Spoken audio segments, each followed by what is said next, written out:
Oh, everybody know who I want next. I want Terrence Crawford next. You're going to make that happen? Huh? You're going to make that happen? Oh, definitely. That's the fight that I want. That's the fight everybody else want. Like I said, I'm going to get these straps that I'm going to go over there and take his shit too. All right. Errol, congratulations. Terrific fight this evening. Thank you, man. Down. Strap season. Y'all know what time it is, baby. Terrence, I'm coming for that motherfucking belt. All right.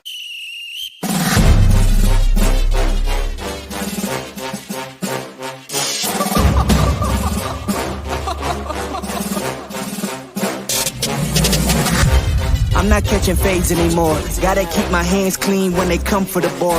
Keep it smooth like a dawn, making moves in the dark. Cause I learned how to swim in the pool full of sharks. Now they coaches, cause they can't read all his motions. How the kid never switch codes, but he codes with focus. Staring down your team with a frozen, ice cold look that could end the summer solstice. Cause I'm more like the top dog. Keep on running game and the gang will accost y'all. I be calling plays from a plane while I'm off court. But we ain't the same, you a lame, I'm a mob star.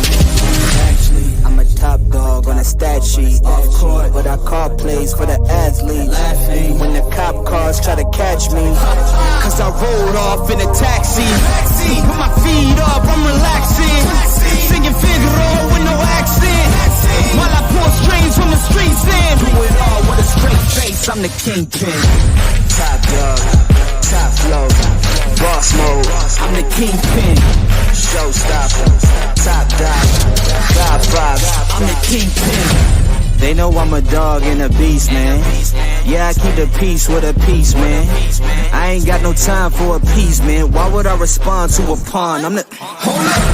If I let my dogs off the leash, then you might want to get out of Dodge by the evening. Honestly, think it's not the blood and the beef. If they don't leave anything behind at the evening. I can see you soft, ever thought about retreating. If you never have, then they'll give you a reason. Better watch your tone, lose your bass when you speaking. Underneath the mask is the wrath of a beast. When you learn how to smile in their face, then go cutthroat. Then they wanna call you a con when the blood cold. I remember starving while y'all had a truckload. Now I'm with the mob with the call and the gusto.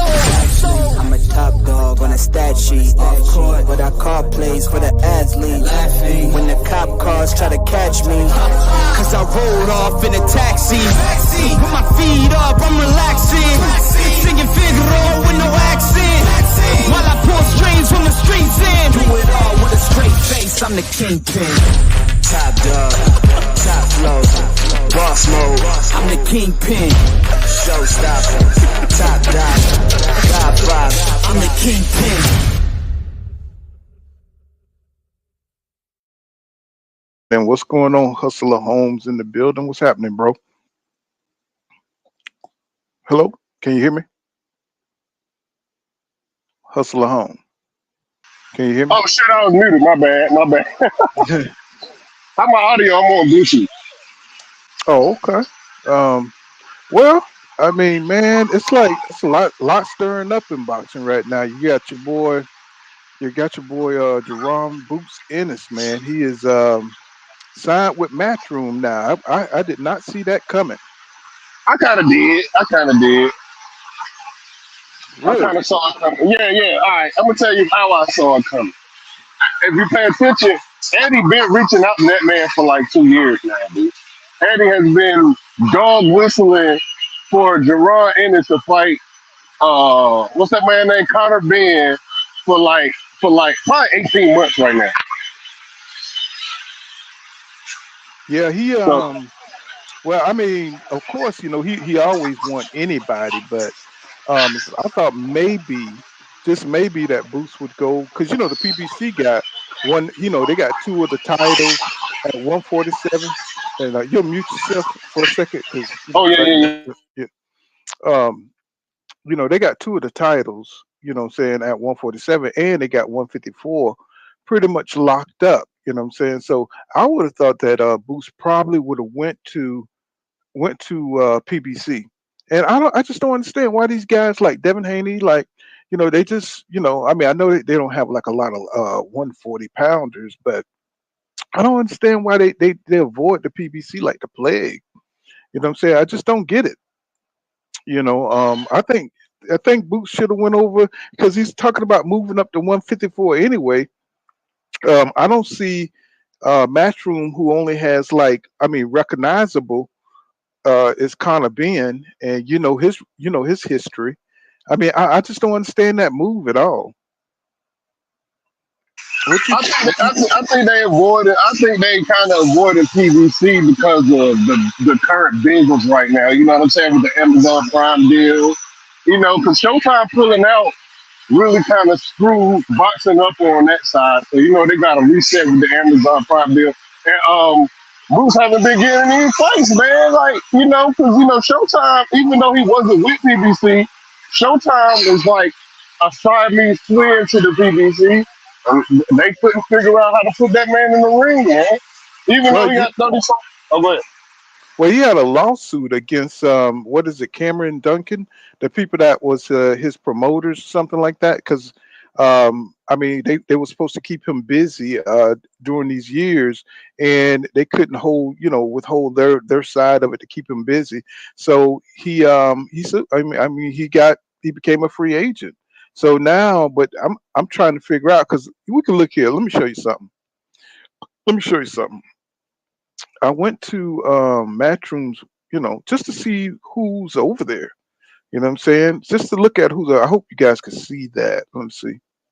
Um, let's see. Okay, I got to get that off. Hold on. I want y'all to see. Look at Matchroom. People, I don't see the welterweights that's gonna build them up. Oh, Can you hear me? Can you hear me? Okay.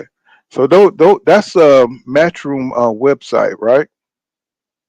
Can you hear me? That's their website. I don't see any welterweights that he can fight over there. I mean, you got Connor Benn. Let me see. I hey, I mean, can't hear you. you can't hear me. Let me see. I don't know. I'm always having some kind of auto issues with this thing. Let me see. Hold on. Let me see. Where my battery? Say everything's on. Let's see. Let me see if the chat can hear me. Let me see. Can you guys hear me in the chat, man? What's up? What's going on, Grease with Fire? What's going on, Bull All right, 91? it's What's me. Hold happening? on. I'm gonna leave and come back. Okay.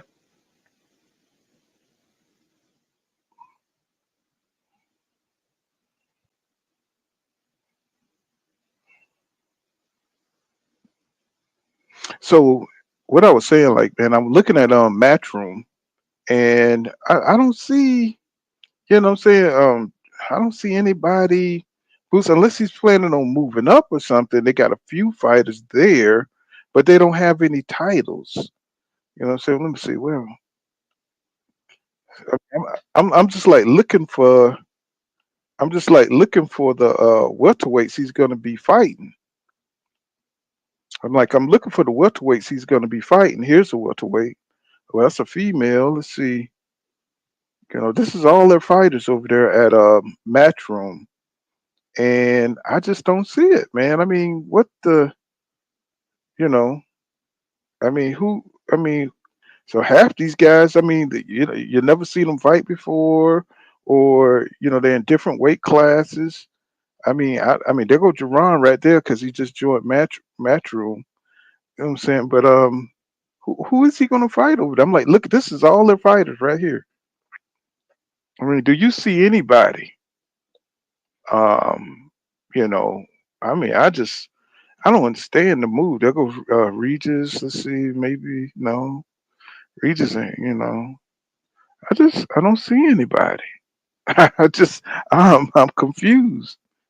You know what I'm saying? I mean, that's their whole roster right there. I mean, I don't know. I mean, who could he get to fight Boots over there to keep him busy?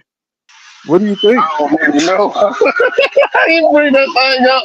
Hey, you brought that thing up, and nobody, like literally nobody was up there. Like I don't know. Maybe he's gonna showcase him for a little bit. I don't know. I don't get it. I mean, it's a good business move for Boots if he want to stay in the ring and get money. But then again, he's just gonna be fighting a bunch of Liam Callums. So I don't know. I don't know what the hell he gonna do for real, for real. I mean, he obviously doing it because niggas ain't been fighting, and plus motherfuckers for the PBC have been deliberately ducking them, like Keith Thurman ducked them, Sean Porter Yeah, retired.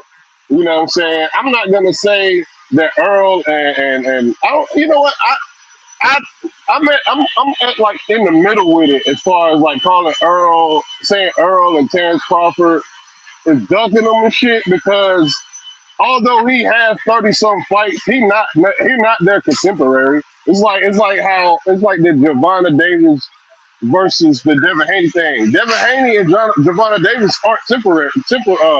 They're not of the same generation. You know what I'm saying? right, right, Uh, right. the Devin Haney generation is niggas like Abdullah Mason, fucking what's the other Davis? The Davis from Top Rank, Shakur Stevenson. So he's so far ahead of these guys. We put him with Tank, which he's not. You know what I'm saying? Same thing with Mhm. Jaron Ennis. He's so far ahead of his contemporaries. We put him in the ring with niggas who's way past his generation. So I don't know. Well, I really don't know. that's because of his pedigree. You know what I'm saying? He's come from a boxing family with a boxing history. You know what I'm saying? This kid been boxing, he's kind of like a come from like a Floyd Mayweather background where they got, the uncles and the dad, he was he's a coach, what I'm saying, in pro boxing, what I'm saying? His brothers, he got the pedigree. So, that kind of gives you, what I'm saying, a little bit more of a leap, what I'm saying, as far as, being able to compete with the greats because covers his lineage, and I think that's why we get put so much on Boots, because he do have crazy skills. He's got the power, so he's a phenomenon. That's why they call him the phenom, because the boy can do things that other folks can't. And he kind of like one of them old throwback skilled fighters that you got to be highly skilled. You got to have everything. You got to be strong. You got to be fast. Got to have the footwork. What I'm saying? You got to have the reflexes to be able to fight Boots. You're gonna have to be durable. Take punches. You know what I'm saying? I mean, it's gonna take a special fighter to beat Boots, especially with him being 26 years old. And I'm just like, I understand why not go to the PBC, man? I mean, everybody keeps saying about the PBC reputation. Amazon Prime look like that's a move up. Well, Showtime has the boxing history. Now they can't compete. Amazon Prime can't compete with Showtime's boxing history, but they damn show is a big platform and they reach a lot of people. So boxing pretty much sells itself when it comes to the hardcore fans. So it's just kind of interesting. I don't know. I'm just confused why people just dodge the PBC. I know there's a narrative out there, and maybe it's something behind the scenes that we don't know.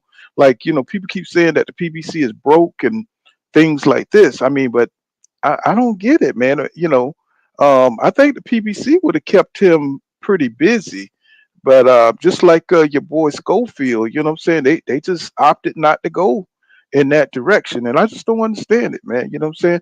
I think the PBC would. I mean, with all the champions, you got Estonionis, you got who else? They got all the fighters. I mean, let me see. So they got the top fighters, especially at 154. If you want to move up there, he would really Marius Boreos. It's a guys at PBC he can fight. What I'm saying, for titles.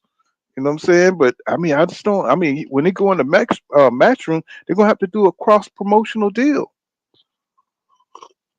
Do you think it has any? Do you think that there's a situation where PBC not didn't send him a office? Like, you know what I'm saying?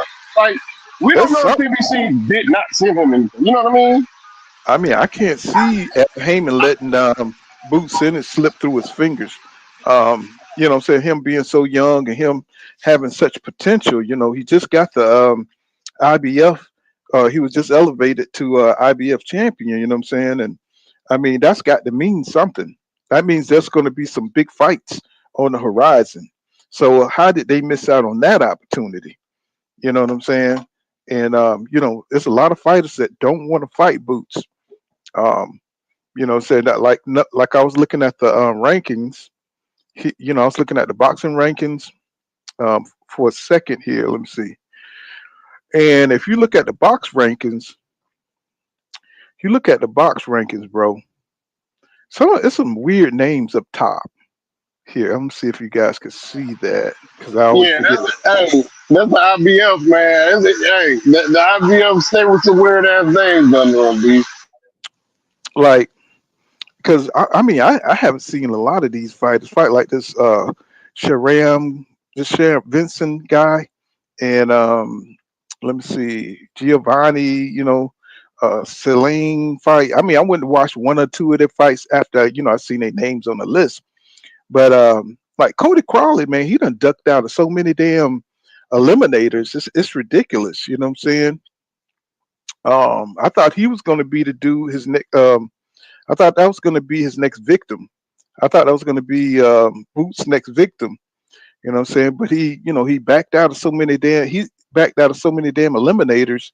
It's damn ridiculous. I mean, look here. I mean, like I think the WBC had him set up with what's that article? Yeah, he says Crowley. Saying what's that French guy name? Solime, Solime Siscaho or something like that. There, it said yeah, he's a French-based um, boxer, and they won the purse bid. To fight Crawley. You know what I'm saying? And they offered the dude 200. They both supposed to get like $214,000, right, for that fight. And Crawley didn't. He didn't go through with it. You know what I'm saying? Then there was another dude here that he backed out on. This is all before he got with Boots. Let me see, what's that guy name? Here he is. He's supposed to fight this guy. You know what I'm saying? And but that fight was for like 63,000 on the purse bid. And I understand why he didn't sign for this one because he wouldn't have really made no money. You know what I'm saying? Fighting this fight. Queensberry got the purse bid and for cheap. And so nobody wants to fight nothing like that. You know what I'm saying? Where he's not going to make any money. But yeah, this he backed out of this one, and he backed out of this one with this guy Solomon Cisco, right? And this was for a little bit more money. They would have made $200,000, and then he backed out. Looked like for this fight with Boots. You know what I'm saying? And I think I heard Boots Ennis saying that they offered him 300,000 for that one. And so it looked like he's just kind of playing hard to get. You know what I'm saying? Look like he's playing hard to get. He's not really, what I'm saying, committing. I guess he's trying to just wait for the money. Who's going to offer him the highest amount before he take a loss? And said Marius Boreas is already committed to the Canelo undercard. He's fighting Madonna brother, Fabian Andras Madonna. They're going to be fighting on Canelo undercard. So he's tied up. You know, that's good. That's going to be a pretty decent little fight right there. With Marius Boreals fighting Fabian Madonna because he's aggressive like his brother. He got those uppercuts. You know what I'm saying, where he's throwing double, triple uppercuts, and what I'm saying, he's fearless going forward. So that should be a pretty good. But I don't want to see the damn Canelo fight. Fight McGill, but the undercard is kind of interesting because Estanios and Mantis Estanios is fighting on that card too, and nobody's seen him fight in a while. So he's going to be fighting that dude Gabriel Mastery. What I'm saying, that's going to be so. Those are two fights that I want to see, and they also got Figueroa versus some dude I never seen before, Jesse Mendano. Magdaleno. Yo, Magdaleno. this Hmm. fight right here gonna be a good ass fight. Brandon Figure, Jesse Magdaleno, and this is probably gonna be fight of the night, bro. Hmm. Yeah, because well, Brandon Figueroa always, comes forward. He always brings a good, fight of attrition. Like I said, I never see you. So who, Jesse, what, how you say his name? Mangalinegro, what you say? Magdaleno. Magdaleno. So he's a beast, huh? I wouldn't say he a beast, but he's gonna be a good fight for Figueroa. You know what I'm saying? It's a good matchup fight. He fight very similar to Figueroa. I think Figueroa has a better jab than Magdaleno. I think Magdaleno fight. I think Magdaleno. I want to say he fought. I want to say he fought Connor Benn. That's. But don't quote me on that. No, hold on. No, I'm gonna look at his box real quick. I've seen him on the undercard. I've seen him on the undercard.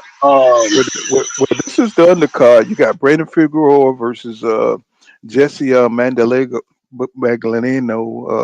and you got Mantis Stanionis versus Gabriel Mastery, and you got your boy. You got Mario Barrios versus Fabian Andras Madonna, who is the brother of Marcus Madonna. So, so he's got the power, he's got all of it.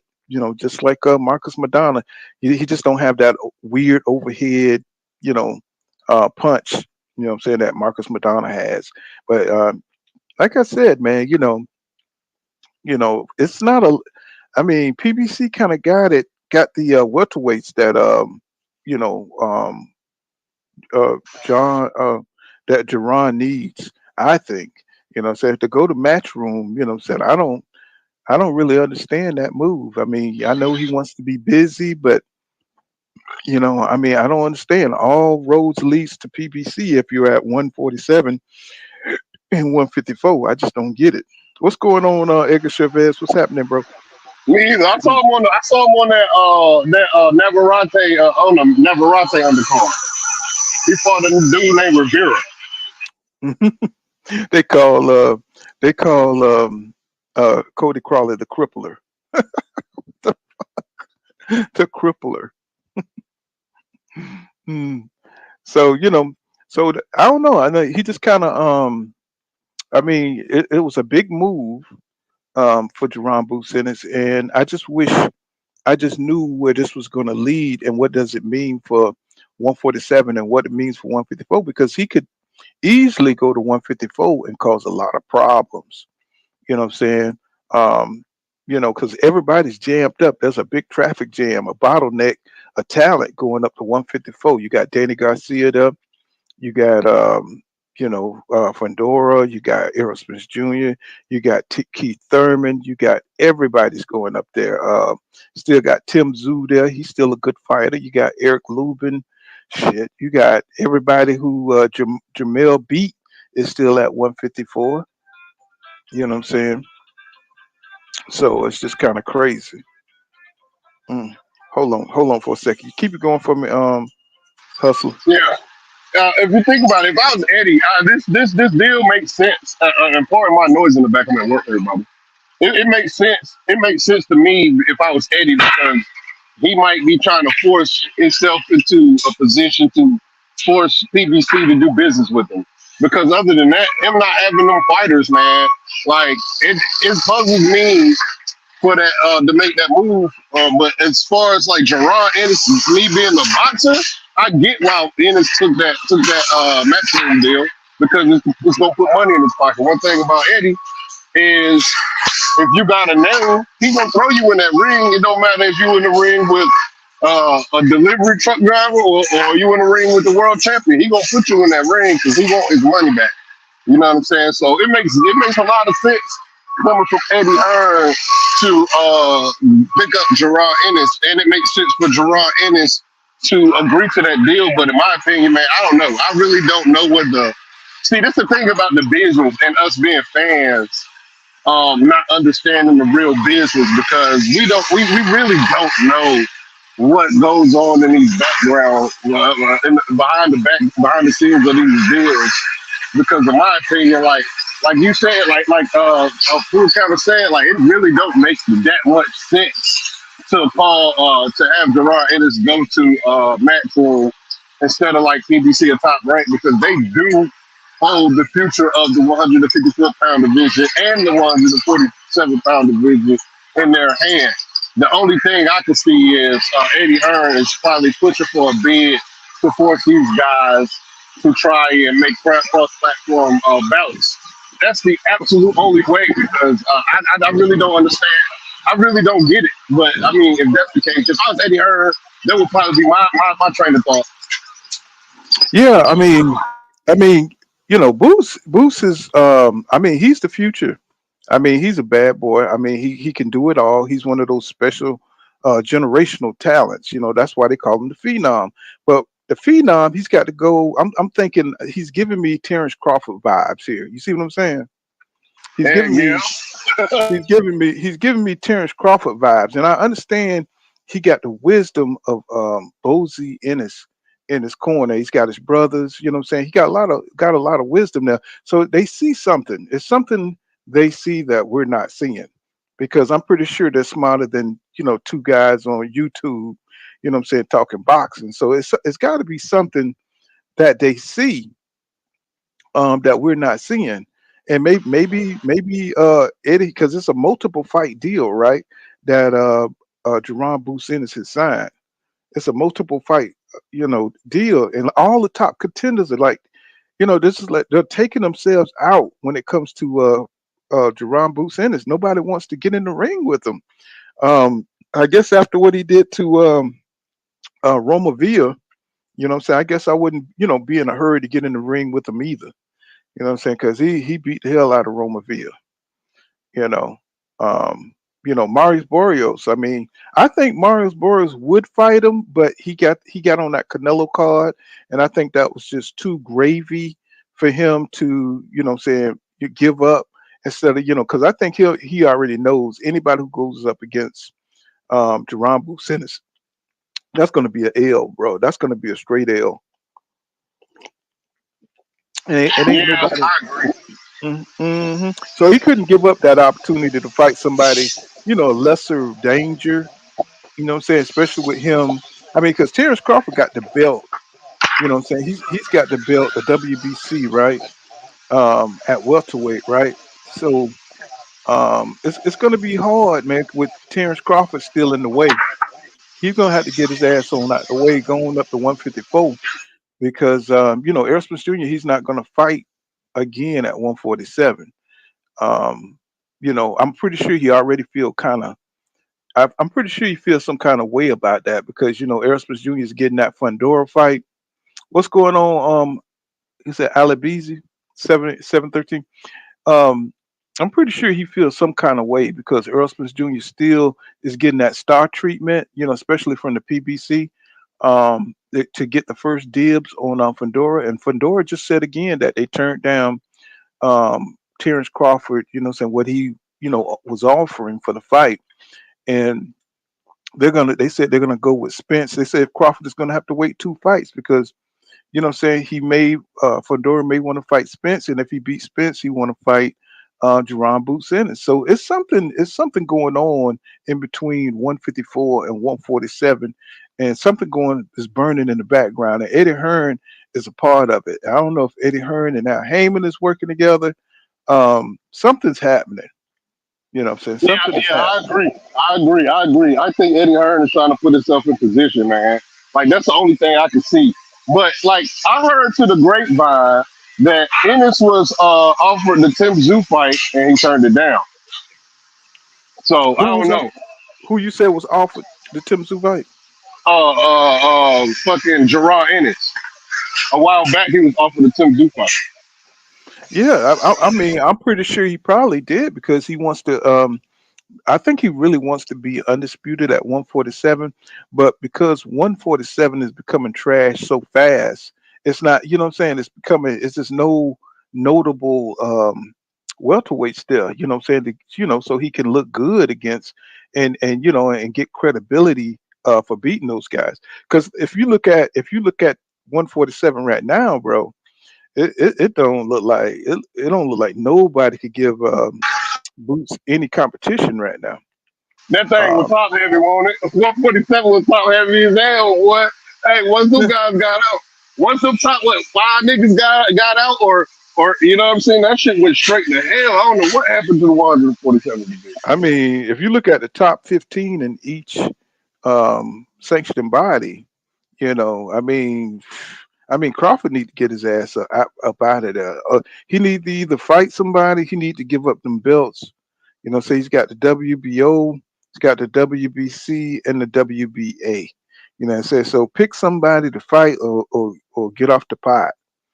You know what I'm saying? I don't see anybody here. They even got Adrian Braun at number 15 in the WBC.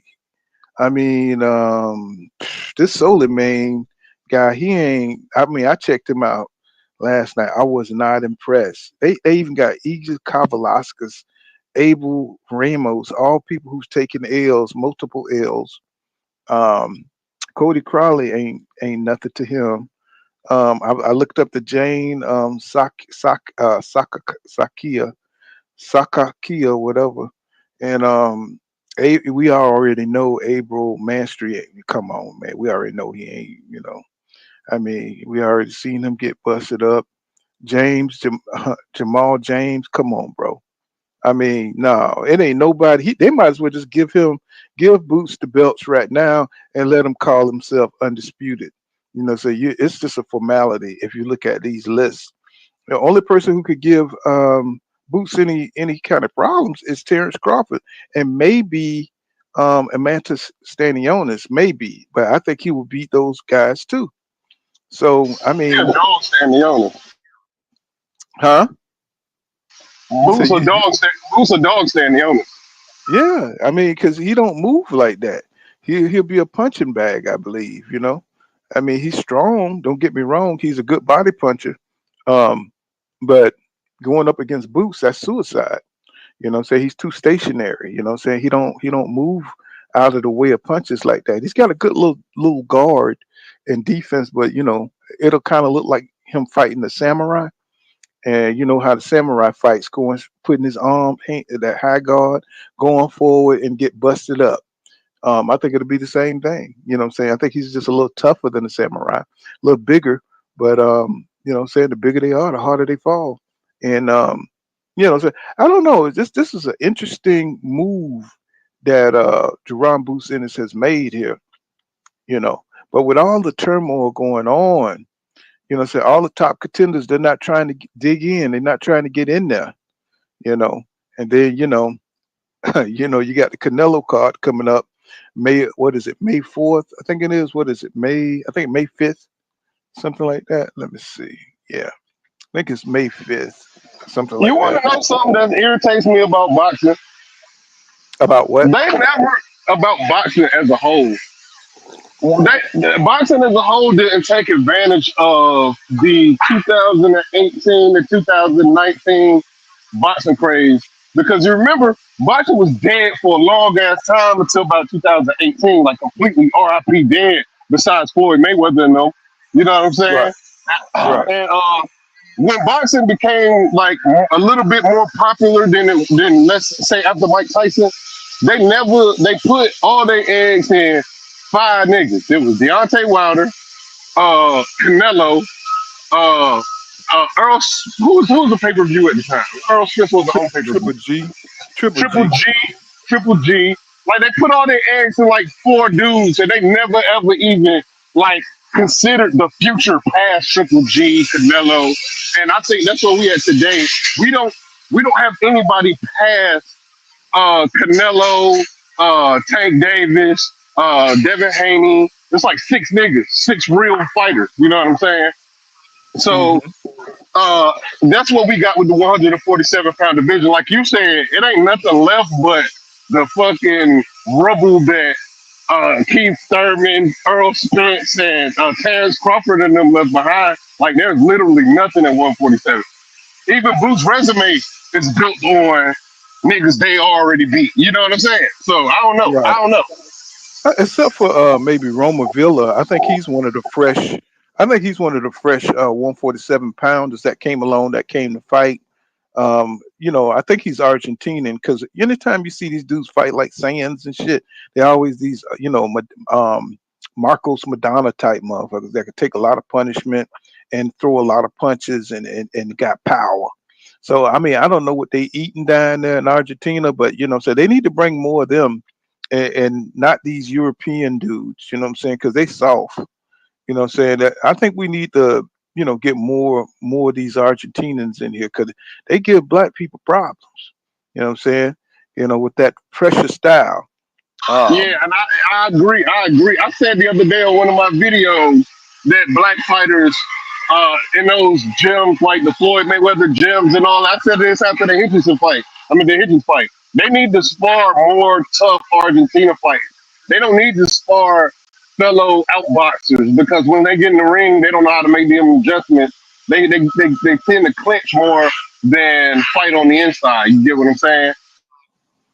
well, and it's just like, I mean, you saw it in Hitchens, you know what I'm saying? You know, with this what is his name? Limor, what's his name guy? This Stein Staffaco guy, the Staffaco guy, he fought, you know what I'm saying? He just, I mean, with the pressure on, I mean, he didn't know what the hell to do, you know what I'm saying? He used to start fading and really, I mean, they gave him that fight. I thought he lost that shit.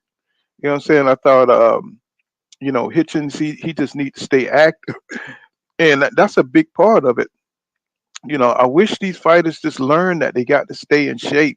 They got to stay active, man, because if they don't and they come across somebody, you know what I'm saying, that's hungry, you know what I'm saying, just like you know, Cruz came in there and beat Rolly. You know, Rolly thought you know, Cruz, you know, was gonna be too small or something. But, you know, Cruz showed him, man, that hunger, man. When you're a real fighter and you know what I'm saying, you got that, I mean, you got them hands, you got some power that you can come in there and destroy a guy who's taking that's underestimating you. And I don't understand why these guys are underestimating other pro fighters. You know, see with Errol Spence Jr. and Terrence Crawford. You know what I'm saying? I mean, these guys have been in the business too long not to prepare right. And you know, with Boots making this move, I hope he's not making another mistake. You know what I'm saying? I think, you know, these fighters are not going where the action is. I mean, and I'm not understanding it. You know what I'm saying? I know he has called out Errol Spence Jr. I know he has um, called out Terrence Crawford, and you can't make nobody sign the contract. But eventually, if he wants the big money, Terrence Crawford is going to have to fight Jaron Boots Ennis. He's going to have to fight Errol Spence Jr. He's going to have to take a risk. You know, say stop trying to fight these guys with flaws, with big flaws like Tim Zoo. And I mean, even though I would kind of be interested to see um, that fight, but I think Terrence Crawford is way too slick for Tim Zoo. I think Tim Zoo is just too basic and fundamentally flawed for Terrence Crawford. I mean, when he got knocked down by Terrell, what's Terrell? What's that guy? Tim Zoo fought that Olympian guy. Terrell, he's an older guy. Knocked him down in like the first round. And I say, man, Terrence Crawford would beat the shit out of Tim Zoo. You know what I'm saying? I think Errol Spence Jr. would beat him too. So you know, they're going to need some challenges. He's going to have to fight some big names. You know, so he can't just sit back and rest on his laurels. You know what I'm saying? Rest on his win over Errol Spence Jr. You know, so you're gonna have to fight some names, man. You know, and for right now, for 147, it's pretty much trash. I don't see what kind of money he can make out of this division. Um, I mean, fight with Cody Crawley is probably the best thing he's going to get. Josh Taylor is not. I don't look like he's in any kind of shape to fight at 147. Um, you know what I'm saying? You know, anybody the caliber of Jaron Boots Ennis, and then the rest of these names are just, you know, I mean, it's just a joke right now. It's just a joke at that division right now. I could see Haney coming in and maybe doing some damage here. You know what I'm saying? 147, as fast as he's growing, you know what I'm saying? He'll probably end up fighting some of these cats, people we never saw before in the ring. Let me see. So, I mean, I don't know. You know what I'm saying? I wish him the best, though, you know what I'm saying? But do you really want to see Jaron Boots in his fight, Connor Benn? Is that something you want to see? No, I don't want to see Connor Benn fight nobody. Hmm. I know. It's kind of like everybody, it's like a big joke or something. You know what I'm saying? They know this guy, you know, he's been juiced to the gills, you know what I'm saying? And caught with everything, you know what I'm saying? What was the female fertility drug, right? You know what I'm saying? This motherfucker told me he ate 30 eggs, right? No, man. It's like you cheated, bro. It's like he's not, I mean, if he cheat once, he'll cheat again. especially if you're talking about fighting Jaron Boots Ennis, he's gonna have to be strong.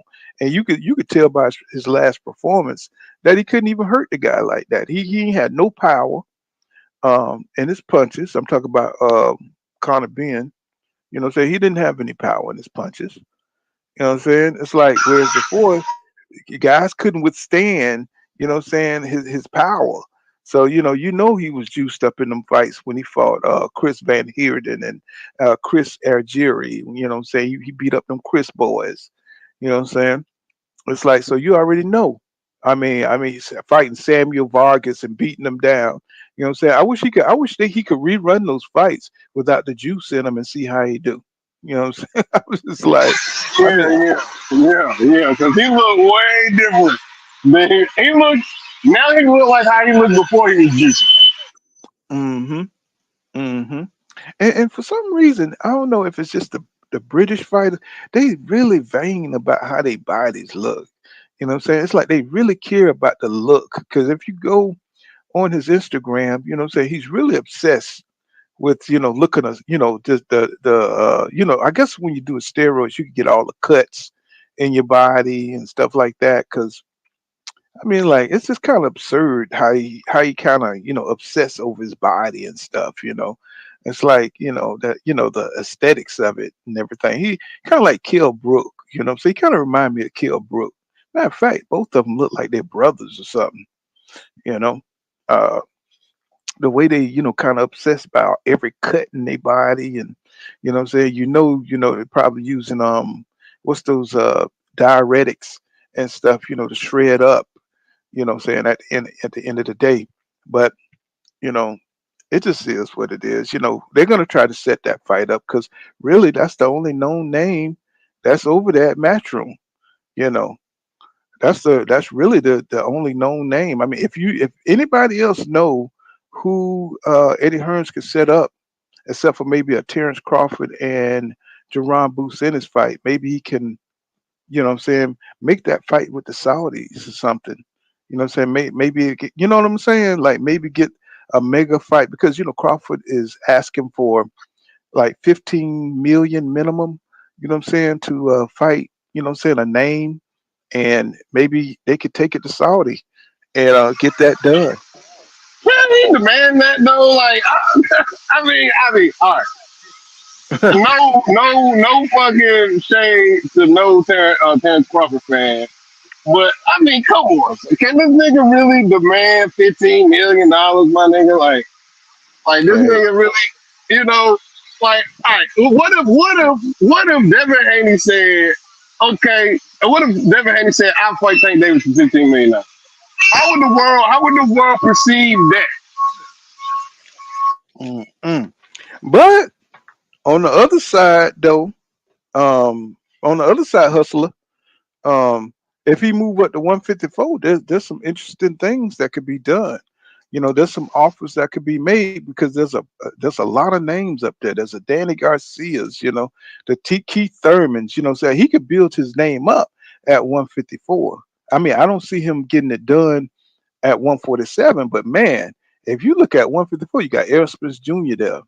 I mean, you got some of the old guard right there, the names that you need, what I'm saying, to really build your legacy, what I'm saying? And he can move on up and he can go back and forth.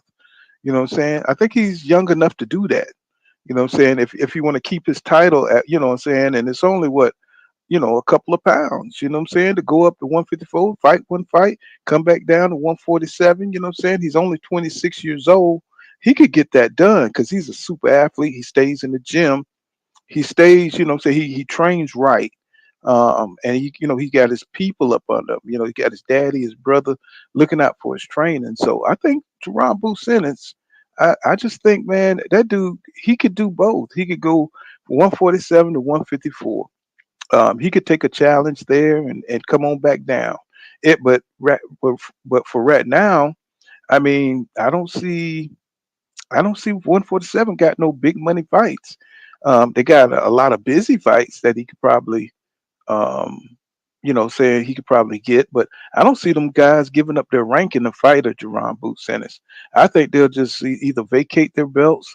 People don't care about vacating the belt. Now you notice that. It ain't a big deal to vacate because I think Fundora he's gonna pick up the WB. He picked up the WBO when he beat Tim Tszyu. So if Terrence Crawford try to force if the WBO, I hear that they're talking about mandating or push ordering the fight between Terrence Crawford and Fundora, right? Well, Fundora he just vacate the WBO so he could get the big fight with Earl Smith Jr. And nobody thinks that they can make money with Terrence Crawford because of his not being known and um, so people just vacate the belts, what I'm saying? It ain't like it used to be. People used to hold on to those belts, what I'm saying? Like what I'm saying? Like they life depended on it. But shit, they'll give up a belt real quick, what I'm saying, these days. What do you think about that? Well, I think that is some bullshit. There was a campaign that the belts didn't matter to stop a certain fighter from fighting another certain fighter, and now it rings true. Now the fans bought into the belts not mattering, and all that. And that's gonna affect their legacy, which they don't understand. Like these niggas, like these same fans that's gonna say, yeah, the belts don't matter, are gonna be the same fans when they get old, not even remembering the guys who were the champions. So um this the belt don't matter thing has to go. It's gonna messing up boxing. And I feel like that's what's going on right now because Terrence Crawford easily gave up his belt Boots could get the IBF title. He didn't. It was an easy thing for him to do. And Hmm. I feel like if I don't understand why he's keeping his belts, his 147-pound belt. But I mean, they got to force that man to do something. I don't know. I don't really know I because the think business. Go ahead. I think it's a status thing. What I'm saying? It's a way of, still taking taking that extra walk around your victory, Terrence Crawford is petty as shit, what I'm saying? He gave up the one belt that was dangerous, the IBF, right? So this shows you what kind of champion, what I'm saying, this dude really is, what I'm saying? I mean, he's going to keep all the rest of the belts where there's are no challenges, right? Um, what I'm saying? So, but the one belt where there is a challenge, he dropped that belt. And that's what I mean by these champions have no pride. What I'm saying? Instead of fighting for that belt, he just lets it go. So it just kind of take the steam. Oh yeah, they stripped him.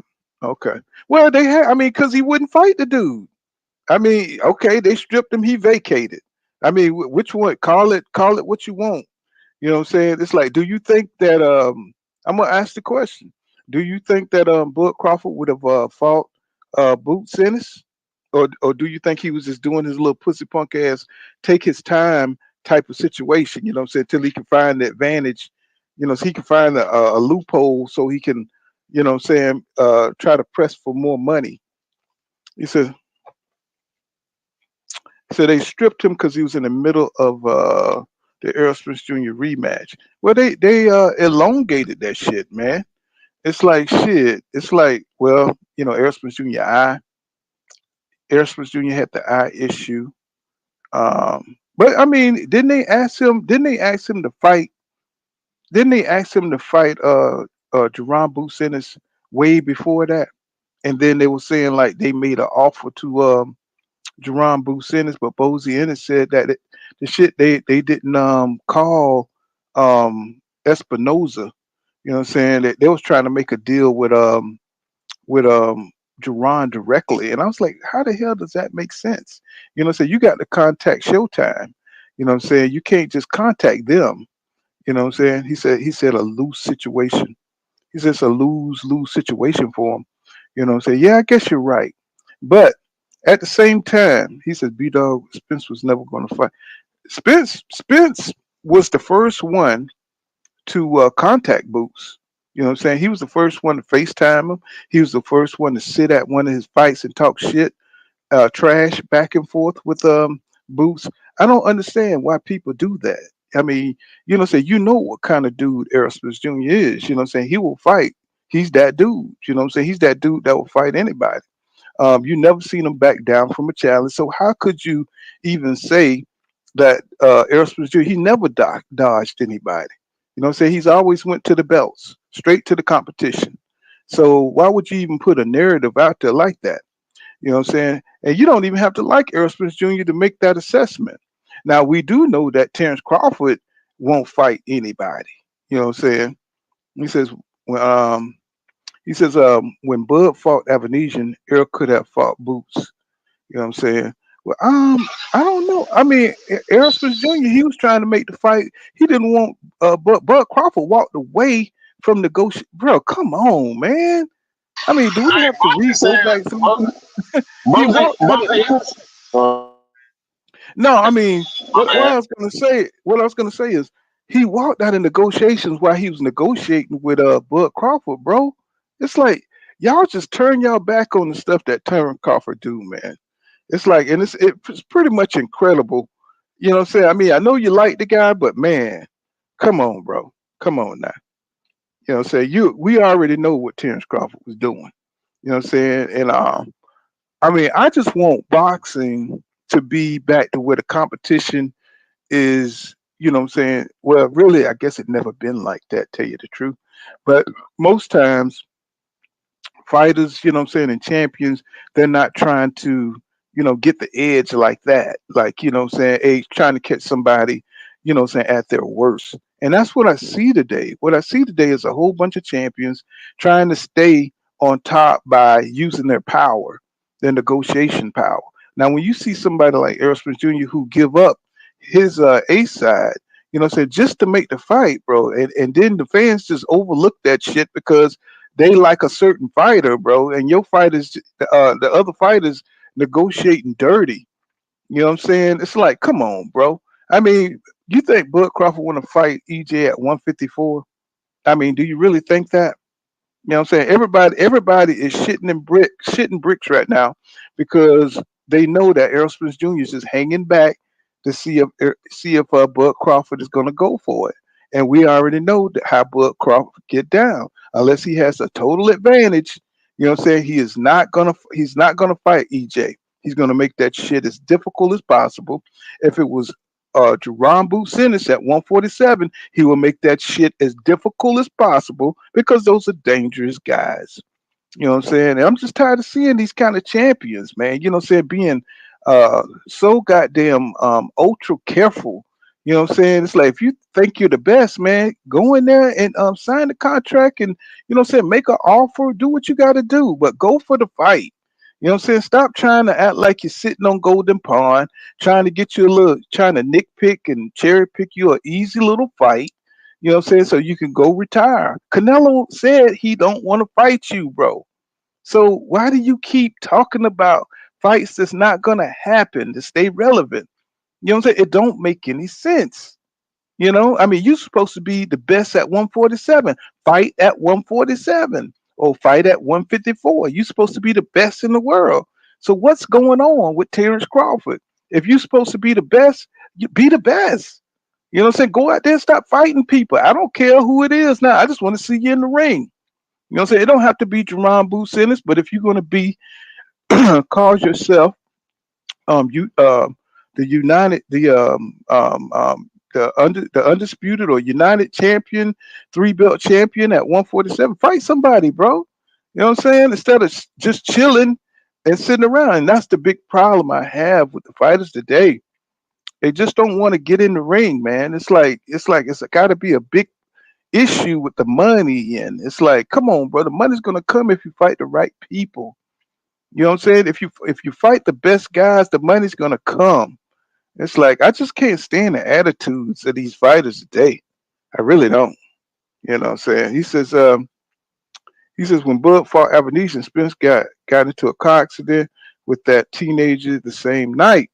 And not only that, the only reason Bud walked away from those negotiations.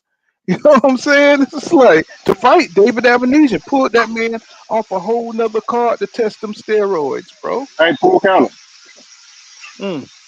Hey, I'm listening.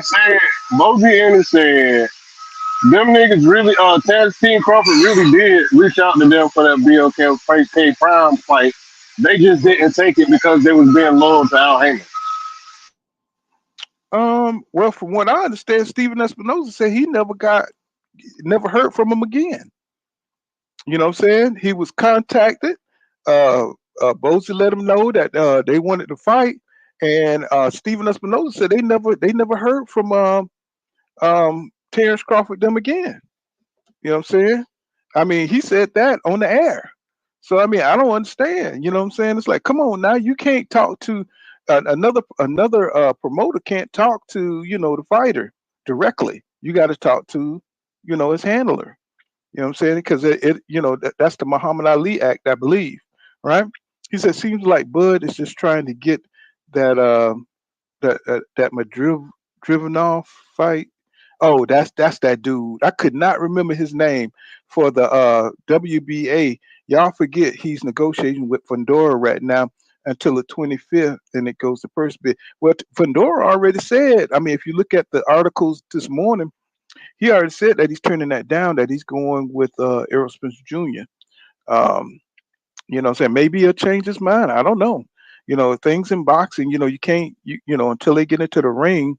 You know what I'm saying? You can, what I'm saying, they could change their mind up until the end, but it just depends on what Terrence Crawford is offering Fedora. He may go back to the say go back and maybe come back with some more money to sway him.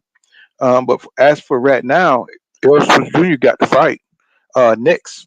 And then he's talking about fighting Jaron Boots Ennis after that. So I don't know. He says B Dog says Spence got the rug pulled from up under him, saying he didn't already have a fight in reserve like Bud. Yeah, you know what I'm saying? So it's like, he said because he was so goddamn pressing hard for that fight. You know what I'm saying? He says and Boots had a fight scheduled, didn't he? He said Boots had a fight scheduled, didn't he? Who was he fighting at the time? You know what I'm saying? I can't remember, but I think he did. You know what I'm saying?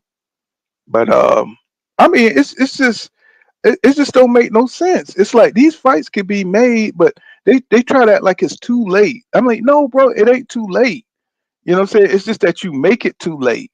You know what I'm saying? Because you're not trying to fight the guy. You know what I'm saying? You keep trying to come at these guys at different times when they're busy, right? It's like just make it known, man, that I want to fight. This is, what we're offering. Um, what I'm saying? Stop trying to do all this secret ass negotiating and all doing all these little back Dorian deals and what I'm saying, just be straight up. You know what I'm saying? Because I'm pretty sure Boots will fight anybody, anytime, anywhere. You know what I'm saying? It's just that you got to deal with Showtime at the time when he was with Showtime. Stop trying to make up all these narratives, bro. You know what I'm saying? Boots is like that. You know what I'm saying? You know he will fight Terrence Crawford or Errol Spence Jr. You know what I'm saying? Hey, Errol Spence Jr. will fight Boots. You know what I'm saying? It's like it's just that Boots didn't have no belt at the time. You know what I'm saying? And he just really didn't have nothing to offer. Now Boots got a belt. Terrence Crawford got a belt. You know what I'm saying? And even though he was trying to like really troll some of these champions are getting elevated nowadays. And that was a shot at Boots, and that was a shot at um Javante Tank Davis because he was elevated as the WBA champion down at 135, right? So it's like I don't like his style, man. It's like, dude, you causing all this. You could have fought for that belt. I mean, you could have fought and made him fight for that, but you didn't want to take the risk. You know what I'm saying? And that's not a champion. That's not championship material to me.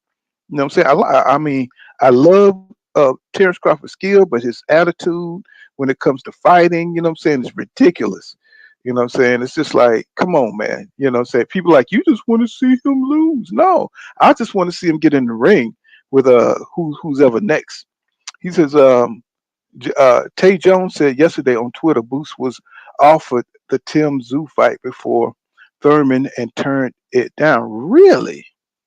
I'm surprised by that. I thought Terrence Crawford would have jumped all over Tim Zoo because he only got a right hand, really. You know what I'm saying? A 1-2. You know what I'm saying? And that Nah, would he be said he said that. he said Boots was offered that fight. I said earlier, I told you earlier, Boots was offered the Tim Zoo Oh, fight, but he turned it down. let me see. He says two. Oh, Boost was offered the Tim Zoo fight before. Wait a minute. Well, maybe he didn't want to go up. I think Boots is struggling with wanting to go up to 154 before he do what he want to do. Because one, think about it, y'all.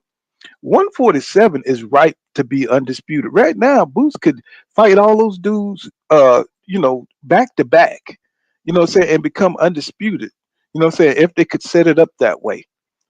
So right now he's the king at 147. So it don't really make sense to go up to a hard ass division where a bunch of talented mugs at. You know what I'm saying? If you want to, get that accolade under your belt. And I think Terrence Crawford has set the bar high. I think Devin Haney has set the bar high for becoming undisputed. That's the new thing to do. And I think Boots got that on lock at 147. If he can navigate the politics of 147 and the promotional issues with the PBC, if he could do that, he would be undisputed today. If he could line those fights up right now, I'm talking about Marius Barrios, Terrence Crawford, you know what I'm saying, Amantis Stanionis. If he could line those fights up back to back, you know what I'm saying, I'm talking about like 3 weekends, right? I mean, he would be undisputed, man. I don't think none of those dudes would beat him. So, but it's just the politics, and I don't think he really wants to move up to 154 before he becomes undisputed at 147. What you think, Hustler? I think if he would have took that fight, he would have beat the shit out of Tim Zoo, and he would have been in a position to force Terrence Crawford to fight him if he was coming at 154. But he didn't take that, so it doesn't matter. That's what I think. But you know what though? If you think about it, I mean, he could have moved up that one fight and came back down. Don't you think? Don't you think? Because I think Boost he's that kind of athlete where, I don't think it would affect him much. You know what I'm saying? Especially at the age of 26. You know what I'm saying? I think he could have moved up and came back down. Moved up and whipped Tim Zoo ass and grabbed that belt, those couple of belts, and come back down. So he'll be in two weight classes where he has to go back and forth, but he'll have more options as a champion in both divisions. You know what I'm saying? I think that would have been awesome. That would have been I think so awesome as too. hell. Yeah, because he would have cornered mad niggas. Like if he would have took that fight and beat up Tim Zoo, because you and I both feel like he would have beat Tim Zoo easy, right? Hmm. And if he would have literally cornered the market if he would have took that Tim Zoo fight, bro. He would have literally trapped. He would have trapped everybody coming up because he got one of the popular. Big would have had one of the popular belts, and he would still maintain his 147 pound weight class Hmm. because, like you said, he's young enough. It's like Devin Haney, like that's some Devin Haney type shit. You know what I'm saying? But I don't know, man. Hmm. I don't know because the business is tricky with Boots because of his talent, but I don't think that Showtime and PBC use his talent. They didn't never leverage his talent to make him a star. I don't think they even intended to make him a star. I think the signing, I think Boots got signed to Showtime to gatekeep for Errol Smith and Terrence Crawford because I feel like Hmm. if he was a part of anybody else, he would have already got the fight. Because Boots is a talent to where it's to be advertised. He has an advertisable talent. Like my nigga got everything. He checked all the boxes. You know what I'm saying? It ain't no Yeah. reason in the world why he should be the Boots that we got today. Well, I think like Nebraska Assassin said, he says I definitely think Fundora is turning down and he's going to be stripped of the WBO. So that leaves Terrence Crawford fighting for the WBO at 154, which would probably be Josh Kelly, right? Or who is that? Let me see. Yeah, I think Josh Kelly, what I'm saying, is up to fight for the WBO if it's a vacant belt, which means Terrence Crawford would be a champion at um, at 154. Um, Let me see. That'll be interesting. That'll be an interesting turn of events. You know what I'm saying? Nebraska says there's no money at 147 though. Until Haney, Teal, and Ryan move up though. Yeah, I agree with that. I agree with that assessment, man. Because I don't see nothing there, man. I mean, I just had it pulled up there. Say, I mean, I don't see nothing at that division. What I'm saying, unless Boots want to go ahead and what I'm saying, become undisputed at that weight cut. And he said that's what he want to do. So maybe that's what he's interested in, and maybe that's why he think Matchroom can get those fights for him. But Hey, I but just oh, go ahead, go doesn't ahead. doesn't sign in the match room contradict that statement though? In your mind, Say that again.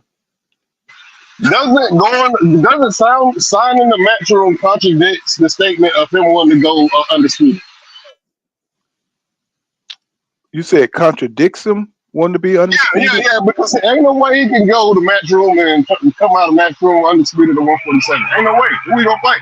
I mean, what I'm looking at. This is what I'm looking at because, like I said, it don't make sense for him to do it. But Eddie Hearn got money. He got the zone money.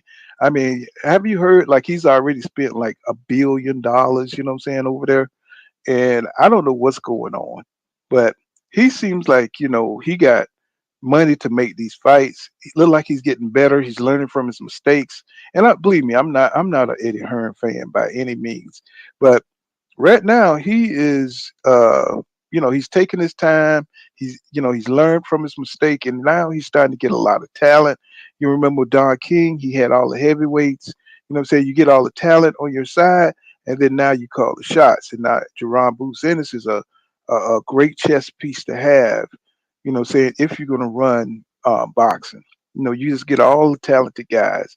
um, what I'm saying, I think he would next have to hit top rank. He have to get some of those dudes to capture the future, because I'm looking at I'm looking at nothing at 147. So it's kind of remind me when Shakur Stevenson was at 130, where he could have been undisputed at 130, but what I'm saying, Bob Arum, he was just like, hell no, man. It's like, what I'm saying, just move up to 135. It's more of a glamour division. So, Shakur could have been undisputed at 130, but he couldn't make the weight too. I forgot he couldn't make the weight at 130. 'Cause um I think he didn't he miss weight for that one fight at 130? Didn't he miss weight? Let me Yeah, see. yeah. He missed weight or whatever, but so I guess he couldn't have became undisputed. But you know what I'm saying, talent wise, so it wasn't nobody at 130 for Shakur Stevenson. So let's keep it real. So it wasn't Hey, he missed weight nobody. on purpose, though. He missed weight on purpose. The brother ain't even try to make the weight.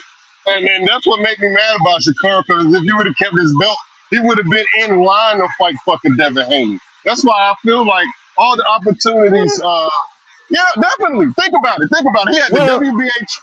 Think about it, well, though. what I'm, but he That's hadn't for the had right. one. My thing is, he hadn't had one fight at 135 though yet, and he would They have had don't to matter. also.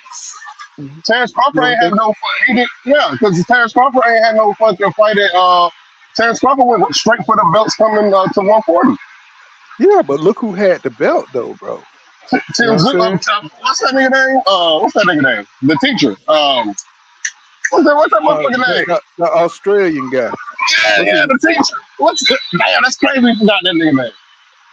Let me see. but but hey, That's how irrelevant he was. You know what I'm saying? That's yeah, why he went straight for the belt. yeah, definitely. And look, think about it though. This is the second time Shakur Stevenson has been in position to make himself fight Devin Haney next. He's now in that exact position today. He has the WBC belt. Devin Haney has the WBC belt. He's not gonna push for that fight. So that's why I don't understand like with these belts. Like these niggas be having these belts to make these fights, but they never want to make these fights. Yeah, yeah. I agree with you, man, 100%. But what can we do about it, man? It's like they're always getting into situations where like Jaron Boots Ennis right here. He's going to Matchroom. He's know that's gonna be difficult to make those fights with that company. What I'm saying, people are gonna have to get pulled over to the zone to make that fight. You know what I'm saying? So I don't understand, man. It's like every time I look at this shit, it's just frustrating. The Nebraska assassin says they're trying to make it a unification with the WBC. BA vacant BO in the vacant WBO. I see the play starting to form. He says Bud knows Fedora isn't taking the fight, so Spence can fight for the WBC and can line up again as champs. Okay, I mean, I kind of see that too. Nebraska Assassin, where they taking the long route to get this stuff done. Um, you know, but this is it's gonna be interesting. You know what I'm saying, to see what Aerosmith Jr. got left in the tank. You know what I'm saying, if he got anything or if it was just a weight drain. We're gonna see what's what.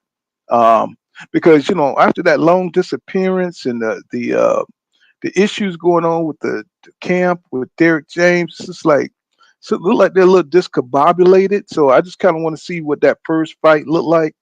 Um, with Aerosmith Jr. coming back, you know what I'm saying? See what he got left. Sometimes, fighters, they got an expiration date. Sometimes it's just that it just wasn't a night.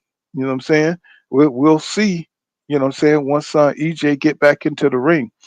B Dog says only Bud has the other three belts, so no matter where he went, he wouldn't get the shot at Undisputed until he drops them anyway. I agree with that. And but see, it's so much talent. It's so much talent up there at 154. I mean, anybody you pick, man, is going to be a great fight. And I just hate to see Terrence Crawford get rusty. I hate to see these guys stay out the ring this long, and I start getting nervous because now it's a thing of building themselves back up to where they was before.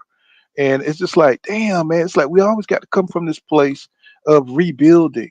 You know what I'm saying? Each fighter got to rebuild, you know what I'm saying? Because they just take too long, 9 months out the ring, 8 months out the ring. And we see what their performance like when they start getting sharp. Then they take a break. Look at Keith Thurman. He this is another injury, another time out the ring. So when he comes back, he's gonna be extra sorry. He's gonna be extra sorry unless he get a tune up or something. I mean, it's just I don't know. It's just this the way this boxing era is today. Not fighting enough, bro, to stay sharp. He says Spence wanna he says Spence wanna wait till fall to fight Fundora. Yeah, I'm pretty sure he's coming off that eye injury. I'm pretty sure he wants to, get a little distance from that surgery. He says Shakur wasn't the super champion, wasn't the super champion, so he wouldn't automatically get a shot like Bud did. Plus, Haney was done with 135. Y'all do. Let me tell y'all something. You don't want to see a champion. You don't want to see a guy that's diminished. You know what I'm saying, against the guy that you want to, see. You want to see both champions at the top of the game. You don't want nobody to be weak and one guy to be 100%. So you want to see an even Steven matchup. So we got some weird fans today, weird boxing fans. They don't care what condition the opponent is in. You want to make sure both guys are at the top of their game so you have a good fight and they can get all credit that's due. He says Shakur was Devin's mandatory and petitioned, to enforce the purse bid. He said Devin chose to move up. Yes, because he can't beat Tank. He can't beat Devin at no 135. He could beat Lomachenko because he's a little bit older. But you talking about fighting? Devin Haney whoops Shakur ass easy, bro. Y'all niggas Not, bugging, not, bro. not, Y'all not. Hold on, hold at on. 135, bro. At 135. No. Man, Did you see how I had because you had that noise in the background? I just had to mute you for a second. Um, did you see what he looked like at the end of that Lomachenko fight? So Shakur Stevenson got energy all day. Tank got energy all day. They're natural at that weight. So for Devin, he's gonna have to be 100% to beat a Shakur Stevenson. This is not even about his skills. This is just about his stamina and stuff. He can't be weight drained fighting Shakur, or he can't be weight drained fighting Tank because it's gonna take everything he got. It will take Devin everything he got, 100%. He's gonna need his weight, his strength to beat those guys, and he knows that. That's not happening at 135 because his body. You seen what happened to Errol Spence Jr. You seen what happened to Mikael Riviera. I mean, you seen what happened to these guys when they can't make the weight no more. You see Virgil Ortiz. You know what I'm saying? You're not 100%. You know what I'm saying? And I think Yeah, he would but have been these two, disadvantaged. it's a Go difference. But these dudes are flat footed. Earl Spence is flat footed. Now these niggas are flat footed, bro. It's different when you a boxer. It's way different when you a boxer. The flat footed fighter gotta be there to land they punch. Like we ain't never seen Tank fight a non flat footed fighter. We've never seen fucking Shakur Stevenson look good against a non flat footed fighter. Like yeah, it just annoys me how Devin Haney does way more than these niggas, but these niggas get way more praise than that. That's what's crazy to me. yeah. But what I'm trying to get you to see is you saw how you said he's not flat-footed, right? But you saw him in against Lomachenko. Just because you're not, these guys are flat-footed, they still going to be pressing forward. You know what I'm saying? They still going to be putting pressure. They're going to be making Devin Haney work. And at 135, when you're not 100%, you saw him kind of gas out at the end of that Lomachenko fight. He fought his ass off, but he fought an old Lomachenko. Now imagine him fighting a Tank. Tank would press the shit out of him. He would be tired as hell because he's his body depleted. I mean, he killed himself to make the weight. And those young guys, they can push you. I don't care if you flat footed or not. They athletic and explosive. You know what I'm saying? He would need that extra energy that for that weight that he's missing. You know what I'm saying? To be able, because it ain't about how he move it, because he'll be exhausted. You know what I'm saying? I mean, Devin fought a beautiful fight against Lomachenko, but if that would have been Shakur or that would have been Tank, he wouldn't have had the reserve to do what he did to make it through the fight. And I'm glad that he didn't fight them guys at that weight because I don't think we would have got the real Devin Haney result. You know what I'm saying? I think when he. Hmm. Go ahead. He did step on the gas in the 12th round. And that's what I don't get. He stepped on the gas in the Yeah, 12th but round, and but then it but was one but sided to against but against Lomachenko, you see what I'm saying? He fought an old Lomachenko. That is not Shakur Steve. Shakur Steve's going to be moving throughout that whole thing. You know what I'm saying? He would have been pushing the shit out of Dev. You know what I'm saying? Just to make him work. You know what I'm saying? To come at him, everything. You know what I'm saying? And Tank's the same way. He's gonna lure you into traps, and when you get tired, you can't get tired against Javante Tank Davis. He's gonna lure you into one of those traps, or he's gonna walk you down. You know what I'm saying? He's gonna make you work. You know what I'm saying? I don't think Devin could have withstand that kind of pressure. You know what I'm saying? When he's not 100% at 135, I thought he would have automatically lost. You know what I'm saying, against those two, and I think Devin understands that. That's why what I'm saying, he moved his ass up to 140. I mean, I bet he felt terrible. You know what I'm saying, in that Lomachenko fight. Why you think Tank didn't send him no deal at 135 then? Or why you think Support Stevenson didn't accept that deal at 135 then, if it's that easy? Well, I mean, I don't know why Tank didn't, but he said he was going to send him the same deal he sent your boy Shakur Stevenson, right?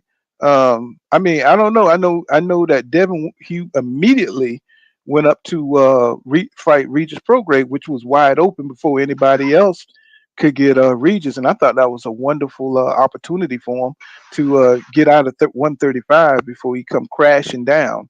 Um, Yeah, but Tank, if Shakur Stevenson would have took the deal, we would have never even got the Regis fight. I mean, I just think that's a cross promotional deal. I think that Devin had to be prepared to go over to the PPC, and everybody knows that Tank is the A side, so it's a lot. It's a lot going on there. What I'm saying, it ain't as simple as ducking. It's a lot of business of boxing. What I'm saying, that's going on. What are they really going to offer Devin Haney, who's the undisputed champion at 135, right? He wants money for his status, for everything he went through, and of course, Tank them ain't don't give a damn about that. So they would have to, it would be have to be some negotiating done for them to meet an agreement. So it's it's a lot of egos involved. You know what I'm saying? So I know I think people just want to be able to call the other one a duck, and I think it's just more business than anything. You know what I'm saying? I think it's just more business. I don't think tank like fighting boxers, especially um, great boxers like Devin Haney, Lomachenko. He don't want to have to chase nobody. You know what I'm saying? That's why he haven't fought Shakur Stevenson. You know what I'm saying? Because these guys are movers. You know what I'm saying? He wants somebody to come after him. You know what I'm saying? Just like Cruz. That's why Cruz ducked Shakur Stevenson. Because they don't nobody wants to run after Shakur to beat him. You know what I'm saying? I mean, that's a very, very a difficult style to deal with. And that's why I don't think nobody's scared of him. It's just that's a difficult style to beat. He said Shakur was Devin mandatory and petition. Okay, I read that. What's going on, Bear 24 in the building? He said I don't think Bud really wanted Sebastian. Said he's just fronting. And well, he don't have the relationship. You know what I'm saying? I don't think.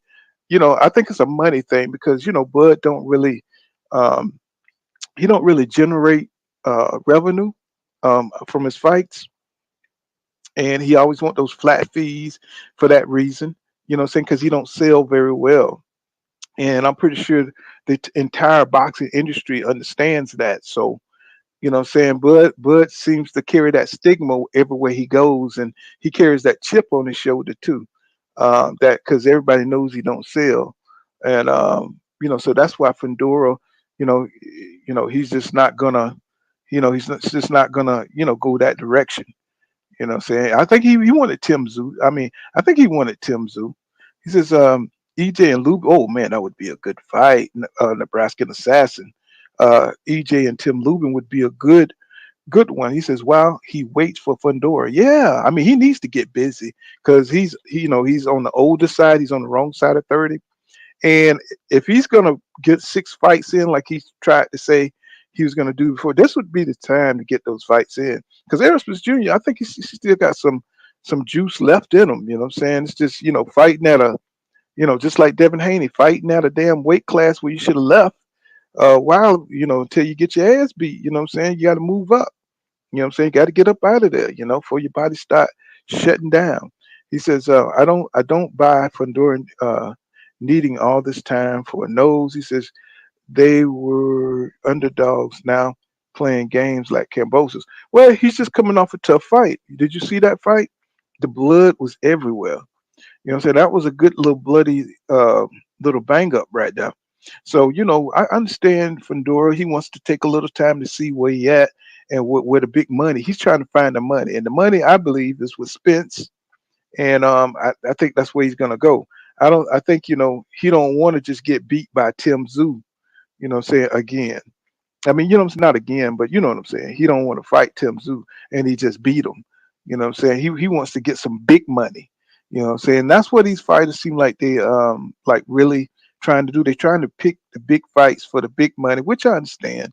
But what I'm saying, sometimes you got to get that rematch in, what I'm saying? Just, what I'm saying, if it was a controversial decision, a cut on the head, what I'm saying? But today, now fighters are just fighting to get by. They don't care if it's controversial or not.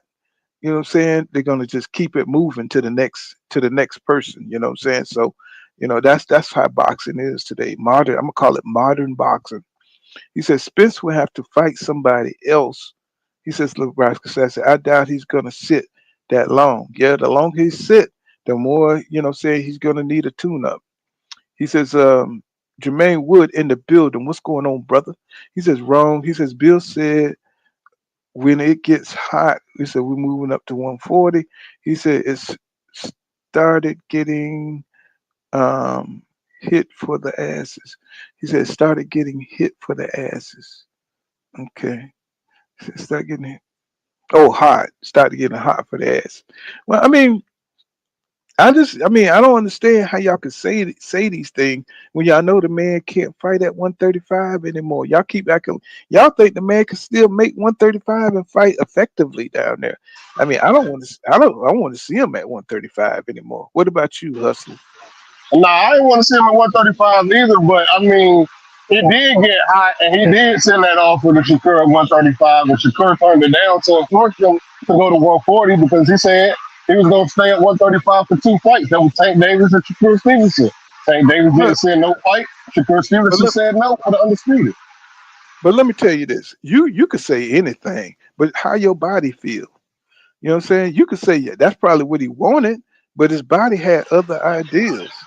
You know Yeah, what so I I'm don't saying? think he should have fought the Cambosos the second time to be right. I don't think he should have fought Cambosos the second time. Right. I mean, how many times can you cut weight like that? You know what I'm saying? It's just like, what I'm saying? They say, they be tripping me out about it. He says Devin can't beat Shakur. The skill level difference is a lot bigger than people think. You know what I'm saying? So, I mean, I haven't seen Shakur like. I mean, I seen him against Del Santos. People keep talking about the skill level, and I saw him just literally run from Del Santos. My nigga Um, turned his back and sprinted from Los Santos, B. I What mean, about the other I kid he mean, ran from too? It was another I mean, kid. What was his name two come on, fights ago? Theater, Nakatini. Yeah. I mean, I understand he's a great talent, but come on, man, let's come back down to earth. Let's come back down to earth. He says Bills knows that Devil cannot beat Tank or Shakur. Maybe, what I'm saying? Maybe, you know, I mean, maybe he's just moving in a way that, you know, protects his son. That was my son. Shit, you know what I'm saying? I protect my son too. He says Lomachenko arguably beat Devin. I don't see how. I thought Devin clearly won that. I mean, I thought he put in enough body shots, and what I'm saying. I thought he clearly beat Lomachenko, and I like Lomachenko. You know what I'm saying? It's just he just got beat. You know what I'm saying? I don't understand why so many people hate me like that. Man, cool. I don't understand it either, bro. He do everything you ever want a boxer to do. It's like the same niggas why the niggas don't like Clarissa Shields. She do everything you want a boxer to do, and they just hate these people. Man. Except This is shut crazy. up. She do everything but shut up. It's like B Dog says, just put on a masterclass against a flat-footed fighter. He said they swear he's doing something far greater than the rest, but he isn't. Well, I mean, you could say that. I mean, because you're a hardcore boxing fan, but at the same time, I mean, he unified the division. You know what I'm saying? He's undisputed at 135. I mean, yeah, it was Kambosos. Yeah, Lomachenko. I mean, you got to give it to him. I mean, he went up and got him a belt at 140. Now, these divisions are weak. These divisions are weak, and that's the problem. That's the problem Boots is going to have. When you come from a weak division, but now all the talent is at 154. That's why I tell fighters. I told Terrence Crawford time and time again, go where the talent at, and they don't do it. They try to wait for the divisions to get weak to become to go get these belts and shit. You know what I'm saying? I get tired of that. He says, B Dog agreed Regis has horrible feet and he looked horrible yeah, he did. He looked terrible Yeah. against Zorilla. Oh man, Zorilla knocked him down, man. I was like, what the hell is going on here? What is going on here? You know what I'm saying? I was like, man, I couldn't believe that. You know what I'm Yeah, saying? but he But was complaining about weight too, though. You know what I'm saying? Let's just, Regis definitely was complaining about making that weight cut to 140. So I mean, it's like you said, these guys do stay in them divisions too long. I think, like with Boots gonna run into the same thing, man. He gonna stay at 147 for too long, chasing them belts. So I think, mhm. you know what I mean? I feel like he should move up. I don't know. I don't know. The boxing's getting weird because the very top of each division is bogus as hell. It's the very top, and then it's everybody else. You know what I'm saying? These niggas just not making the fights that the fans want to see. You know what I'm saying? Like, ain't nobody doing it. I'm a Devin Haney fan. I'm a big Devin Haney fan, but I really, really wish him and Tank Davis would have fought at 135. And, you know what I'm saying? And I wish that Teofimo Lopez would have fought Devin Haney at 135 also. You know what I'm Mm, saying? But these guys that we call the best in boxing aren't really moving like the best in boxing. It's mm, a shame. It's a shame that Rolly Rolando got a fucking done at 140 when it's real niggas at 140. It's a fucking shame that goddamn Pitbull Cruz is a fucking champion by beating Rolly Romero by beating Ishmael Barroso. Like the shit is mm. ridiculous. It's the business of boxing versus boxing. You know what I mean? Right. And the fans is caught in between fandoms. We should all be overall boxing fans because we should not be having no favorite boxer as far as like the business side. You know what I'm saying? I don't Yeah. think like because to me this Tank versus Frank is literally Tank's first 50-50 fight. And no, I'm gonna say Pedraza. Pedraza and Frank Martin are Tank's first 50-50 fight. Yeah. But Pedraza is fighting Ramirez. That's he a who they dog, man. fight coming up. That's a Hmm. dog fight, baby. That's a dog fight. I fuck with both of them guys. I love Pedraza. But the only thing about Pedraza is, man, he old. He getting old, man. He too Yeah, he old for his fighting style. Ramirez. He's fighting him, who's coming off, having a baby and getting not having a baby, but getting married and stuff. So have you seen this though? Have you seen Jared Anderson talking about he's aiming for Deontay Wilder and telling me he's going to beat him? And have you seen this? Yeah, I saw it, man. Jared Anderson he's just so confusing to me, bro. Like last year when they asked him these exact questions, my nigga was crying, talking about I didn't ask to be here, and now all of a sudden this nigga goddamn licking his chops. That's weird. You know what I'm saying? Hmm. I mean, he was talking about retiring and what I'm saying, all this other stuff, and then he's getting into these run-ins with the law. I think it was his second time because I think he got like a Hellcat or something like that, and he's just riding up and down, his city, and I think he's from Cleveland, right? And saying until he get the police attention, so he can outrun the police. Well, the police got him, and saying he's just keep getting into all this silly ass trouble. You know, I mean, I know people got to have your growing pains and stuff like that. But Jared Anderson got a bright future if he just focus and stay away from the tomfoolery. If he could just, focus on his career and on his craft, but he just seemed like he's distracted. So then he's going after other fighters and shit like that, unprofessional. I mean, it's that hood. You could take the man out the hood, but you can't take the hood out the man. You know what I'm saying? Facts. When it comes to some What's people. up with these Ohio niggas, bro? That's just weird. These niggas don't know how to keep it together, dude. Mm-mm. And I'm just like, wow. And but he's a well-spoken guy though. You know what I'm saying? I mean, even though he be saying it's hood, he don't. I think he says that boxing is hypocritical, and it is. You know what I'm saying? He just. I guess he feel like the fans are fickle against him. It's like, bro, you're in the building stage right now, so you can't get this. You can't get discouraged. You still got to build your name, man. You know what I'm saying? And yes, boxing is a what have you done for me lately type sport, right? So he can't get discouraged if people are not just falling in love with him. You know what I'm saying? Because it takes away as a heavyweight, you got to fight some names. You know what I'm saying? The heavyweights is the toughest top division. So you got to go out there and you got to put people on their butts. You know what I'm saying? You got to get some KOs. You know what I'm saying? You got to show that you're hungry and all this kind of stuff. It's not easy. So I don't know what's wrong with Jared Anderson. He wants things to come to him easy. He wants to be the man already.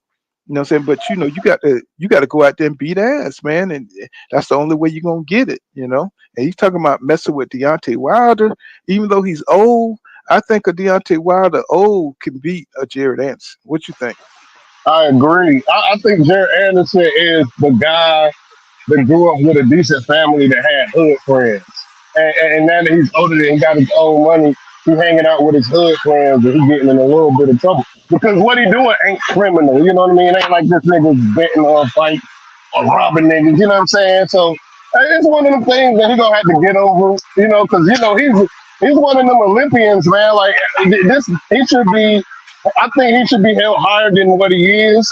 But he not finish his top ranked tour, so he don't understand that he cannot be a top fighter on his rookie top ranked contract. I think that's what Shakur Stevenson is now figuring out.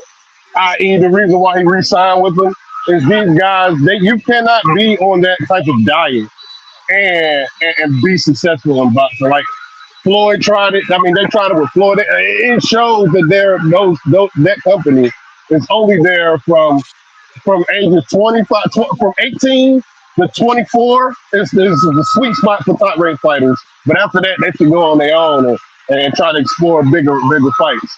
But we'll see, man. We'll see, man. I like Jaron Anderson's skill.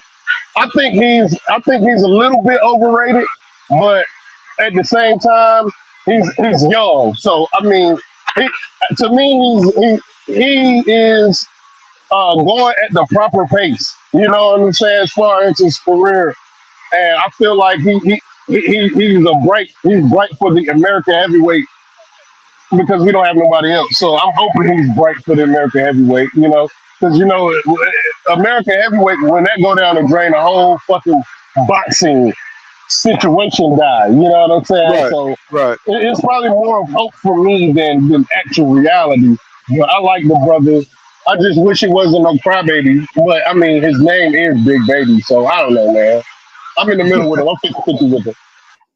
Yeah, I just want them to toughen up, and we come from a generation that put everything on social media. Keep some things to yourself. You know what I'm saying? Everybody ain't got to know, what you're about. Um, give us let us have some mystery. Let us guess. You know what I'm saying? It's like don't just put it out there, that you don't love the sport. So that makes people look at you like, this dude, what I'm saying, just kind of make them second guess your passion for the sport. You know what I'm saying? Because people say anything and turn right around and do something that's hypocritical, what I'm saying, against the sport. Now, we got that Tyson fight with what's going on, Eric R? What's going on, Mickey Dub? He says, let me see, let me read some of these comments. Let me see. Eric says Hector Garcia gave Tank a good fight as well. He says Tank went Super Saiyan 2 and took his sight. I know he hit him with that hard punch, and then my man couldn't make it out. He's like he couldn't see. He says Mickey Dub says Anderson versus DeBoers would be a good fight for both of them. He said I would go for Jarrett to win.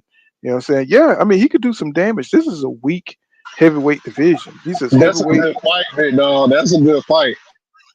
hmm He said, but it's a weak division though, so Jarrett could go far in this division. He says, heavyweight is the division where you got to have the hardware if you want to be considered the man. I agree. I agree, but I just think that you don't need as much skill nowadays to beat, to move up the ladder because these guys are not as skilled. They big, they super big now. You got heavyweights coming in 6'6", 6'5", saying 6'8", saying, look like they're getting bigger, saying, and still able to move a little bit, saying. So, you got Tyson Fury, you got Usyk, and these guys are like, they're huge, man, to be heavyweights.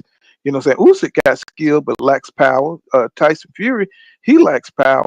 So, we don't have the generation where the people got speed, power, putting it all together, saying, like Razor Ruddock, and what's his name, Ruddock Bowe, and Holyfield, and people who's more versatile. Saying we don't see a lot of that. Saying, or a big dude like Tyson Fury. He's like the only one, but it's like I just got a lot of questions when it comes to him, and how he was able to navigate the heavyweight division. Um, what do you think about this? Was that? Oh yeah, that I was going to tell you about that Tyson fight. I think it's gonna Tyson's got to pass. Say I know it's not a real fight, and I really don't watch the stuff, but I kind of want to run it by you guys that Mike Tyson J Big Tom might be canceled. What I'm saying, if Mike Tyson feels that that boxing test. He's got to pass the EKGs, and what I'm saying, they got the vitals, and he's got to pass all that stuff. What I'm saying, before they get into the ring. He's an old man. Mike Tyson is like 58 years old. What I'm saying? So it's like, it's an exhibition. I think they call it an exhibition now. So that, I think they can't call it a real fight. So now it's being called an exhibition. Um, I don't even know why Jake Paul is taking this fight, but Yo, all I gotta say is if Mike Tyson don't gotta come in the ring clean, Jake Paul is about to have the worst 4 rounds of his fucking life. You don't understand, man. Mike Tyson is the only thing that stopped Mike Tyson from boxing is his body. You know what I'm saying? Like his body right, fell. right, Him and Floyd is of the same ilk. The only thing that's stopping these men from being the top of fucking boxing is their body. You know what I'm saying? right, right. And Jake Paul is about to get in the ring with a person that's 5'10", that's been in the ring with 6'3" killers in his fucking in his career, and he dominated. So if Mike Tyson's 35% of what he used to be, he gonna beat the shit out of Jake Paul. But Jake Paul gonna have to clinch him and take him to if it go 8 rounds, if it's an 8 round fight or 12 round fight, he's gonna have to clinch the hell out of fucking Mike Tyson early to get him tired and able to be able for him to even fight Mike Tyson. But I don't know, man. To me, I feel like I give Jake Paul props because nobody in boxing has had a first 10 fights that he's had. But at the same time, it's like my nigga Mike Tyson might embarrass you, and I feel like this is too much to lose for Jake Paul and nothing to lose for Mike Tyson because Mike Tyson's not gonna stain his legacy because at 60 he lost to some fucking 20-year-old nigga that's at the top of his motherfucking peak physical condition. You get what I'm saying? Hmm. But I would just completely laugh my behind off, man. If Tyson went in there and just Jake Paul, bro, I would just, oh my God, bro, I would love that. I would love that so much. You know what I'm saying? For him trying to take advantage of a senior citizen, like What this, we know, what we know.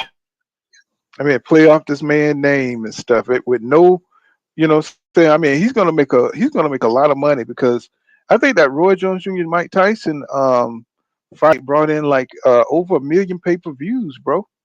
You know what I'm saying? If they wasn't fudging the numbers, you know what I'm saying?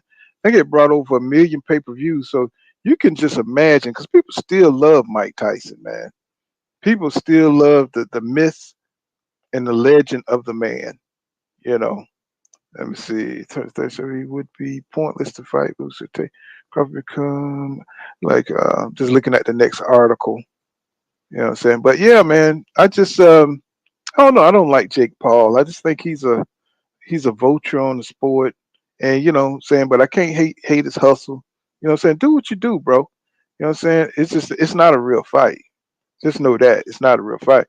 Say, what's going on, Eric R? He said the boys in AJ are aging like fine wine. He said they look like they improved after the losses. Something our American fighters seem to have lost. He said they think it's you lose your career is they think if they lose your career is over. I got you. Yeah, and you're right about that. You're 100% correct, man. It's like we got to get out of it, man. This era we just caught in the matrix, man. We caught in the Mayweather, say aftermath. Where people just think that you can't if you lose one time. It's like that defeats what boxing is all about because a lot of times in boxing you learn more by losing than you do by winning, right? Like we seen Edgar Berlanga, right? He went out there just knocking people out, man. He was just looking like this dude. But I mean, and at first you're never fighting nobody with that skill, right? Until you come across that dude with that skill that's on, maybe above your skill level or right at your skill level, and all of a sudden now you're not looking like saying that savant. You're not looking like that savant, right? And now you got to change your style like Belanga did. So, it just is what it is, man. People got to, you know, I mean, they just got to, stop doing that, man. You know what I'm saying? And let these guys develop. Let them take a couple of losses, make 5, 6 losses. We saw Udanis Ugas, what I'm saying, take losses early in his career, then come back and be one of the finest welterweights, saying, we ever seen. One of the most competitive welterweights that we ever seen. So, we got to get away from that, because you get better, as you make mistakes and then learn what your flaws are by fighting talent, right? And today they're not getting a chance to develop. What I'm saying? That was AJ problem. He got grabbed a belt by fighting weak contenders, what I'm saying, and grabbing these belts and putting himself in a position to where now he's got to fight killers. What I'm saying? And you can only avoid killers for so long before you get Falumaloom and you get exposed. He got exposed, but he took his losses and he learned from his mistakes. He got better. What I'm saying? But don't go up there and grab the mic, what I'm saying, if you can't rap. What I'm saying? If you ain't got no bars, nigga, get off the stage. What I'm saying? So I'm tired of these dudes grabbing the mic and they ain't got no bars. You understand? What I'm saying? What you said? You about to say something?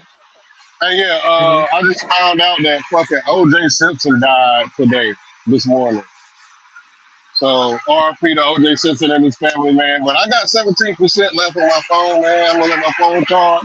I'm gonna fall back Okay. and I'm gonna listen because I think I got these two programs open and this shit's sucking on my battery. Oh, I appreciate you shooting through Hustler Holmes. Oh, I definitely, man. appreciate you. Definitely. I'm gonna definitely come back, man. I love these Okay. conversations, man. I had to unsub and resub to you. Now I'm getting your notification. You know what I'm saying? Right. Hey, Right. everybody, push the like button. Follow my man's Full Counter Boxing. If you don't mind, go over to my channel, Hustle's Home. Hit the subscribe button. I'm trying to put out more product. Put your That's link. that's Put your what it link is. in the chat. All right, hold on. I'm gonna put it in the chat. I'm gonna pull out and then put my link in the chat. After I pull out. All right. Okay. Yeah. All right, Peace. bro. Eric Ross, Floyd says Floyd and Tyson ain't never been of the same ilk. He says Tyson partied and did all types of drugs. He says Floyd was one of the most disciplined fighters we've ever seen. I agree with that. What's going on, son of Peter? What's happening, my brother? I mean, I agree with that. You know what I'm saying? I mean, Mayweather was one of a kind, man. It's just, the sports followed. I mean, look at the effect Floyd Mayweather had on the sport, what I'm saying, when he even after he retired, what I'm saying, he retired a couple of times and he was still, what I'm saying, considered TBE. And this is the rankings right here. And so I don't know if y'all guys could see that. Let me see if I could blow that up somehow. So here's the rankings. Let's see. Let's see. How do you blow that up? Edit layout. Let's see. Let me see. These are the rankings. Let's see. How do you do that? They got so they got Terrence Crawford number one. Let me see. I can't even see the shit. My damn self. And I made it. Let's see. Can y'all see that? Let's see. Let me cut that out. Let's see. There we go. See, I'm trying to blow it up. Let's see. Let's see if I can blow that up. Anyway, well, those are the rankings right there. Let me get my glasses, man. Getting old. Can't see nothing. Let's see.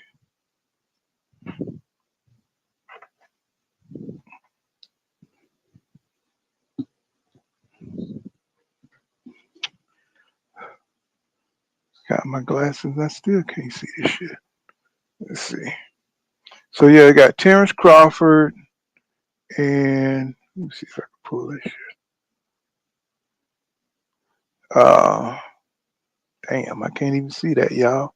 That's a damn shame. Let me see. Let me see if I can pull it up another way.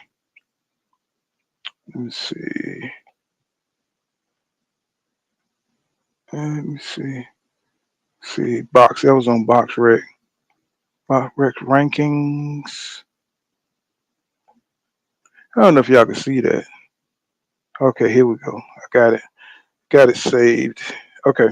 So number one. Let me see if I can share my screen. Show you who they got. Who they got is number one, and all that. Let me share my screen. I don't know if y'all guys can see that. I'm gonna blow it up. So they got Terrence Crawford, number one. Then they got Inouye, number two, super bantamweight. Let's see. They got um, Canelo at number three. They got Javante Davis at number four. They got Arthur Beterbiev at number five. I don't even know who this Junto Nakatani Tani, who the hell that is. They got Errol Jr. is number seven. They got Dimitri Bivol at number eight. Let me see. So damn, that's a long. Got Arthur Well, he is 100% of everything. So he 100% knockout ratio. Let me see. You got Errol Spence Jr. here. You got Dimitri Bivol. Then you got Devin Haney at number nine. So you got Jamel. They put Jamel Charlo in here. I'm surprised. Well, Jamal Charlo, not Jamel. Jamal Charlo at number 10. Wait a minute. They got him over David Benavidez? Oh my God. You know what I'm saying? Hi, I mean, man, the man just fought one time. I mean, Jesus Christ, what's up with this list? Then you got Shakur Stevenson at number 12. You got Manuel Navarrete at number 13. Sabri Matias at number 14. What's going on? And then they got I don't know, Kenshiro something at number 15. Then you got Lomachenko at number 16. And they got Jaron Boots Ennis at number 18. Just okay, Bam at number 17. I don't even know why they got this nigga in. Uh Jermaine Munguia. He's not. I mean, he's not even in the top 10, and he's fighting Canelo, bro. You know what I'm saying? He's not even in the top 10. Then they, of course, they got Shaquille Foster. You know what I'm saying? They got some old heads back here. Stephen Fulton is number 24. I mean, do y'all agree? I mean, this is kind of bad. This is a kind of a bad list. I mean, they could do better than that. You know what I'm saying? That sucks. That list. I ain't gonna say all of it, but you know what I'm saying. I mean, look at the top. Look at the top four. Anyway, up there. I mean, I would put him behind Javante Tank Davis, but I'm pretty sure people are talking about his achievements. I mean, who knows them damn undisputed? Who knows them people down there at them damn tic tac weights? But they always find a way to put anyway up there at the top over, say everybody. I'm just glad Terrence Crawford at least, say we got some color up there. Saying then you got Canelo at number three, Javante Tank Davis could be. It's not that bad. You know what I'm saying? Who is this June this Nakatani guy? I mean, I don't know what he's doing up there. I wouldn't put him in front of Errol Spence Jr. or Dimitri Bivol. Then Devin Haney made it. I don't know why Jamal Charlo is in there. So, the list is kind of flawed. So like they just kind of, yeah, that's a horrible fucking list. You know, that is a horrible list. I mean, I don't know what the hell they thinking at Box Rec. They must be got five blind guys as judges. You know, must be got guys ain't got no damn sight. They can't even watch boxing matches. What I'm saying? He says Box Rec got the weird. Yeah, I mean, so you think the algorithm picks him? Probably sound like it. You know, I mean, because Jamal Charlo. I mean, he did good in his fight back, but the man didn't make weight. Man, the man didn't. I mean, I just thought I was so disappointed. I'm just disappointed by Jamel, his attempt to fight Canelo.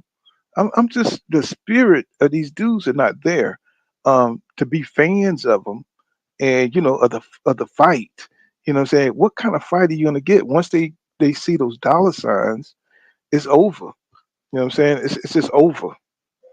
You know. I mean, I know Inoue is good. I know Inoue is coming, but I just don't believe. I just don't believe that he should be up there. I don't think that he has the competition to like really um, show him any kind of adversity. I think once he start running into some adversity, That's when, you know what I'm saying, he's gonna start really, being a champion, As long as he's out here just banging motherfuckers out with this, and you already know what I think. I think this is the second Pacquiao coming. So I really don't ride that Inuo. What his name? Inuo Indy. How you say his name? I forgot how to say his name. I don't ride that train. You know what I'm saying? I just don't. I mean, I hate that he beat my boy Fulton Stevens. But I don't know. I would like to check those raps and all that shit because he's probably banging motherfuckers out like Margarito did. It's probably gonna come out at some time. Somebody's gonna catch that shit.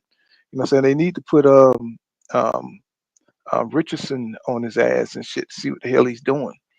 You know what I'm saying? Because he's just banging motherfuckers out of here.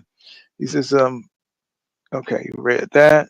He says, Charlo, yeah. Yeah, he came back for like 2 years off to be the guy who came off a loss. Yeah, I guess they just don't want him to lose. There's not a whole lot of talent at 160, man. You know what I'm saying? Just keep it real. Just to keep real, which is not a lot of good fights. And I mean, it's a weak weight class, even though it's a glamour division. Even though it's a glamour division, it's a lot of weak. It's just a lot of weak. Let me see. Just a lot of there ain't no talent there. Let me see. And that's weird for 160. You know what I'm saying? That's weird. Because usually there's some good damn middleweights, and maybe they just need to promote some of the guys that we don't know. You know what I'm saying? Maybe they just need to. You know what I'm saying? Maybe they just need to dig in there and stop promoting some of them dudes. You know what I'm saying? Let me see. See box rankings. There we go.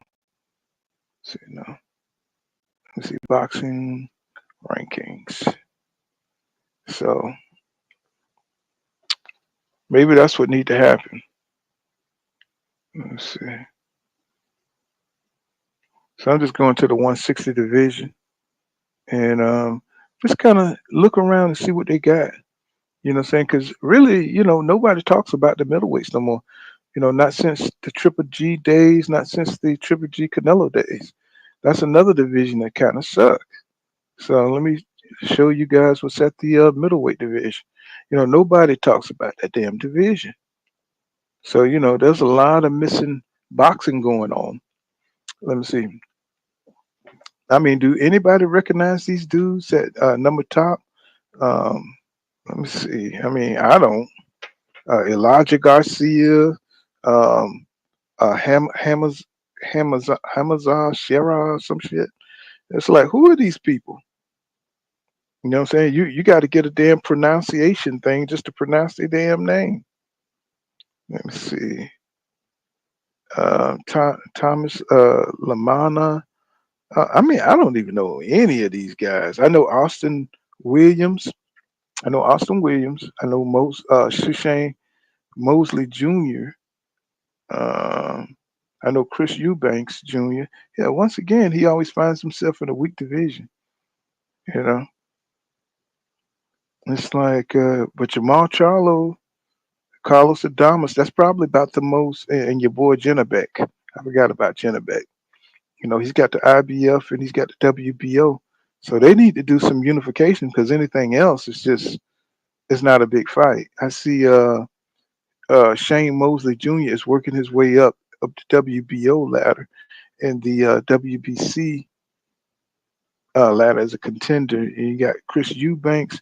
Eubanks Jr. is going to get knocked out if he's talking about fighting Carlos Adamas or Jamal Charlo.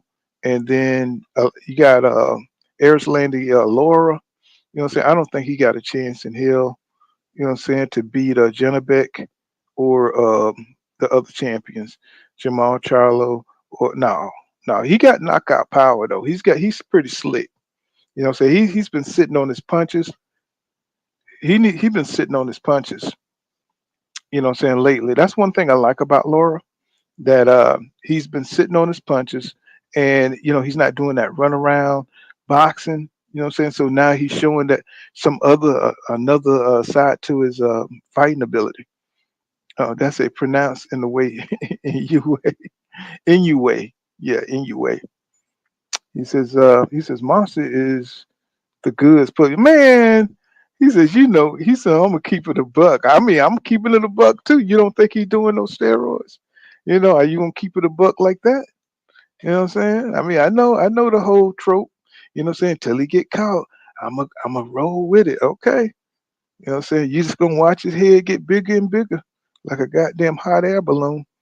He says, but yeah, man, I'm just kind of disappointed um, in 160 division. I mean, I don't see this is trash.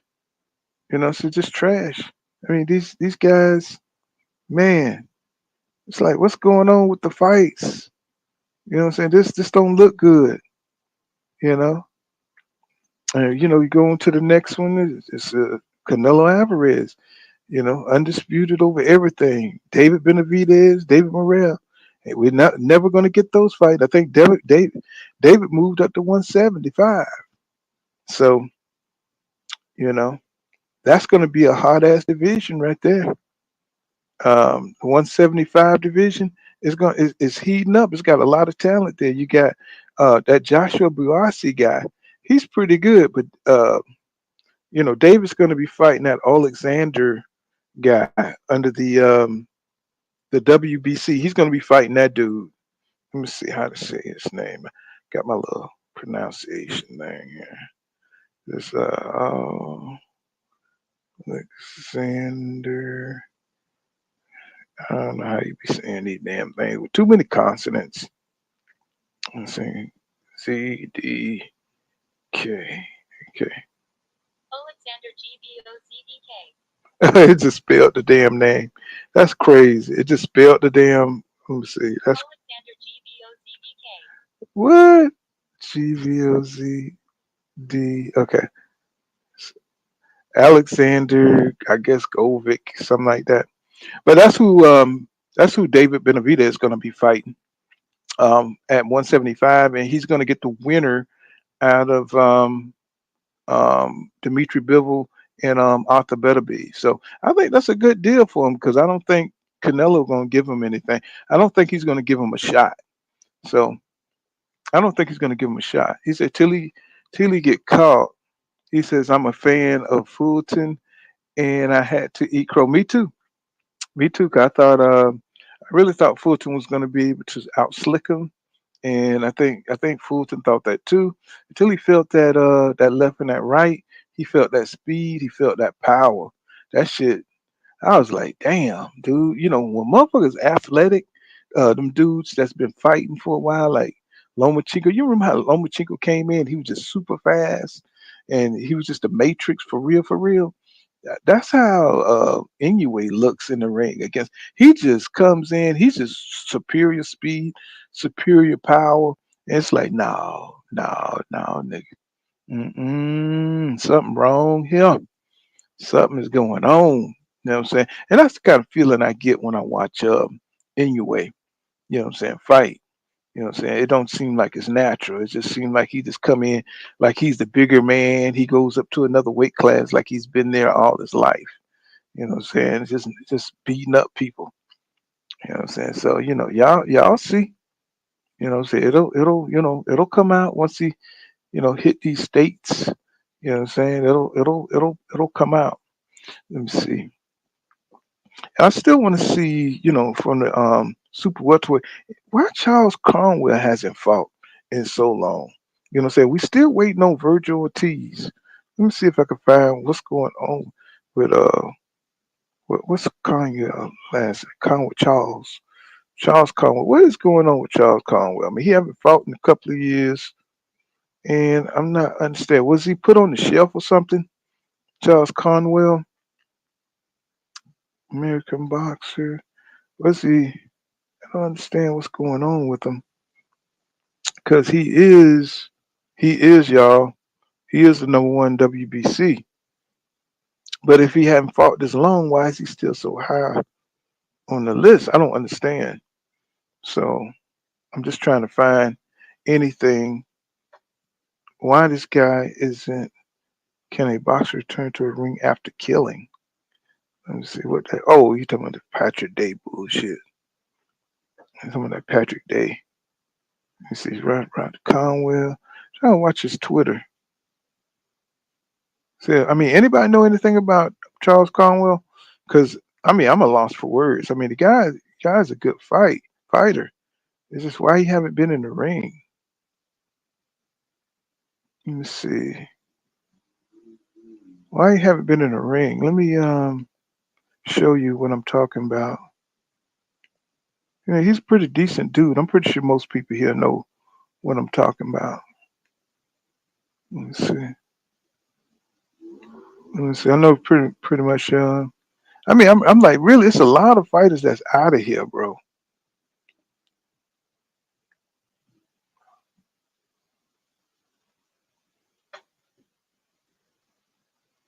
Yeah, that's Conwell right In the there. second round, as the Okay, this is this is fair use. Fair use. referee would stop it. Conwell, you live all Conwell out. Conwell was superb in this fight, using the straight right hand and hooks to the body very effectively. He's got a great arsenal of punches, and that's So he's I mean, I haven't seen him in a while. You know what I'm saying? It's just like you forget these dudes. You know what I'm saying? After you haven't seen them fight for 2 years and stuff like that, you just forget about them. You just there's just a name on the rankings. You know what I'm saying? I just want to know what happened to him. Then you got Virgil Ortiz. Now we got Backram Moza Talib. Then you got Josh Taylor, which is he's trash. You know what I'm saying? How is Xander Zayas get so high at super welterweight? How you get so high? He says his technique is sharp. Says he's got to be on the clear, but they got to catch him. Oh, he's still talking about in the way. You know what I'm saying? In a way. It is what it is, man. You know what I'm saying?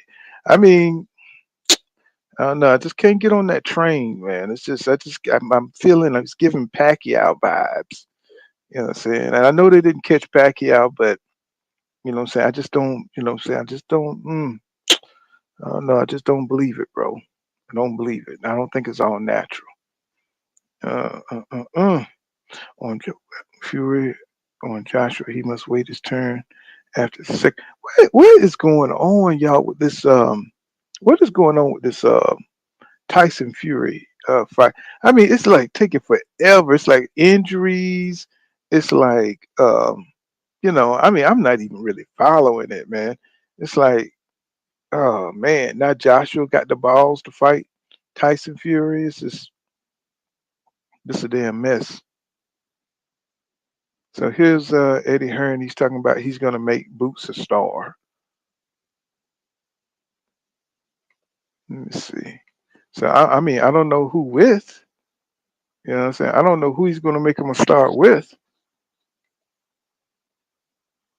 Let me see. I don't know who he's gonna make him a star with, but he says he's got 12 months to make. He's got 12 months to make Boots Ennis a star. And I mean, I already went to Matchroom website. I mean, like I said, unless he's gonna think outside the box. Let me see. Uh, Matchroom fighters. Like I said, unless he's gonna think outside the box, I don't know what the hell Boots is gonna be able to do over there. Who he's gonna make fight, except for Connor Benn, but we already know that's a joke. We already know that's a joke. That is a joke. Let me see. Go on the Matchroom website again, just to show you like who is he gonna fight. I mean, it must be not gonna be an in-house fight, except for, I mean, is he's just going over there for that one Connor Benn fight? You know what I'm saying? It's like, I don't know, super flyweight. Okay, there go Boots. I don't know. It's something going on in boxing. What's happening? Is he just getting it for that Crawford fight? Maybe he's hoping to get that Crawford fight or something. Now there go Matisse. You know what I'm saying? But he's not a welterweight. Let me see, super welterweight. Israel.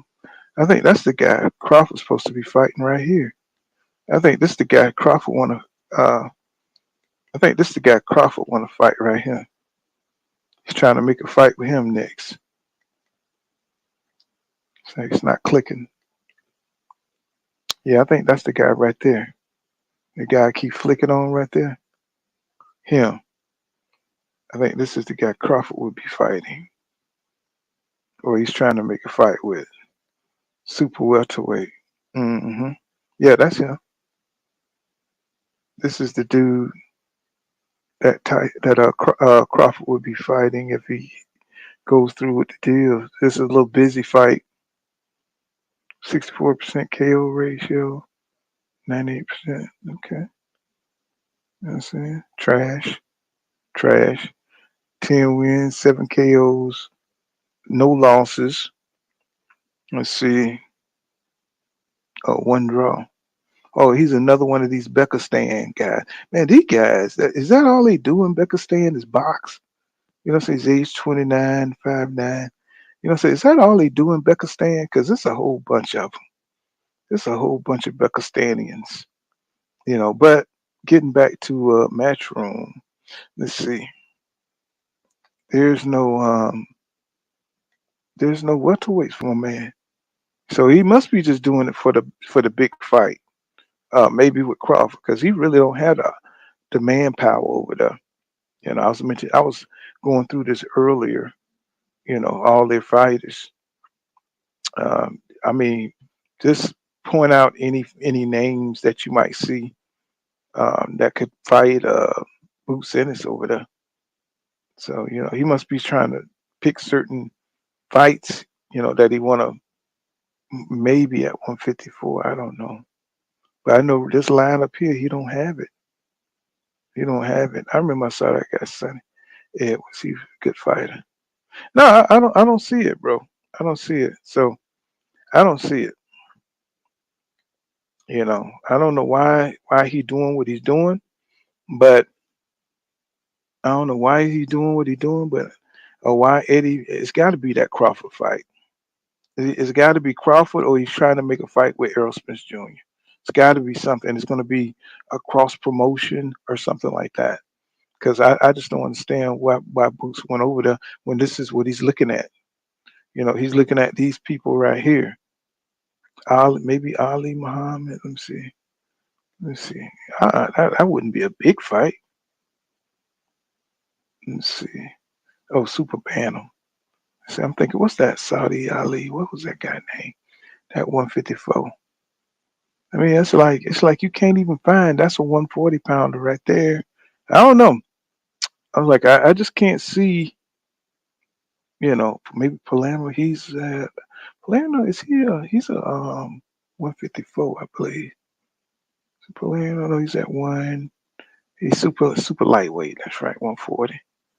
Let me see. No, I don't know why Boots went over there. I just don't. You know, maybe it's that Crawford fight.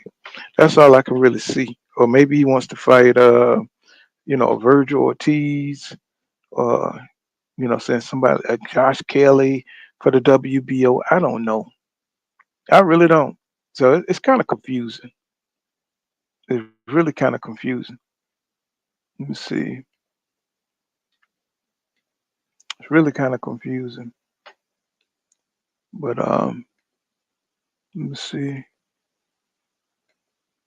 Uh, so everybody's talking about Matisse, and everybody want a piece of Matisse. Matisse want a piece of everybody. So they're talking about making a pit bull Matisse fight. I think that'll be a great fight. Um, shit. Once Devin and Ryan go ahead and match up, what I'm saying? I want to see the next fight I want to see is Devin Haney versus Matisse, but I'm pretty sure that Dev is probably gonna go for Pitbull. You know what I'm saying? But if they're already in a fight and they're already in negotiation, he's gonna have to fight somebody. And who is that gonna be? You know what I'm saying? If Matisse and Pitbull is already in negotiations after Devin, you know what I'm saying, and I'm just assuming that Devin is going to beat Ryan Garcia, you know what I'm saying, who would he fight? Who would he fight? Teofimo Lopez. You think Teofimo Lopez fight Devin after let's say he go out there and put the wham whams on Ryan Garcia?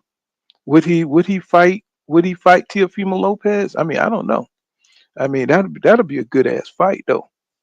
Tio versus Dev, and then the winner fights Sabria Matias, because I think Matias will pretty much take care of Pitbull Cruz. I think he'll beat shit out of Pitbull Cruz, and what I'm saying. So once Devin knock him off, and maybe Tio and Devin could get it on. But I don't, Tio's such a petty ass, such a petty ass dude. He'll probably, try to do something else instead of giving Dev that opportunity to beat him. And I think it's just a thing of pride when it comes to Tio and Dev. He just don't want Dev to come up off his name. And there's a lot of petty fighters like that. Fighters like Terrence Crawford. They just don't want to give people the opportunity. That's why he won't give Jaron Boots Ennis a shot. You know what I'm saying? Because he don't want to pass that baton. You know what I'm saying? He don't want to. He want to turn his back on tradition. I'm passing the baton. The younger guys come up and they beat the legends. Or the legends give the younger guys an opportunity. And they try their best, but they get beat. Not like it ain't, usually like when Canelo tried Mayweather and Mayweather beat the hell out of Canelo. It usually don't go like that. Usually the like Sugar Ray Leonard versus Hector Camacho, fights like that. That's the passing of the baton. And this generation is just so selfish because they just want to cherry pick. They don't want to just give these young guys, these young lions, an opportunity. To rise up and become champions.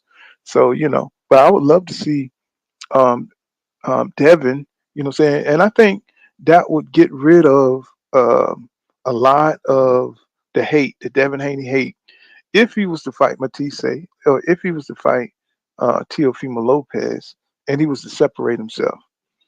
But if he goes in there, let's say, if he goes in there and knock out, um, if he goes in there, and he knocks out your boy Sabria Matias, right? If he knocks him out, then people are going to say that Devin is, on something. Say they're going to say that snack program. Or if he goes in there, he just KOs Teofimo Lopez, they're going to say he was on something. Um, so it just depends on what kind of performance he has. Now, if you go in there, he do what he did to Regis, so that would be more like a Devin type performance, just kind of outboxing and speed kills and surprises you, shocking you, shit like that. What's going on, Doc Kent? He says Poole just came in the chat. He says congrats to Boots for making moves to position himself for bigger matchups. But what bigger matchups, Doc Kent? I'm just trying to figure it out. I just went to the website just to see. It can't be anybody that's in Matchroom in their stable, right? So, besides Connor Benn, is that a big fight? So I'm just trying to figure it out. What I'm saying? That's not a big fight. I'm saying we already see what's happening at 140. Um, you know, I mean, of course, we loving this Tank fight with Frank Martin. A lot of people trying to shit on that fight. A lot of people trying to shit on that fight. I don't understand why. Because we know Frank Martin can go. He's not on the level of. I wouldn't say he's on the level of Shakur Stevenson because of his defense, but he got more power than Shakur Stevenson. He could hurt Tank. Anybody could be hurt, bro. Don't let it get it twisted. Tank ain't Superman. I mean, he's close to it. I mean, the boy can, he breaking brick walls, what I'm saying, with his fists, but he ain't Superman, bro. I'm saying? He could be hurt. And I think Frank could hurt him, what I'm saying, depending on how Javante Tank Davis, feel that night, how he moving. Because Frank is fast too. He don't have the experience, I think, to beat Tank, because I think he will mess up in the fight. I think he will lose concentration, and I think Tank will knock him on out. just because Tank he's got the big fight experience, and that goes a long way when you're talking about fighting at 135, or I mean when you're talking about big fight experience. You know what I'm saying? You're gonna make a mistake, and I think Tank is calm enough to catch those mistakes because he got big fight experience, and I think that's going to be missing from Frank Martin's game. He's gonna have to you have to fight Tank like 2 times. Like Ryan Garcia is whining about nobody's gonna care about Tank. You know what I'm saying? Nobody's gonna because he needs to fight somebody big, and he's dismissed what Frank Martin is. You know what I'm saying? He's talking about he got them. Everybody's moving up, saying that Cruz is moving up. Talking about he's moving up, Devin's moving up, and everybody who he fought in the past is moving up except for him. So and then he blames his loss on the weight stipulations that was he was under with Tank. So he feel like if he was 100%, if he didn't have the rehydration clause, he feel like he couldn't have that Tank wouldn't have beat him. So that's just a setup for a second fight with Ryan Garcia. But I could see Tank moving up to 140, like Jaron Boots Ennis moving up to 154 because of their talent, and I could see them beating a lot of people up there. Now I don't know who would give them trouble as much because Tank is such a special fighter. Jaron Boots Ennis is such a special fighter. These guys moving up, it don't mean the same for them as it do other fighters because they are over talented. You know what I'm saying? They do have so much ability. So it's different for them because they can skip a level. They got that kind of talent because they can think boxing so well. Their boxing IQ is so high. You know what I'm saying? It's just what it is. So it's a good point. He said with Poole, he said it would have been nice to see Boots versus Roger Ortiz or Ortiz win his match, but he's still at 154, Dark Kent. I mean, he's still at 154. Um, so, I mean, we still might be able to get it. We still might be able to get that because it ain't no competition at 147. So Boots, for him to be in order for him to make big fights, I mean, all the fish is at 154. You know what I'm saying? If you're a fisherman, you know what I'm saying, and you throw your lure out there, so you don't want to go to the 147 division. It's no fish over there. You know what I'm saying? You want to throw your bait over there at 154 because everybody's piled up over there in the algae. You know what I'm saying? And get pull you a couple of bass out, Virgil Ortiz, pull you a Lubin, Erickson Lubin, you know what I'm saying? Just stop pulling them out of there, you know what I'm saying? Have your basket ready. Um, because, that's where everybody at. So, that's what they're probably trying to do because I think Boots is probably about to make that move up to 154. 'Cause I keep looking at this division here. I mean, the 147, I just don't see, unless he wants to be undisputed, I just don't see there's nothing there for him. I don't see nothing there for him. Everything is at 154.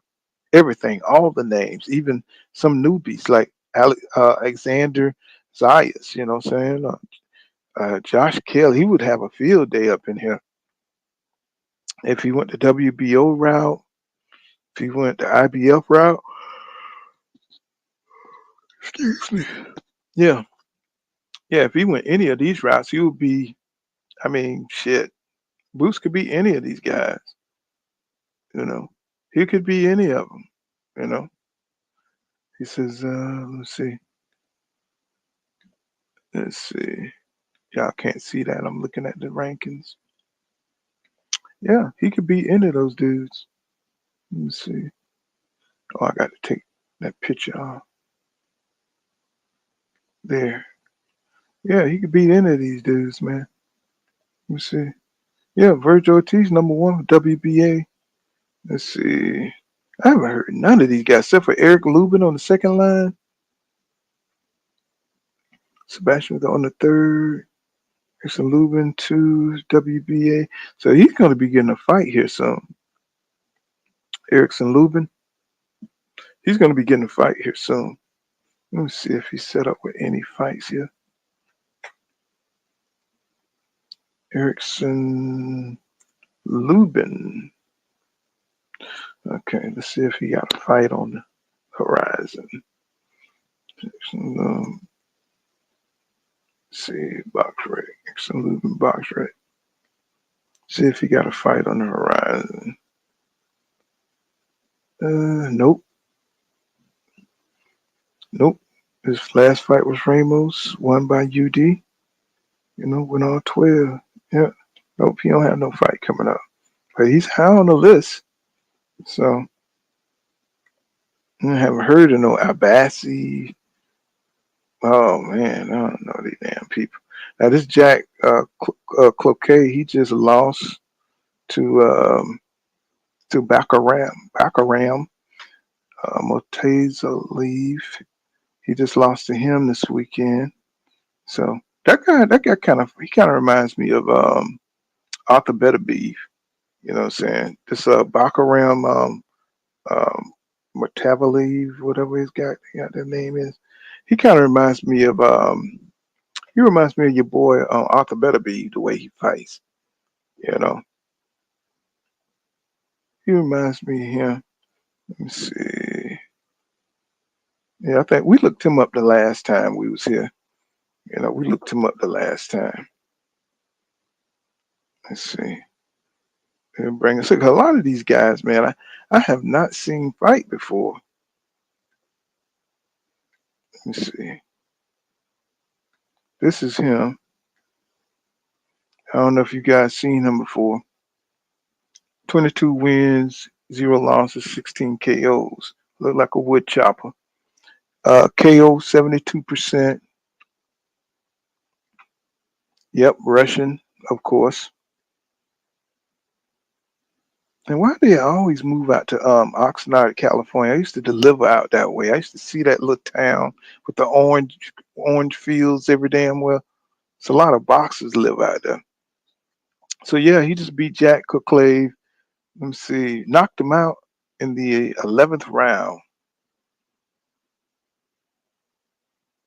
Wow. I'm saying, so this is the dude that Jameer Charlo kept giving step aside money for, so he could fight Castano. You know what I'm saying? Then when he came back, I don't know why he wouldn't fight this guy. Maybe because he's tough. Let me see. Let me check his Instagram and see what the hell he got going on. I know we looked him up before, but we didn't really take a good look at this nigga. Let's see. Instagram. See what he looked like. Ain't number one name like that on here. Let's see. Let's see what his Instagram look like. Let me see. A lot of these wood choppers, they be clones. They probably clones of each other.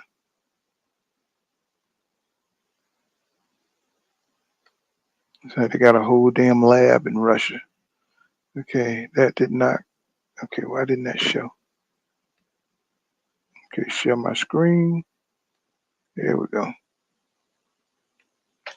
So this is the wood chopper at 154.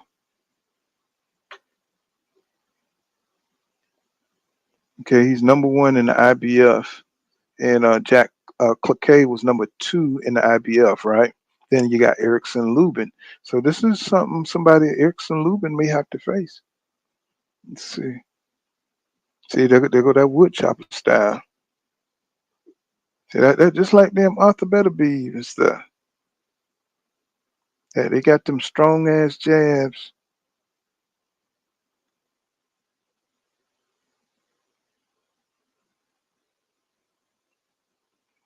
Yeah, they got that power, man. And wood, look at them forearms. Yeah, that's that wood chopper style, bro. Like I want to show that, but I mean, I wonder if I can show the footage. My last one got not copy strike, but they took it off because they blocked it. My live stream, my 6-hour live stream. So you going to go to the body? He's got, man, motherfucker got some power. Look like he got some good power. So this who they got number one in IBF at 154. No, okay, using his elbow and shit. Dirty.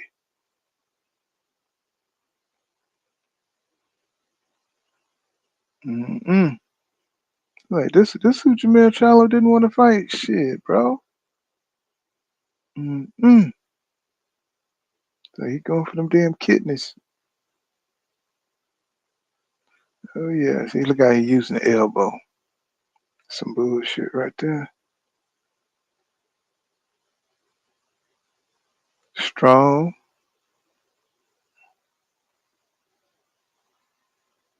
That motherfucker love the deadlift over there in Russia.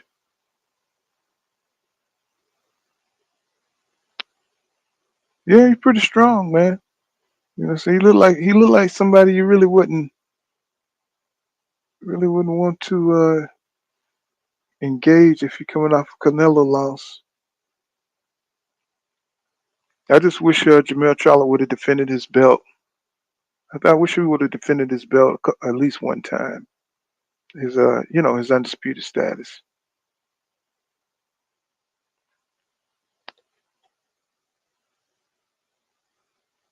Yeah, he's a body puncher, man. He's a body puncher. He's a pressure pressure body puncher. Like seek and destroy type of fighter.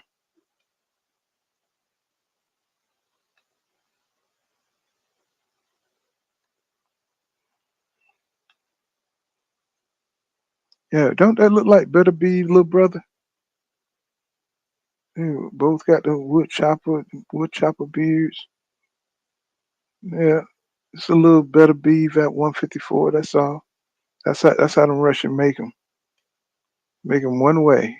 Forward, Russian tough. Motherfucker probably got some vodka over there. Let me see. So that's him. Let me see. Let's look up. Let's see somebody else I don't know of over here. Now this I don't know if somebody's seen this Sherry Buckachuk, something like that. Let's look him up. I mean, I'm just curious because I'm tired of looking at these dudes' names and I don't know anything about them. You know what I'm saying? Yeah, don't have time to look up all these dudes. Let me see. I haven't seen this dude fight in no fights, but yet their name is at the top of the list. This Shaheev Bukachuk. He's number two in the WBC at 154.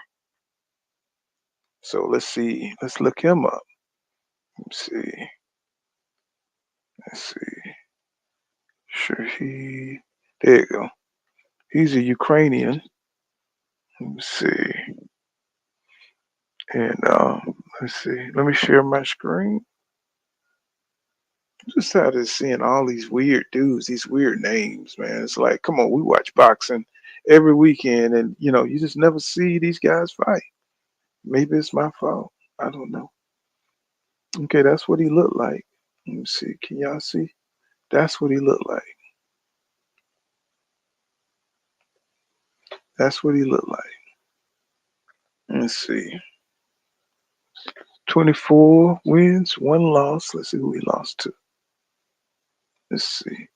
He lost to Brandon Adams. Brandon Adams. What the hell is that? Is that the dude who beat the one who lost? Yeah, that's the dude who lost against Jamal. Jamal beat the brakes off him. Well, I ain't gonna say beat the brakes off him, but he was kind of had a difficult Ninja Turtle style. Let's see. So there you go. 24, 23 KOs. That's a 95 KO. So he got some power. He's in the Nevada program. 6 foot. That's pretty good for pretty good size for that division. Age 28. He's young, and he's Ukrainian. So that's Lomachenko people. Seen the Lomachenko people, the Ukrainians, whatever. He's the WBC interim world super champion. Never heard of the dude, man. Never heard. Let's go to his Instagram and see what's popping. Let's see. Let me go back. Let's see. Oh, let me see. Who was his last fight? Who was his last fight? Um, oh, Brian Mendoza. Okay, that's the dude. That's the dude who lost to Brian Mendoza by UD. No, he won. He won by UD. That's right. Mendoza lost that damn fight. Sure did. Mendoza lost that fight. Yep. Mendoza lost that. Let's see. Yep. He lost his last two. Tim Zhu and Harry Chaka. Whatever. Yep. He damn sure did. Let's see. So let's see what his Instagram. Let's see how he moved. Cause I didn't see that fight. Or if I did, I forgot it. I forgot it. Damn sure did. You know, can't I remember all these wood choppers. Let's see. Instagram. Okay. Okay, here we go. Let's see. Can y'all still see that? Yeah, y'all can see that. Let's see. So, okay, this is him. Let's see. No, I don't remember. Okay, this is fair use.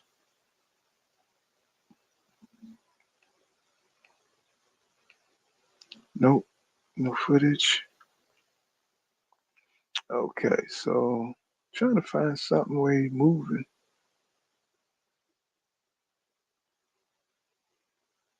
Let's see. Ain't ringing no bells. I mean, I don't know if y'all saw that fight with him and Mendoza. Here's the promo for it. Let me see. I don't see. Well, I guess this the one of the pictures from the fight. Still don't ring no bells. I must be didn't watch that fight. Yeah, probably was doing something. That's when he got the belt. Let's see for the interim.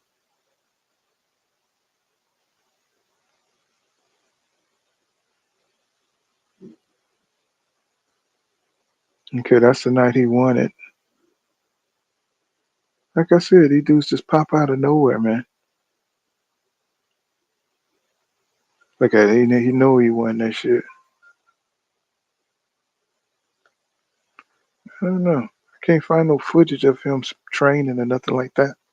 Let's see. Maybe he just didn't put it on Instagram like that. Let's see. See if we can find some footage of him. Just see what he moved like. Let's see. Here we go. Let's see what he moved like.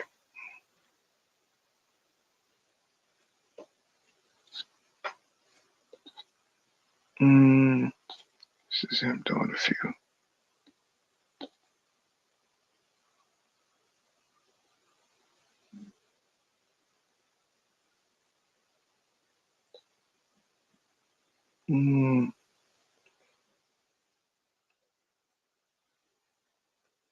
Yeah, I got to get familiar with these, with with these different foreign guys. Look like they're trying to take over. Like it's just kind of awkward, slow. But he's just working on something here. So just working on memory, muscle memory. Just working on slipping.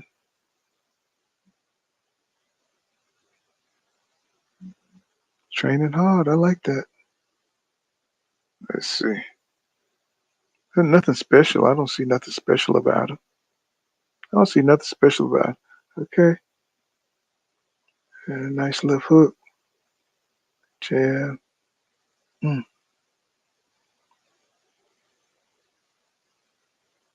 Mm. Might have some power. Mm,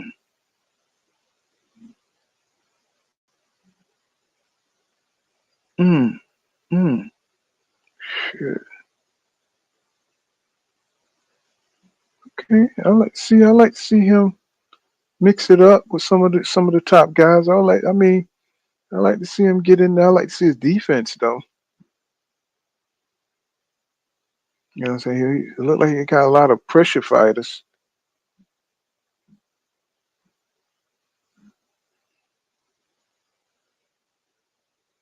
Mm. He like going to that body, don't he? He like going to that body. Mm. Okay. Okay. Okay. He look like he got some hands now, but I don't know what his defense is like, but he definitely like going to the body. His feet flat.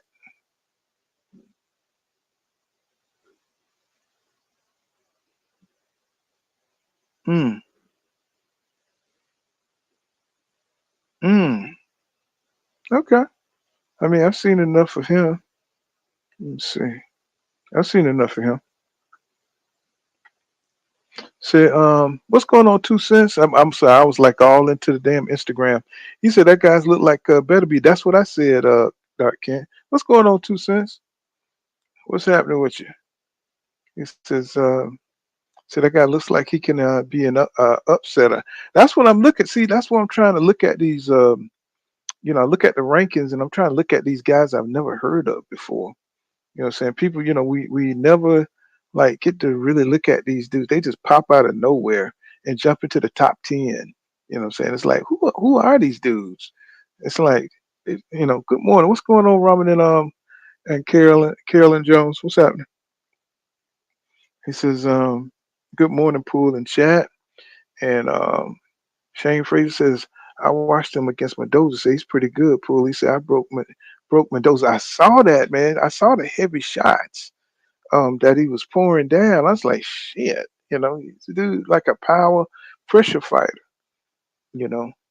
Um, man, it's like, but they come out of nowhere. That's what had me looking them up and stuff like that. Like this, I never heard of this. Um, a bass bar. Let me see, Baru. It's like, where did these dudes come from with these names, man? Pakistan, and they be some good ass fighters. They be some tough dudes, though. They come with these foreign funny names, but they be like really tough. Okay, let me look up this dude. Okay, he's number 2. Abbas Bararu, something like that. Let me see. Let me look him up. Because I really planned on coming in doing this earlier, but I got caught up with the Josh Taylor sign into a Matchroom. But let me see. Abbas. Okay. Because it's hard to spell these names because we don't have names like this. Oh, there we go. German. He's German. Okay. So there you go. It's a black guy. Okay. Okay. Whatever. Okay. Hold on. Americans, we ignorant as hell. You know what I'm saying? It's like we are like really. Say I don't even recognize the German name to be black, bro. Okay. Here you go. So this is him. Abbas Babara Barrow or something. I don't know how to say this shit. Is it 15 wins, 1 loss, 9 KOs? Okay. He's got 60% power. He's in Nevada. Age 29, 5'9" and a half. Let's see, he's from Berlin, Germany. So daddy probably, one of us probably, went over there. You know how it go.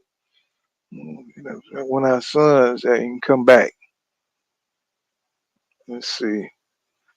So he beat his last fight. He beat Sam Eggington. Let's see what he looked like. Okay. Damn. 34 wins, 9 losses. So he got a few losses and 20 KOs. Okay. Got a few losses. Sam Egerton. See he fight anybody?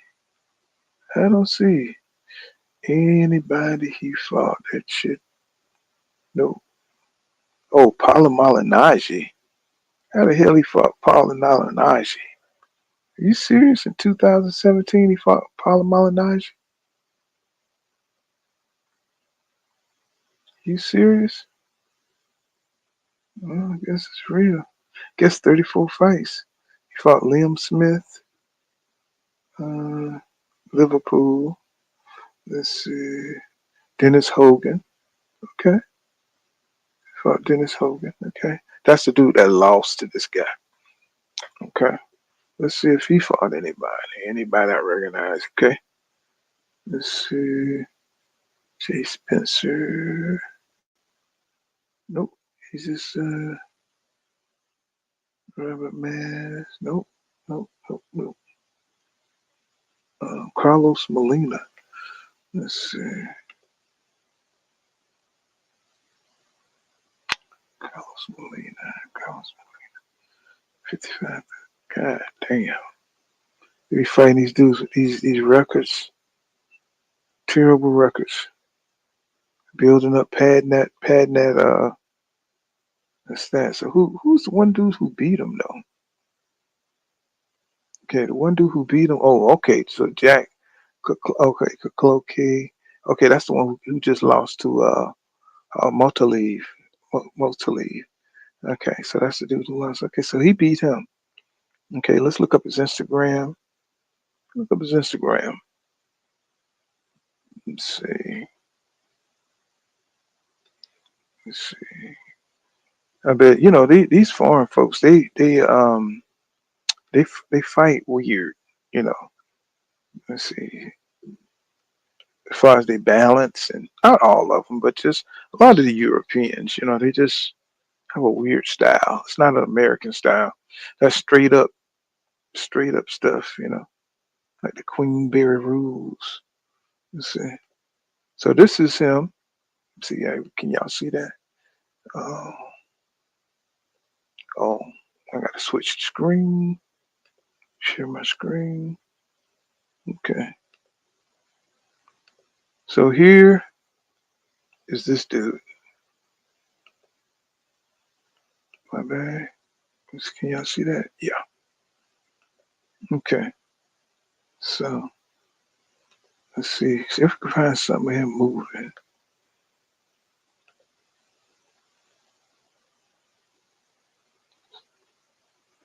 So this is him.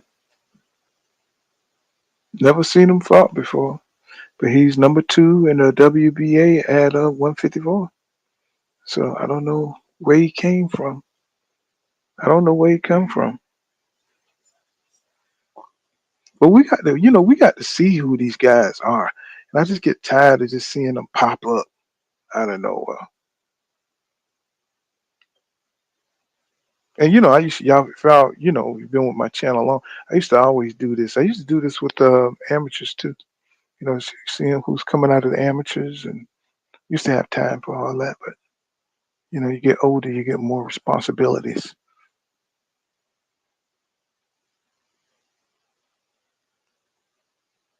Says German world. I mean, I don't know.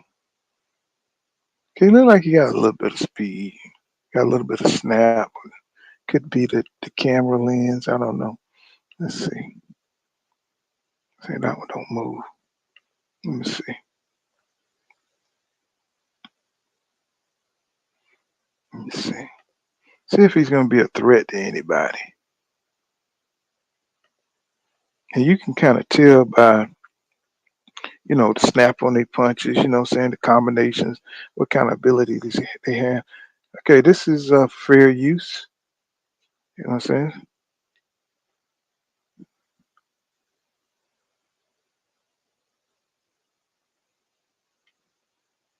Okay, this is for fair use. Just looking at him, see how he move and see, saying if he's any good. He got some power now. But this is the guy here. He don't look like he's too mobile though. Got some power. Caught him with that overhand right. To the body. He got some power. He definitely got some power. Trying to pause it so they don't strike. Give me a strike and stuff, y'all. Mm. Mm. Good one. Okay, we see you. We see you. So I guess that was the Egerton fight that he won. Let's see.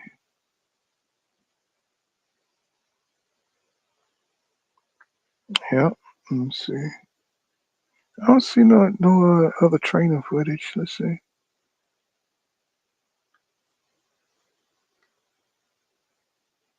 He's strong. Let's see. Here we go.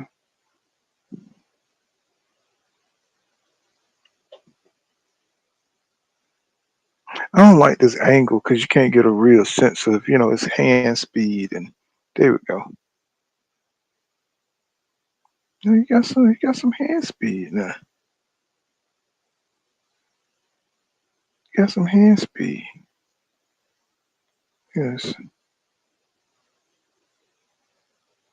Let me see, how tall was he again? Forgot all. Got a little bit of hand speed.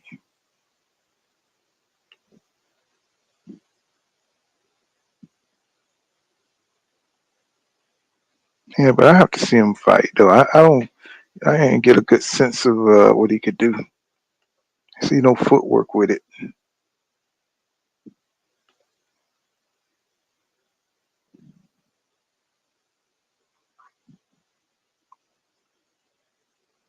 Got good head movement when he wants to, but what he do with his feet?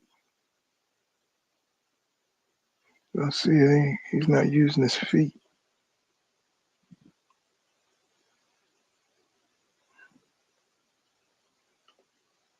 Let me see. You look at he just concentrating on power here. He's working on his power, uppercuts. He got power now, I just want to see how he move his feet though, how he deliver. That's what I'm trying to see. I'm trying to find a video of how he put it all together. Why he's at number 2? That's what I'm trying to see. Why the hell is he at number 2? Okay, that's all the way down. That's about all of that. Let me see. Why is he at number 2? Okay, I saw that one. Come on, let's see. Haven't seen this one.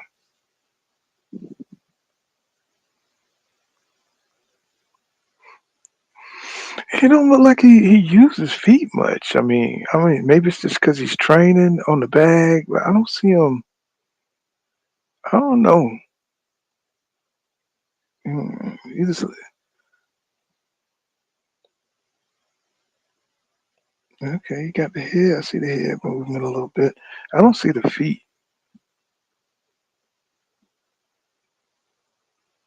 Nice. He got the nice little uppercut, nice little hook to the body. It's nice.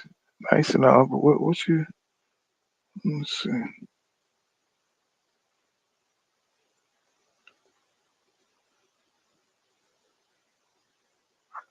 Man, that's somebody I've never seen before, where he's up there in the rankings at 154. So when you see this face, don't be surprised. Don't be surprised. This is the guy that you saw in Pool Counter Boxing. Okay. Yeah, that's it on him. Let me see.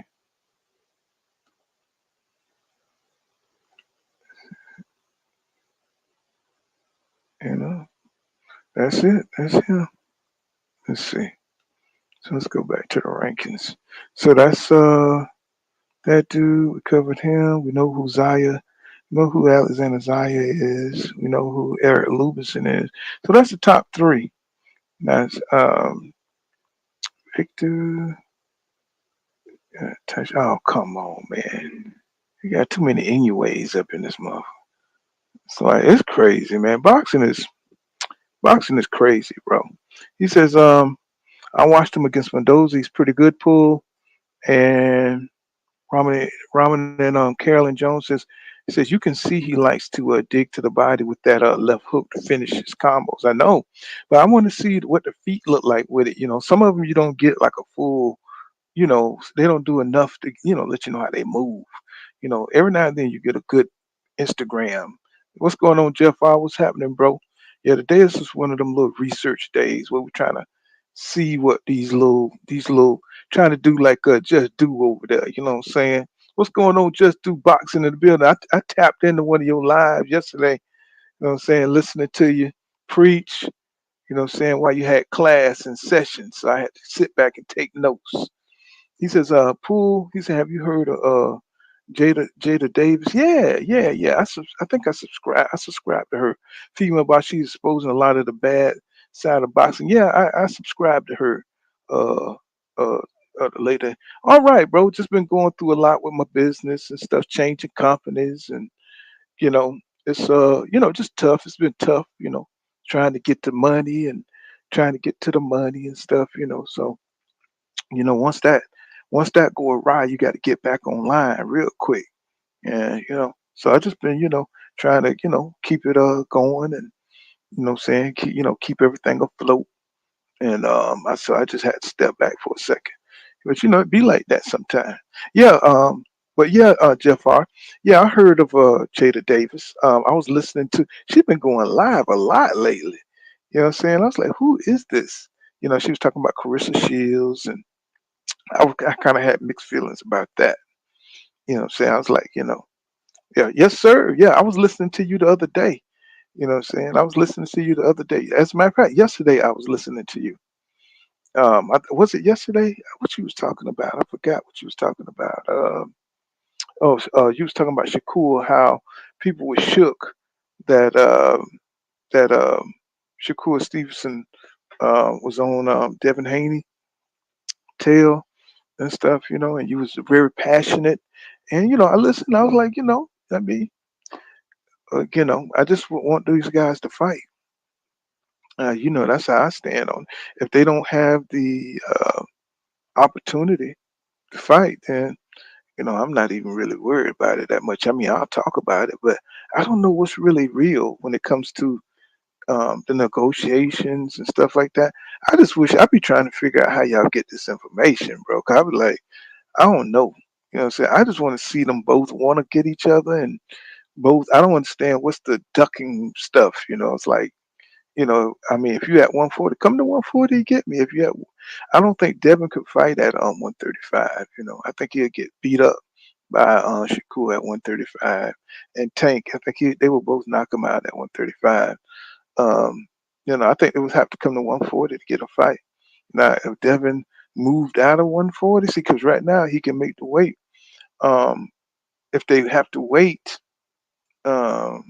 saying maybe it'll be in the next two fights, they can come up and Tank can make a special, saying make a special way to go up there. And I think he could beat him at 140. I think Tank would be stronger at 140. Both of them. I just don't think he could fight at 135. I think they'll beat. I think they'll destroy Devin at 135.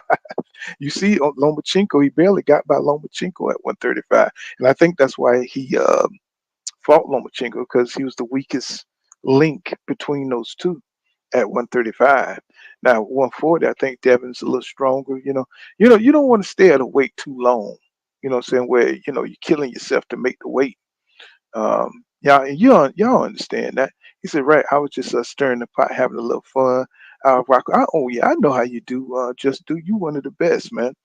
Um, yeah, I was listening to you. You know what I'm saying? Because I'm trying to get back into my flow and everything. You know what I'm saying? Because I've been out for a second. So and then boxing wasn't like really had a lot of good fights on and everything like that. So when it gets like that for me, it's hard for me to just talk about nothing. You know what I'm saying? So, I got to get on here and remember how to glide and, and get my, get my chops back. You know what I'm saying? Of course. So he says, I agree Shakur have to move up if he wants that fight. Yeah. Plus, him being a young, well, I think he's older than Dev, but Dev, he been in the game a little bit longer. But yeah, Shakur, he's going to have to position himself, to get the fight. I'm like Shakur. I don't think Devin wanted to fight him at 135. I don't think it's because he was scared, but I think he knew he would lose if he's not 100%. Just like Ryan Garcia was saying with Tank, right? He was saying like he's been saying this a lot too lately about the rehydration stipulation. It's like, bro, you already lost your O, so it don't matter. You know what I'm saying? It don't matter if you lose one fight, bro. You can get better. It don't matter if you lose one fight. Ryan Garcia need to understand that you're not everybody's not going to be Mayweather. You know what I'm saying? I mean, Ugas lost five or six fights, I think, and he came back to be one of the best welterweights. So the most deadliest welterweights. What I'm saying, we've ever seen. What I'm saying? So you just get better. When you're coming off a loss because now you know what you're deficient in, and I think I would rather see a fighter come off a loss and learn something than, be like Edgar Berlanga going out there and knocking out people and people thinking you're something you're not. And then you come across somebody with some skills that can handle your punch and that can slip and have a little boxing skills. Now you're looking stupid because now you don't have a plan B. You know what I'm saying? Now you're getting exposed instead of learning what you need to learn. Like Anthony Joshua, going out there knocking out people, getting belts. Then all of a sudden, oh, I need to get some skills with this. I need to, learn how to keep my hands up. Okay, I need to learn how to, pivot off that punch. I need to learn how to critically think in the ring. So losses help fighters, y'all. It's like if you have no losses, you really haven't learned that. It's just that either you're like Roy Jones, you're just so athletic and you're just so skilled than everybody else, you're faster than everybody else that you're not really learning nothing. Now, I'm not saying Roy Jones Jr. don't know how to box. I'm just saying that he's just got so many, he's so damn gifted that he really didn't have to test his boxing skills. Um, so that's all I'm saying. It's like a lot of these guys, like Tank and Shakur, they just so damn athletically gifted that it's going to take years before you realize. I think Tank can box too because of his stature. I think his skills come through too. His boxing IQ comes through because of his stature, because he can get to you and he can plan, he can set you up, and he set up his punches too in advance. So I mean, if you can see that in Tank, but he's also athletically gifted, just by leaps and bounds. You know what I'm saying? He can explosive. You know what I'm saying? He's just the way he moves. With the power that he hits you with, just athletic, man. Shakur, what I'm saying? If he had power, it'd be ugly. It'd be unfair. He'd be another Roy Jones at 135 if he had power. He'd be like Jaron Boots Ennis, you know, at 135, Um, but he just need to add some offense. If he has some offense, I mean, I'm not saying that he can't box to a win the way he's winning right now, but I would love to see some offense. You know what I'm saying? I would love to see. Let me drop this just in case it's just do want to come up. Um, I would like to see some offense with that. So I would like to see him fight Delisante Santos again. De Los Santo. I would like to see that again. I think Shakur would approach that fight differently because I don't think he liked the backlash that he got, and I think he would go in there and I think he would put on a better performance. You know what I'm saying? God damn, Ramen and Carolyn Jones say I would love to see Shakur against that kid Ortiz, Jermaine Ortiz. I think he'll beat Jermaine Ortiz. I don't think Jermaine Ortiz fast enough. I think he got a high boxing IQ. But because of uh, Shakur's defensive style, he don't risk nothing. He's kind of like Rigondeaux. Shakur, he's kind of like Rigondeaux. But Rigondeaux will get offensive on you. That's the difference. Rigondeaux will knock you out. So he do got more power, knockout power at his weight in his weight division than Shakur. But his defense is frustrating, like Rigondeaux. That's why a lot of people didn't like watching Rigondeaux. But Shakur is very talented. He just need to pick up the offense. You know what I'm saying, and he'll be more fan friendly. He says, I feel you. He says he said most definitely. He said, I'm rocking with you. 1,000,000%, no doubt, bro. You know what I'm saying? We've been around this thing for a minute. So, we're becoming the OGs out here now. You know what I'm saying? We've been here for a minute, just to. He says, I agree. He said, Devin ain't scared to fight for sure. No, none of them. I believe. I just think like Cruz. Cruz would never have a chance to beat Shakur Stevenson or somebody like Sabri Matias. Uh, I don't think Matias will be able to beat Shakur because he moved the way he moves. But then again, it's like would Shakur be able to beat Sabri Matias because of his defensive style and because Sabri Matias is so aggressive. What I'm saying? He would have to, what I'm saying? Because they don't like to give the fight to the boxer when the other guy is like overly aggressive like Sabri Matias. But I don't see Matias being able to hit Stevenson. I'm just supposing that if Shakur moves up to 140, what I'm saying, what that would look like. What I'm saying, that to me that'd be like, you know, like like um what's your boy name? Boots moving up to 154, but Shakur don't have the power of Boots. But maybe like Devin, maybe his power will grow moving up in weight. Now that'd be something interesting to see if he could start knocking down people as he move up in weight. Maybe he'll get stronger. What I'm saying, as he moves up, and that'd be another different. That'd be a different Shakur Stevenson having power and offense at 140. He could beat a lot of people. What I'm saying, he could beat a lot of people. That'd be on point right there. That would be definitely on point. I want to see Tank move up to 140. I want to see, man. I'm just excited to see if that could happen. Because I don't really see anybody at 135. I want to see Tank fight except for Frank Martin. Um, Now that fight, so I'm so glad that he made that fight and he made that fight on time. Ryan Garcia, I don't know why is he really want that Tank fight. I mean, he's making a lot of lip service. What I'm saying, when it comes to his Tank, talking about nobody's worried about him, and he wants that Ryan Garcia too. He made $30 million, he say, on the last fight, so he won another $30 million to get knocked out again.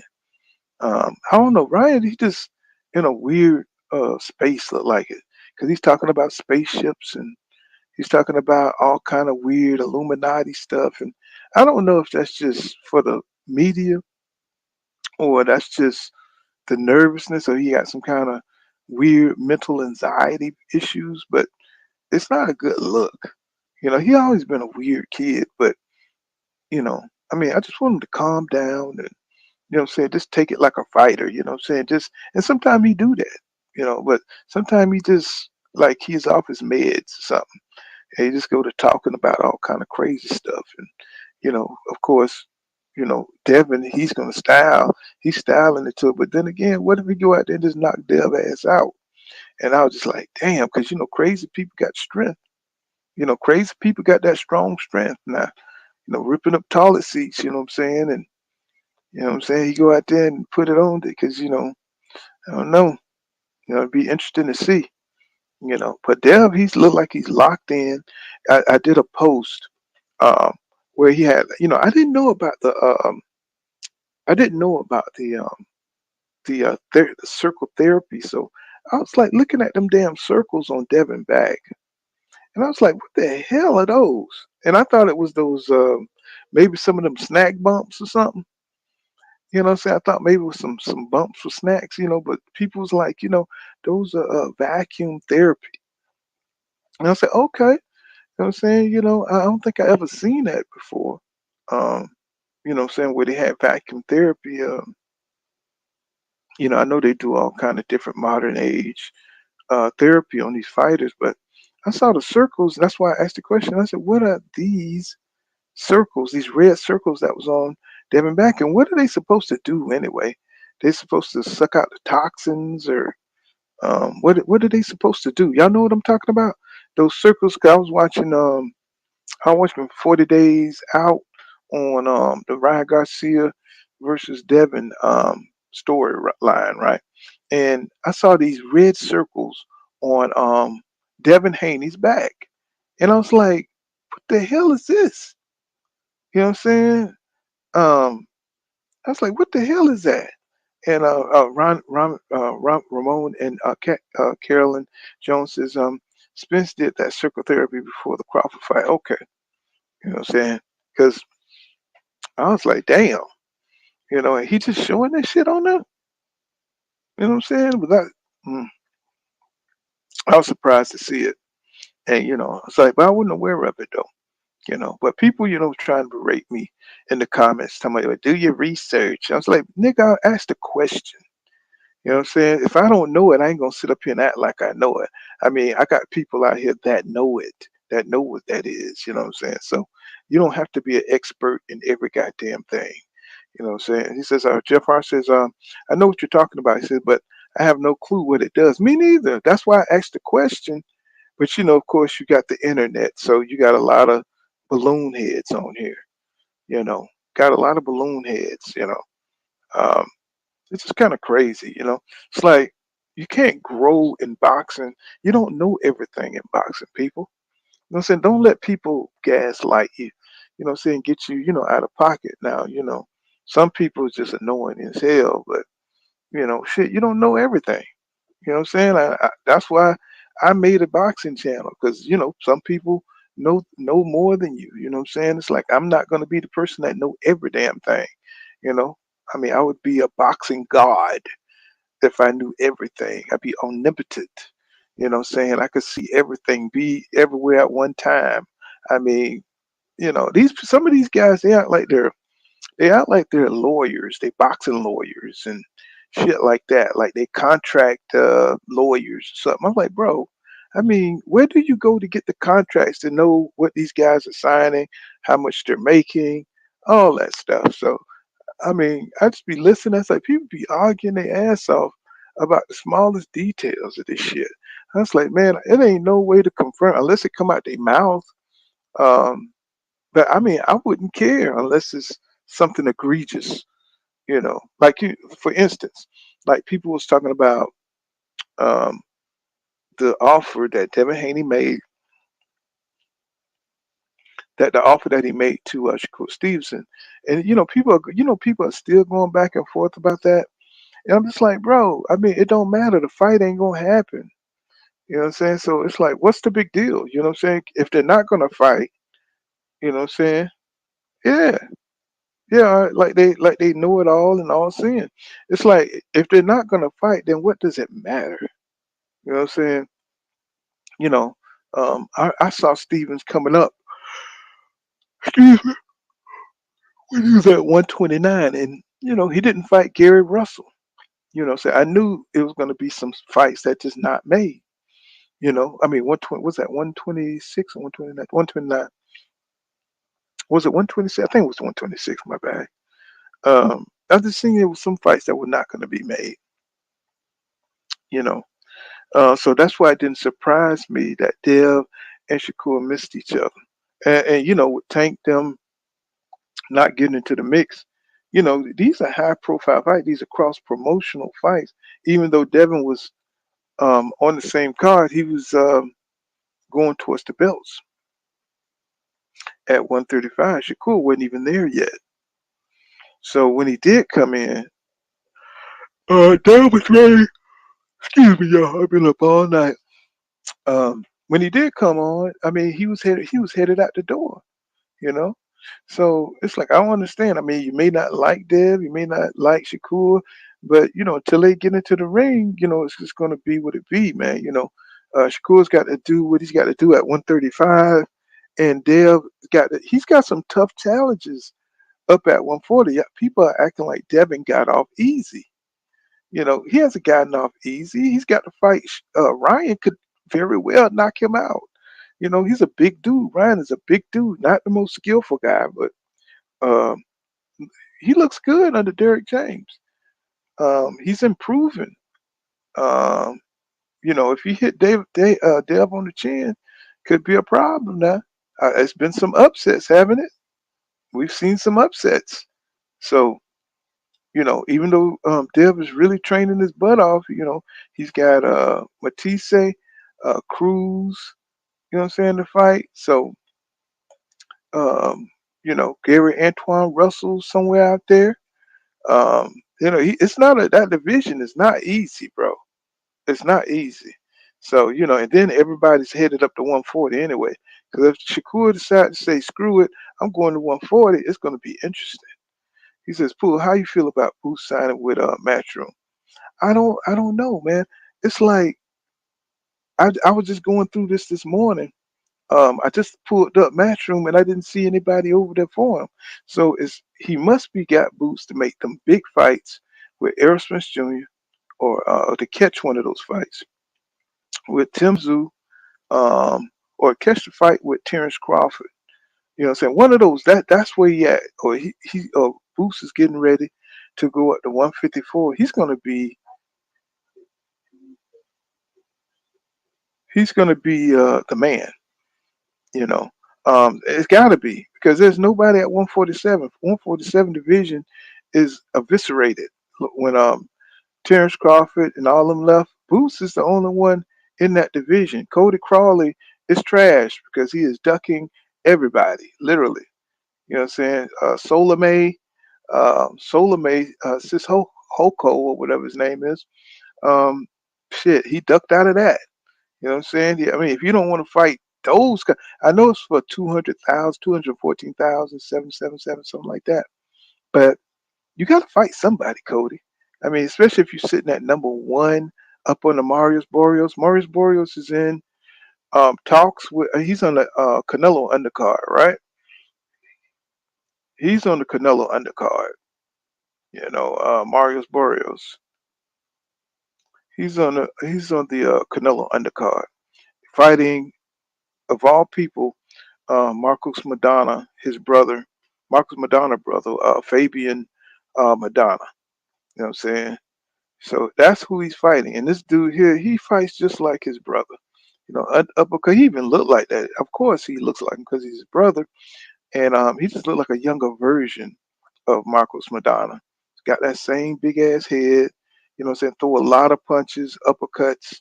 You know what I'm saying? It's not a bad fight for Marius Barrios because the other option is not a good option. You know what I'm saying? Either to get your head kicked in by Jaron Boots Ennis or fight this guy on a high uh, visible card like Canelo Alvarez. That's a high visible card.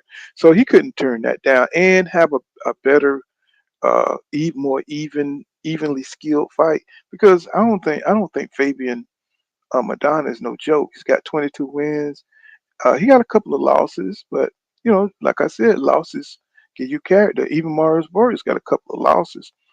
Got a few more fights than Fabian Madonna.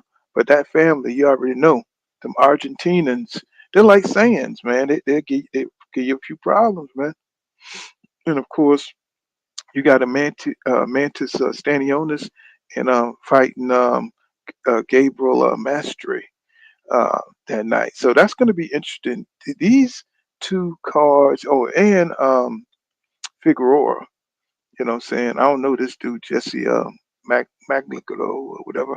I don't know him. But I just know these three cards here is going to make people come into the fight because nobody wants to see Canelo fight Jamie Munguia. You know what I'm saying? Everybody knows that's a bullshit fight. You know what I'm saying? That is a bullshit fight for sure. Nobody wants to see that. But getting back to Boots going to Matchroom, Bozy, so he was talking about, he think it's a good move. You know what I'm saying? Because, I think Boots sued Cameron Duncan. He sued them. And, saying because they couldn't keep up their part of the bargain to keep him busy. So, I mean, he's a free agent now. So, I mean, but I would have thought he would have went to the PBC. He would have called Al, and I just don't know what the aversion is for these black fighters not to go to the PBC. And I'm not saying that all black fighters have to do that. I'm just wondering why. Um, Ramon and Carolyn Jones says supposed to help with blood flow in that area and used for recovery. Says we used it at the hospital for physical therapy. Oh, great. Okay. Say I had never heard of that before. Says Doc Ken says that's what I'm saying. For Dale versus Ryan is 50-50 in my opinion. Now I didn't say it 50-50. I say Ryan is getting better. We don't know what percentage he is, and he's fighting at a good weight. So he's not drained. You know what I'm saying? And Ryan is a very athletic, physical fighter. If he's not feeling, say he's using all that energy. He's a very frenetic type of fighter. So if he's not feeling it, saying he don't feel superior, throwing them hands with lightning speed. You know how he hit the little cobra. He says, Jermaine Wood says, Pool, have you noticed you don't see any black fighters fighting on these cars? That's what I'm trying to tell you. I'm looking at the Uber stand. I'm looking at the Uber stand crap. I'm like, bro, all these Uber stand people, Sihi, Chuck, and, you know what I'm saying? It's like all these foreign, just like HBO was trying to phase out American black fighters. They trying to come again. They always, it's like the agenda never stops. It's like they continually try to phase us out. He said even tank fights don't have them. He said black fighters are becoming second class citizens in boxing. Plus the fans, not just boxing, the world. Look what's going on. Look what's going on with the war, the gender war, right? Look what's happening. Saying the young folks are not having children. They don't want to go together and stuff. So we're not having families. So it's a global effort. It's a global effort. Saying it's the imagery. Saying they destroying the imagery of the women and they're destroying the imagery of the men. So of course, in boxing, they don't want no strong champions, black champions. They don't want no strong nothing. Saying representing black men. They just want us with purses and um, high heel shoes, and that they just want that to be the image for the new generation. So in boxing, they have a strong black man like Deontay Wilder. Being the champion of the world, the unified, undisputed champion of the world. They put an end to that quick. You see, anybody that's successful, they got to bring down because the imagery is too powerful. That means some little kid out there who, looked at Muhammad Ali, 50 years ago.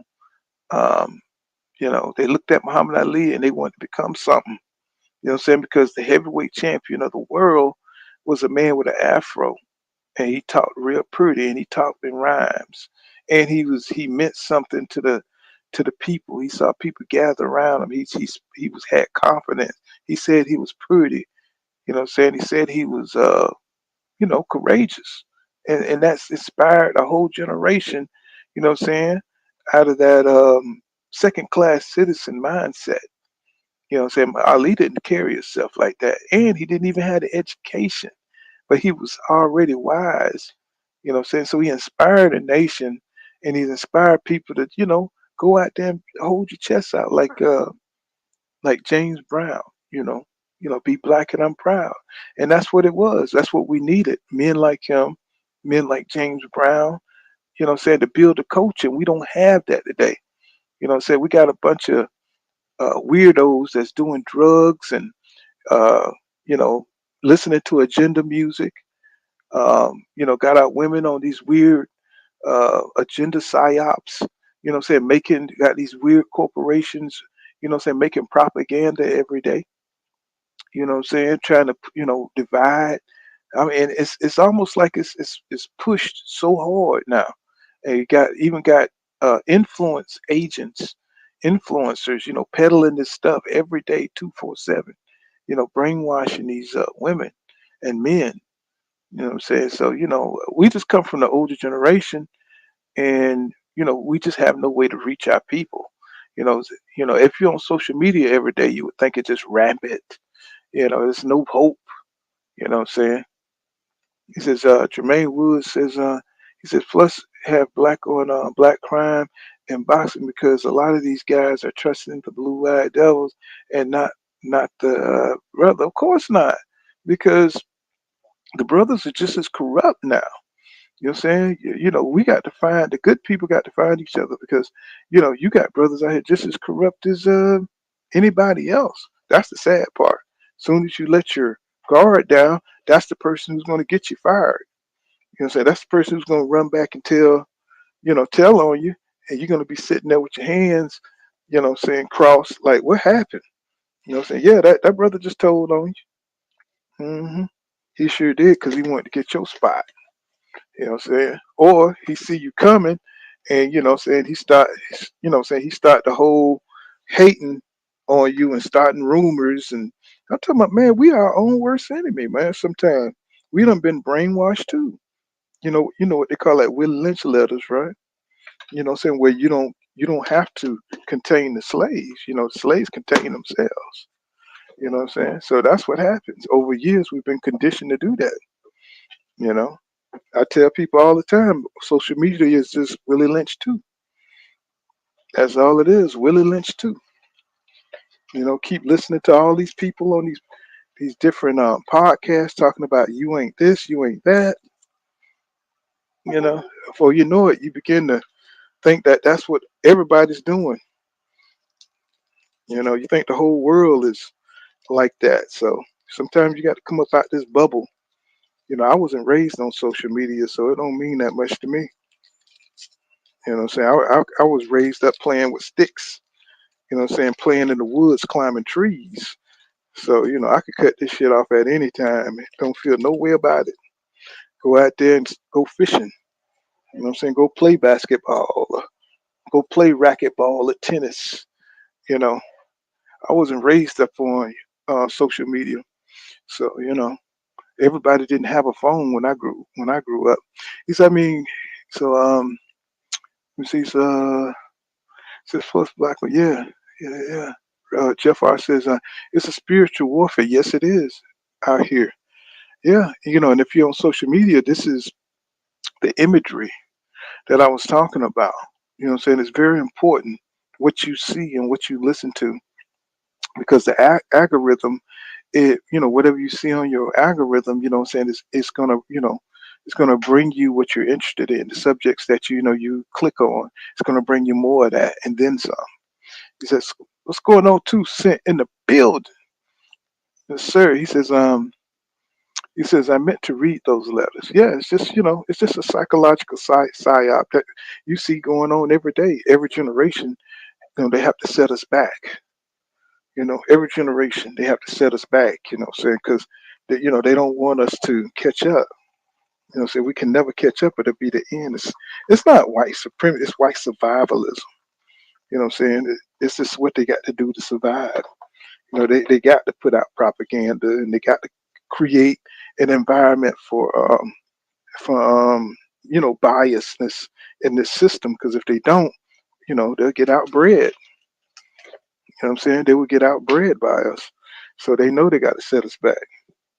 And that's not like a racist thing. It's just survivalism. Most of the world is black. What I'm saying? It's only a few places in the world where you can't go to where there's not people of color. So, what I'm saying? They got to you know they got to make their little stands and do their little stuff so they can stay afloat. That's all it is. Yeah, yeah. Well, we're in their system. You know what I'm saying? I mean, think about it. If you get conquered and you grow up in Rome, what I'm saying, you're gonna think Rome robes are the best. What I'm saying? You're gonna think Rome olives taste the best. You're gonna think Rome olive oil is the best because you was raised in Rome. You know what I'm saying? You're not going to know nothing about um, the Ottoman Empire. You're not going to know. Well, I mean, you'll know something about them, but you won't think they're better than Rome because you was raised and say the propaganda from where you be. Everybody think raised as like the best, you know. 2 cents, 2 cents. Ain't you married? 2 cents. You ain't got to worry about no gender war. You just keep making it. You just get you some Jiffy Mix, and you'll never have a problem at your husband. Get you some Jiffy Mix. You know what I'm saying? Bake some cornbread. Look here, girl. You'll never have a problem. You know what I'm saying? Make a cup of coffee in the morning. You know what I'm saying? Get some Jiffy Mix and have some cornbread made after every argument. You'll be straight. You know what I'm saying? And like I said, 2 cents. I listen to this. He says, Doc Kent said actually, it's almost useless to try to be a yeah, man. Look at what Malcolm X went through. Um, Look what what's that guy named Hampton. Fred Hampton. He got it the worst. What they did to the Black Panthers. That was just so overt. How we're not even allowed to carry weapons. And the way they put the FBI agent in the Black Panthers and infiltrated them and just destroyed them from the inside out. With no mercy, even though they wasn't even violent. You know what I'm saying? I mean, the crazy thing is because we had revolutionaries. People don't understand. Like the reason why we got free lunch in school was because of the Black Panther, the programs that they made, and these guys were super educated. Huey Newton, and these guys were like damn near professors and stuff, but just radicalized. But it was extreme for the society that was in at the time because they were so afraid of black retribution. When people are dogging you out and they know they're doing evil to you, then guess what? They're afraid of retribution. You know what I'm saying? Because they know they feel guilty. They know that you're gonna snap. Somebody's gonna snap. Everybody ain't going for that crap. You know what I'm saying? Somebody, because you're human and we're raised as Americans. So if you're raised as an American in this country, you know what I'm saying, we're not gonna take too much. We were raised on revolution. This whole country was raised on revolutionary ideas. So even though white people think they own the rights to revolution. Shit, black people do too. You know what I'm saying? We took over ships, in Haiti and everything like that. So we got revolution in us too. So he says I got 3 sons, though I kept telling them don't listen to that dumb shit on the internet. And it's just that we got to get back to teaching, in our own tribes, in our own families, the strength of our history because it's not taught in school. They're trying to whitewash the schools as it is. Um, you know what I'm saying? All this stuff from slavery, and they're trying to, rearrange this stuff.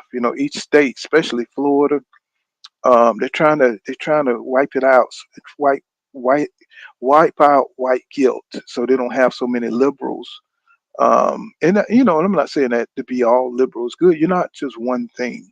What I'm saying, people keep trying to make it seem like you're either conservative or you're liberal. And it's like no, but you're both. You got both. You got compassion in you. What I'm saying, you got a hard side. So, but they try to make everything so black and white, and it's not like that.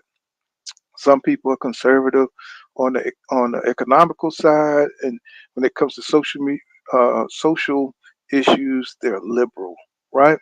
So you're not just one thing, you know what I'm saying? So it's like, but they try to make it like that you got to vote for either or. No, we just don't. We just have a system that's limited, and you need another party that embraces more of the say more ideas and stuff. You could be Green Party. You could make your own party if you want to. He says, you better not bring home no girl with a BBL. Well, if he gets somebody from Uganda, you mean you have to worry about that. You know, say she got a natural BBL. She got a natural one. Um, he says, Ramen and Carolyn Jones says, throwing some of the tea cakes 2 cents and your husband would never leave the house. I'm trying to tell you. See, I think along the way, we let people, come with all this baby bimbo babble, about, oh, what I'm saying, a man got to be emotionally intelligent. He's got to be, he's got to, be a provider. He's got to, men are instinctively want to be providers. Men are not, instinctively, they become in tune to the emotional intelligence, depends on how you grow together, say with your partner. You know what I'm saying? So, all this alpha male and um, beta male stuff, it's just is BS. You know what I'm saying? You get along with, see, when you're trying to follow these stupid scripts, then, you get lost. You got to do what works for you, saying your own lady. You know what I'm saying? Because, I mean, you got to grow together. You're constantly changing. Um, say if you find somebody that you really get along with, and what I'm saying, somebody who you're really attracted to, all and click on all those levels intellectually, y'all on the same level. You know what I'm saying? You better hold on to that person, as long as you can, because if you keep thinking that the grass is green on the other side, then you're gonna always be looking around the corner. You know what I'm saying? You know, yeah. It says that, yeah. So you're always going to be looking around the corner, So you got to be able to commit. So I'm talking as an older guy. I'm not talking about as a young person. But sometimes you need, you'll meet that person, when you're young. You know what I'm saying? I mean, you can always, what I'm saying? A man can always sleep with a lot of women. You can always sleep with a lot of women, but what's the point of that? But of course, I'm talking to somebody you know, who's lived a little bit. But when you're a virgin, I know that don't sound too good. You know, when you out there, and you just haven't, you know, had the experience. So so it just takes experience, and right now the mindset that the poison that these women are taking in right now, or these girls, I don't want to say women, I'm say girls taking in, is going to be dangerous. Um, It's going to be dangerous in the future to find out who's not contaminated mentally. You know what I'm saying? Who's not contaminated, with that poison. I mean, sometimes used to go out to these truck stops and I'd be at restaurants and, the little young women be looking at you with hatred and, 'cause they absorb this stuff and they apply it to the real world. You know what I'm saying? I'm 54 years old. You know what I'm saying? So you shouldn't have no teenager looking at me like they hate me just because they listening to, this crazy stuff on social media.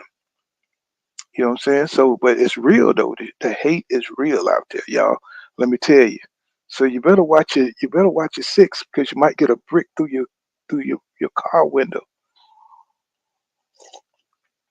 And I was listening to a lady the other day, and she was saying because the content that she was listening to. Yeah, I do. I see them out there, but my old lady, she used to ride with me. She used to ride with me, say till she got tired of it. Um, and so she used to see them lock lizards out there too.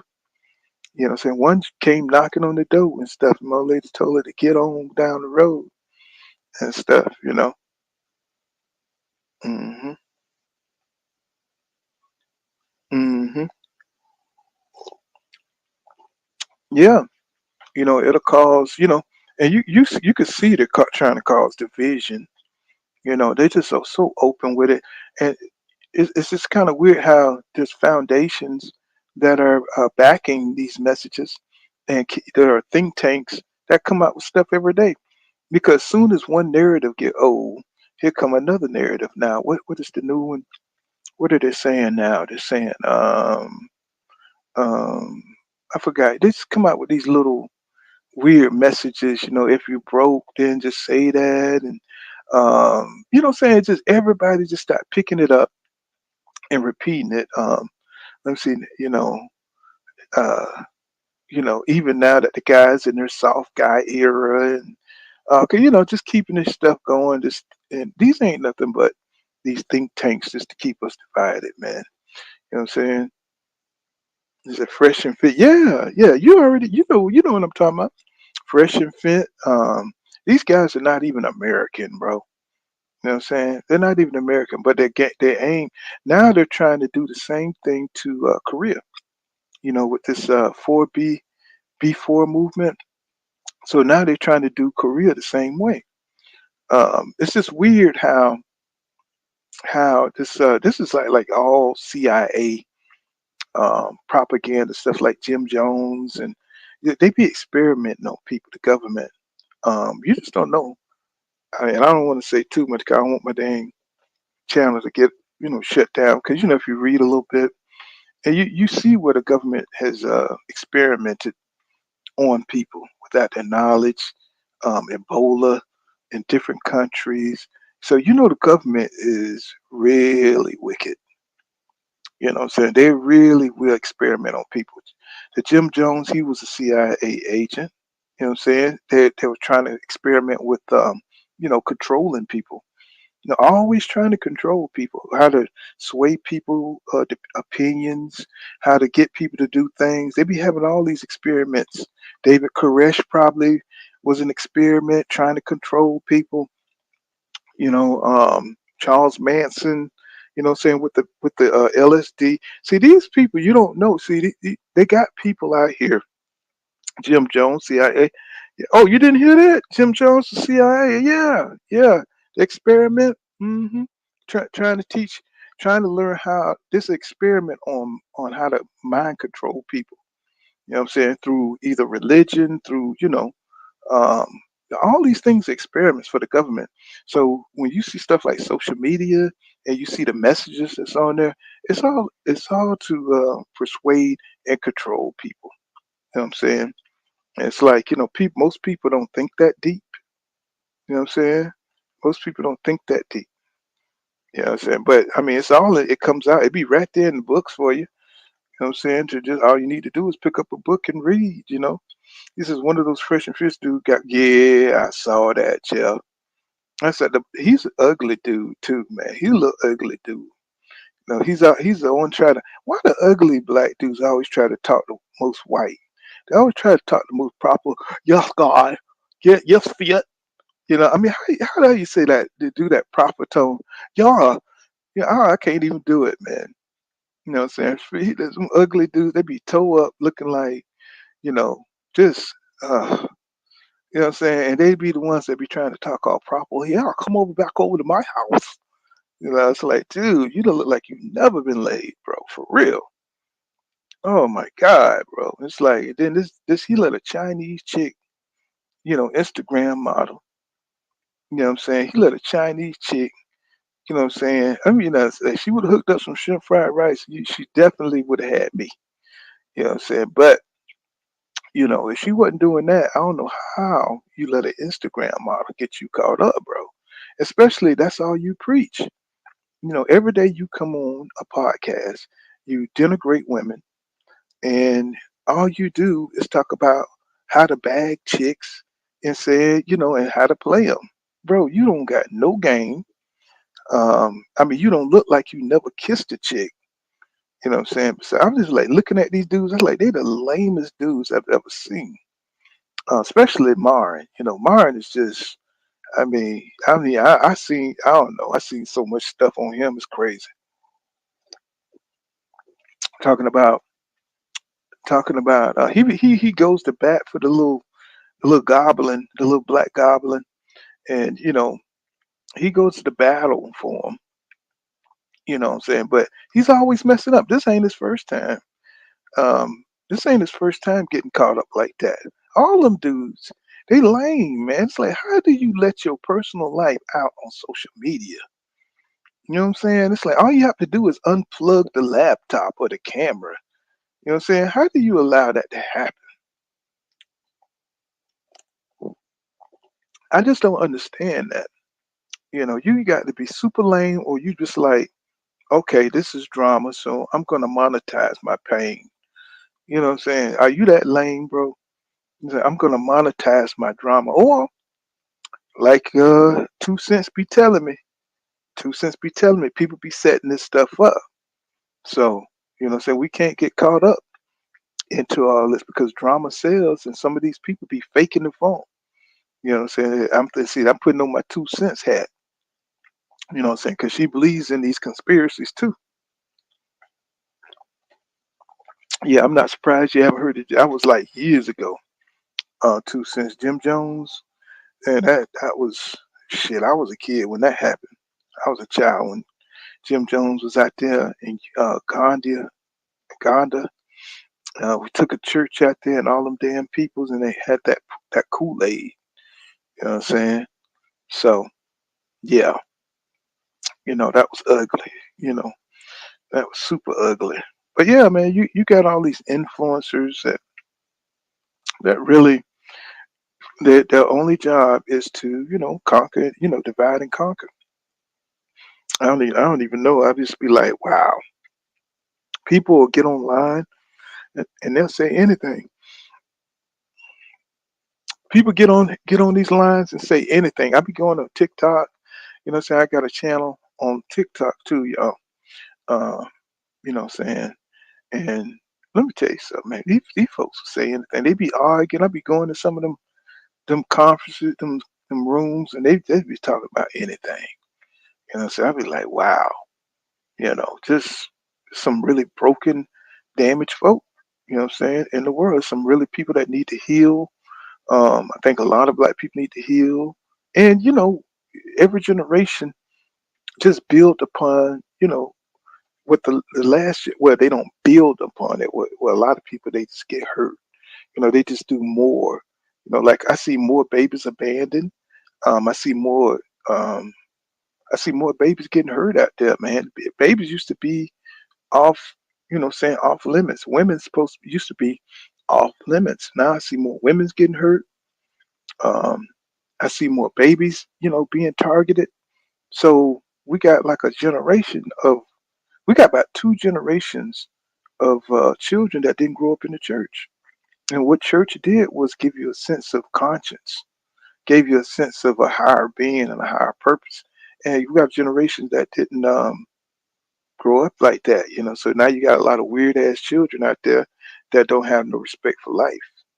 You know what I'm saying? So you might have to take your gun when you go to your weapon when you go to Kroger. You know what I'm saying? When you get your chicken.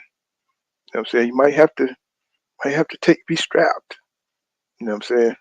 He says, divide, distract, and conquer, of course. And it's so simple to do us that way. I think I was watching Godfrey when he was saying he had a drug dealer friend that went over to China, and the Chinese people, drug dealers, said, "Man, you people are so creative." He said, "But you're so easy to divide and conquer." You know what I'm saying? He says, "Y'all, everybody looks up to you and this and that." He says, "But when it comes to unity, black people don't understand what that means." And I think the reason, my think the reason because of that is that America preaches individualism, to praise being the individual in America. Saying, pull yourself up, be strong, and saying, get your own accolades. Saying, to be the hero in your own movie. You know, they don't want you to be a part of a team. In America, like if you go to Japan, everything is about teamwork. Even when they train in kindergarten, so they train from the time they're babies to do teamwork. Because you're stronger as a team. Um, that's why the corporations do so well in Japan. We even took their working model, and we brought. That's why we don't have pensions and stuff like that as much over here anymore. 'Cause we took Japan, we modeled after Japan, because they're so efficient. And I'm not saying that's best for the individual, but America, we were raised to be individuals and to do things to get our accolades as an individual. So in Japan, they was raised to be teams, do what's good for the country, do what's good. hmm So they're communists, though. That's why they're a team. Well, I think I think like China, they're adopting more of an American style economy now, and even though it doesn't mirror. I mean, the communism of the past. Like when I was growing up, they were shooting people in Ming Square and stuff like that. That hard communism to keep the liberals from rebelling from their harsh society, right? But now China's got Walt Disney World. China got everything America got. Saying they're buying out. Saying everything in America. America owe China so much money. Saying shoot. Saying I mean, yeah. Instead of the ice cream man, we're gonna have the low Ming noodle man coming around. Saying. You gonna have to buy lo mein from the goddamn ice cream truck. Saying? It's gonna be, we owe China a lot of money. Saying? And they own a lot of America. Saying? And Japan, they're just this very disciplined society. And I guess you could do that, when you don't have a lot of races, saying, homogenized, culture where everybody's got black hair, saying everybody's the same, you know. It's easier to do something like that, because and then it's a small country too, saying, where you can get everybody on one accord. Here, we got different cultures, we're a melting pot, and people are raised differently. Um, Different cultures mixing into one. Hell, you got Buster Rhymes now tripping about, saying his Western Indian background. Now it's nothing American about him now. Now that, saying he ain't making no music, saying from America, say as an American, now he's a West Indie. Saying, I mean, I don't know what happened to Buster Rhymes' head. Why he got so much meat on it? It's like he got a hog head. Now I don't understand. Ever since he cut his dreads, it's like his head grew. I don't know what's going on with him. He's having some kind of midlife crisis. His is Dark Kent says religion church is a dividing factor amongst us too, though. Yeah, you know, yeah, amongst everybody really. Um, black people, black men are they done got away from the church. They done got away from God. We done became more worldly, um, which is, what they're doing now is trying to get us away from our spirituality. Because, if you keep your culture, that's what makes you strong. That's what make you survive through slavery and biocultural events. Saying in a world that sets you back every generation. He says Black Panther was about unity. Yep. Any positive movement they infiltrated. Yep. Even the damn movie. They even infiltrated the movie. You know what I'm saying? They ain't want no black king. You know what I'm saying? They had to kill him off. You know what I'm saying? That, you know, the agenda is real. And then they put the queen, they always putting black women over us to humiliate us. You know what I'm saying? It's the humiliation ritual because they know that we're supposed to lead our women. So they always give our women the opportunities, what I'm saying, to be over us because they know the woman's nature, what I'm saying, is to emasculate you if they feel like they're better. A man, if he's doing better, he is going to provide, you know. At least that's the natural instinct of men. But if a woman is doing better than you, you better find you another chick. You know what I'm saying? Man, I ain't gonna say all women are like that. Say, come on, lady, well, like that. She had way more than me, she got more education, what I'm saying? She wasn't like that. So that 2 cents says, my sons box in a Cuban gym.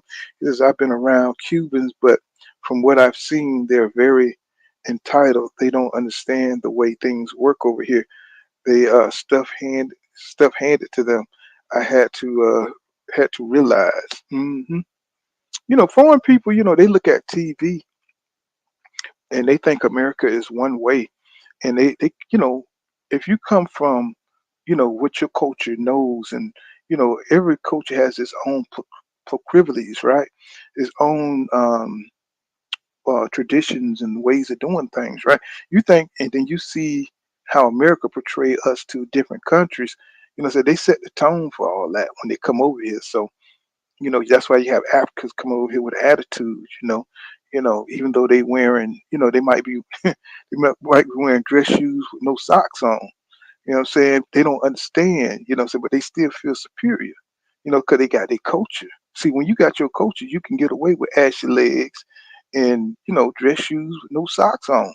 Yeah, you know, they don't give a damn, you know what I'm saying, because you feel proud because you got your language, you know what I'm saying, you got your culture. You don't know that that's wrong. You grew up barefooted, you know, so you didn't know that was, you grew up wearing Goodwill stuff. You thought that was okay until you come over here, you know what I'm saying, until you go some, you know what I'm saying, you get around Americans, and then all of a sudden you feel some kind of way because you saw, Good Times on TV. You know, they run reruns of Good Time, and you think all Negroes is like JJ. You know what I'm saying? That's how they do us. You know what I'm saying? That's how they do us, Crossy. Everybody look dynamite, you know, with the big lips and everything, with the blue hat, you know. We all clowns, and you know what I'm saying, they ain't gonna show you, Hawk, a man called Hawk. You know, they ain't gonna show that to the outside world. They ain't gonna show that nigga with the shades on, Casante, beating up white folk. You know what I'm saying? Sante, riding with the BMW, you know what I'm saying, got Spence back. You know what I'm saying? They ain't gonna show that. You know what I'm saying? They're gonna show you all that goofy crap. You know what I'm saying? Said Buster was Buster was on them roids. It had to be something, man, because I just watched him blow up. I mean, he's just uncommonly big up top. You know what I'm saying? I was like, why you need that, bro? It's like you was already on the man. I thought he was tall, but man, he's like a little small dude. But he was just talking a lot of smack about being West Indian. I understand, be proud of where you come from, but it's like he was, I don't know why people have to diss America to up where they come from. You know, I mean, America really ain't our country, but it is. You know, what I'm saying, it ain't and it is. You know, since you were raised here, you know, this is our culture for whatever it is, right? But at the same time, you may have Caribbean background, so you're Caribbean American, right? You know what I'm saying? So whatever you claim, even if you claim Caribbean, don't down America, because this is where you want to reside. You know what I'm saying? Where you live is, that's kind of where you want to be, right? Unless you want to go back to the Caribbean, or you want to go back, you know what I'm saying, to your ancestry, right? Don't down America, because you love it. You know, I mean, you love America. You know what I'm saying? Most people love America where they were born, or you know what I'm saying, but where you live is where you want to be. So I look at Busta Rhymes like, man, you came to America and you became a success. It's like, so what are you talking about, bro? Why are you running your mouth about the Caribbean now? If you want to be in, if you want to be in Korea, the Caribbean so much, take your ass on. You got the money to do it. You know what I'm saying? Go take your ass on back over there. So I was just surprised to hear Buster talking shit. And I was like, what's going on with him? He seemed to be getting into it with people. But I did hear Buster name in one of them rooms. That Orlando Bloom guy. He said, mm that Orlando Bloom dude. The one who, you know what I'm saying? What he said? Did he gave him the Oscar Squash? What he say? You gave me that Ooska Squash. That dude. He said Buster Rhyme was, you know what I'm saying, made it happen. I was like, are you serious? I said, I hope that's just how gay people be wanting to make everybody gay. They want to call you gay too. You know, it's just you know. I was like, because Orlando Bloom said Busta Rhymes was, he had to do what it do.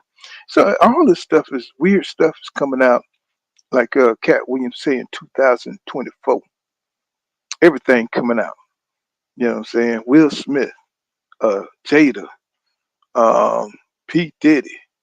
You know what I'm saying? Jermaine Dupri. All these names, man. It's like wow. So this, Tupac and Biggie, uh, finding out what happened to them under P Diddy with the bad boy label and all the people who invested with IB Sure, I forgot what the women name were. It's just everything's just hitting us at one time. It's just like, wow. It's like, what's been going on, bro? You know what I'm saying? It's like, damn. Now they talking about, man, this is the stuff just never end. Now you heard that Beyonce is getting a divorce from Jay-Z. You know, not that I give a shit. You know what I'm saying? I really don't care that if she, stay with him or, whatever. But I'm just like, wow. So you're gonna cause all this goddamn damage. The age of Aquarius, this more like helter skelter. Yeah, I guess that is the age of Aquarius. I used to think that was a weird ass song when I was a kid. But, you know, it is what it is, man. Everything's coming out. Beyonce is getting a divorce from Jay-Z. You know, like, wow, wow. The demonic couple, the Antichrist and the Anti-Queen. You know what I'm saying? It's like, wow. All this stuff has come out. And, it makes sense, though. It makes sense. So now they're trying to, distance themselves from P. Diddy. You know, yeah, yeah. Look it up. Look it up. 2 cents. Let me see. Let me see if I can pull it up. Let me see. Let me see if I can pull it up. Say Beyonce. Beyonce divorce. Divorce from Jay-Z.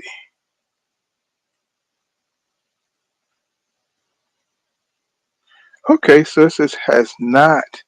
Okay, after all, has been together. So what? What? So was that a bullshit? Wait, let me see.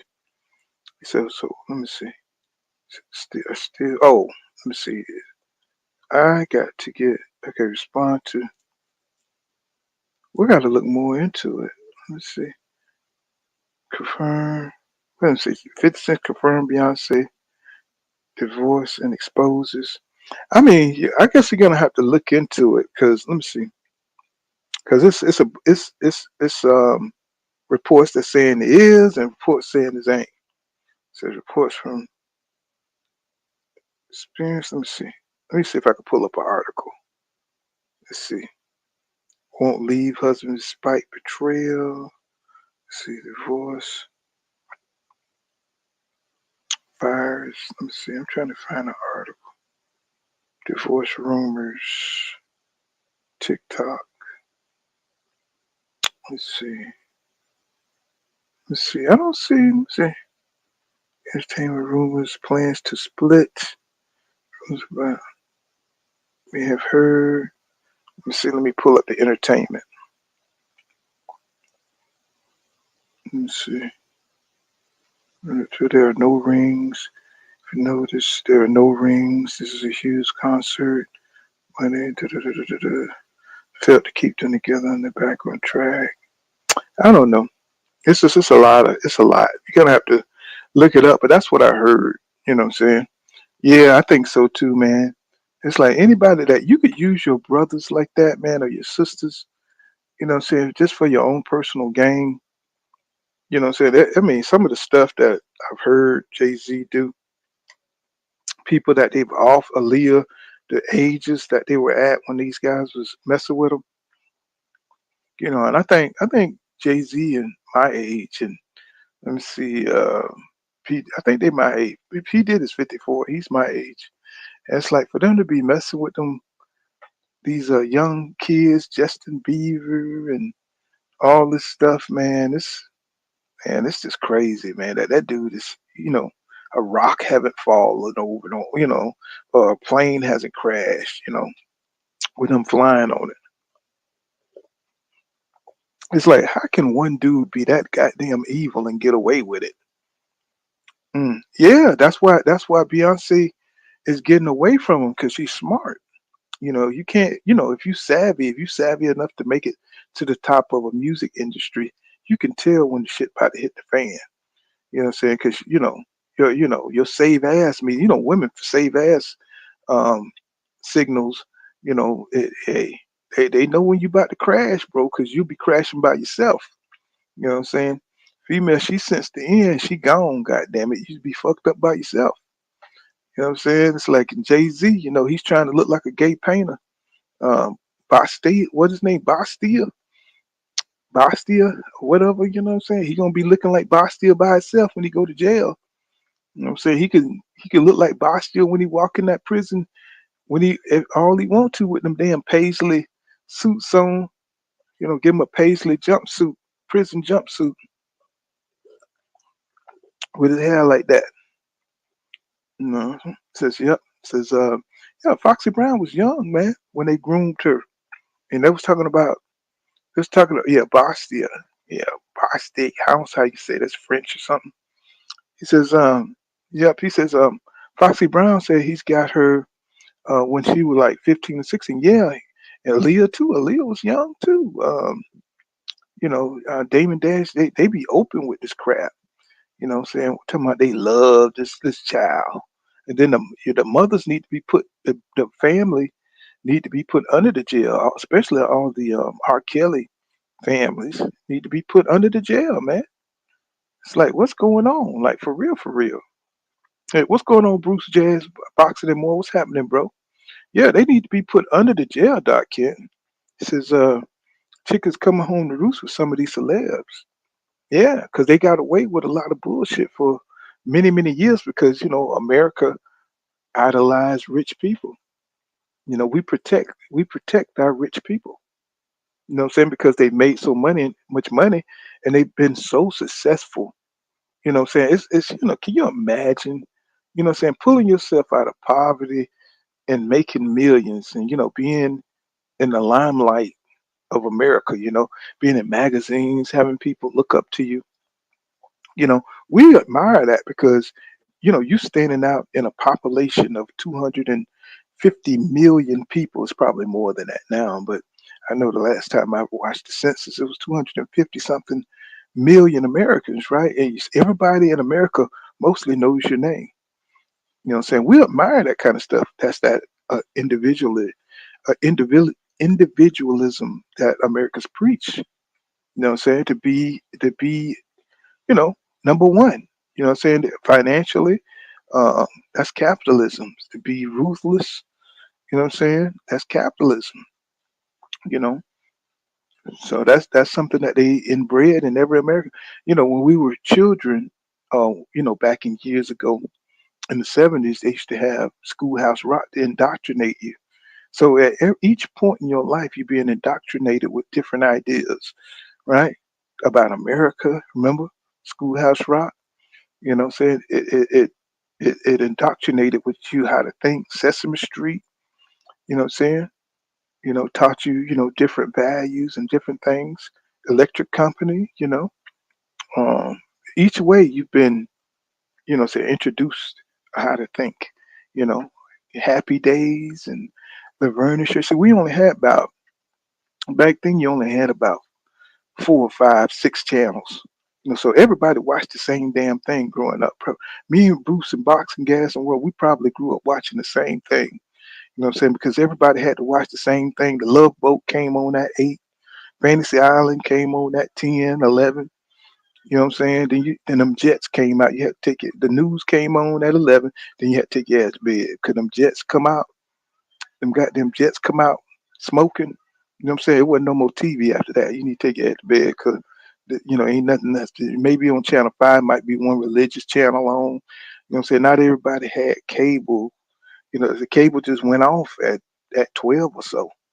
You know what I'm saying? Unless it was the weekend, you might get something, unless before HBO came out, in Cinemax. You know what I'm saying? So you had to take your ass to bed. You know what I'm saying? Television was programming people. Just like, the experiments, y'all, was like when they did the Lucky Strikes commercials and stuff, and everybody was smoking Lucky Strikes and how to put subliminal messages in people's minds by showing commercials over and over, you familiarizing you with certain products and brands, CIA use that too. You know what I'm saying? They use that to implant things, in your mind with different advertisements and ways of thinking. You know, they did a movie. Oh, some movie a long time ago where people was looking at these little. I mean, it was a Twilight Zone episode. It was a Twilight Zone episode where the people were so involved in these little devices that they wasn't interacting with each other. See, so a lot of this stuff has already been thought of. You know what I'm saying? And those little devices that if you go back and watch, I don't know if they banned that episode or not, but everybody was in their own little world where they wasn't, because they was all into these little devices. And these devices are like these phones that we have today. I remember that episode, you know what I'm saying? And it was almost like a prediction of the future where people, you know what I'm saying, lose all their social skills, you know what I'm saying? And, through, being obsessed with these little devices. And when I look at these phones, I say, you know what? That's what that's what they was talking about. They probably had these phones for probably 40 years, y'all. They probably, they introduced this technology to us. You know what I'm saying? I think they already be ahead, you know what I'm saying? Because some of the stuff that be coming out in those episodes is just popping up today. It says, yeah, yeah. So I think they introduce us a little bit at a time. I mean, did anybody check out when it was the government said that they have aliens? That just kind of crept by real smooth. Like they put it out there that we have aliens, like for real, and nobody was like, you know, nobody was like, word, we got aliens, man, for real, and they was admitting it. Well, they're gonna come out later and be like, I told you, and I'm not like a conspiracy like theorist. I just think they let you know out front. You know what I'm saying? And people just don't take it seriously because you don't see, what I'm saying, a one-eyed, what I'm saying, seven-armed alien. You know what I'm saying?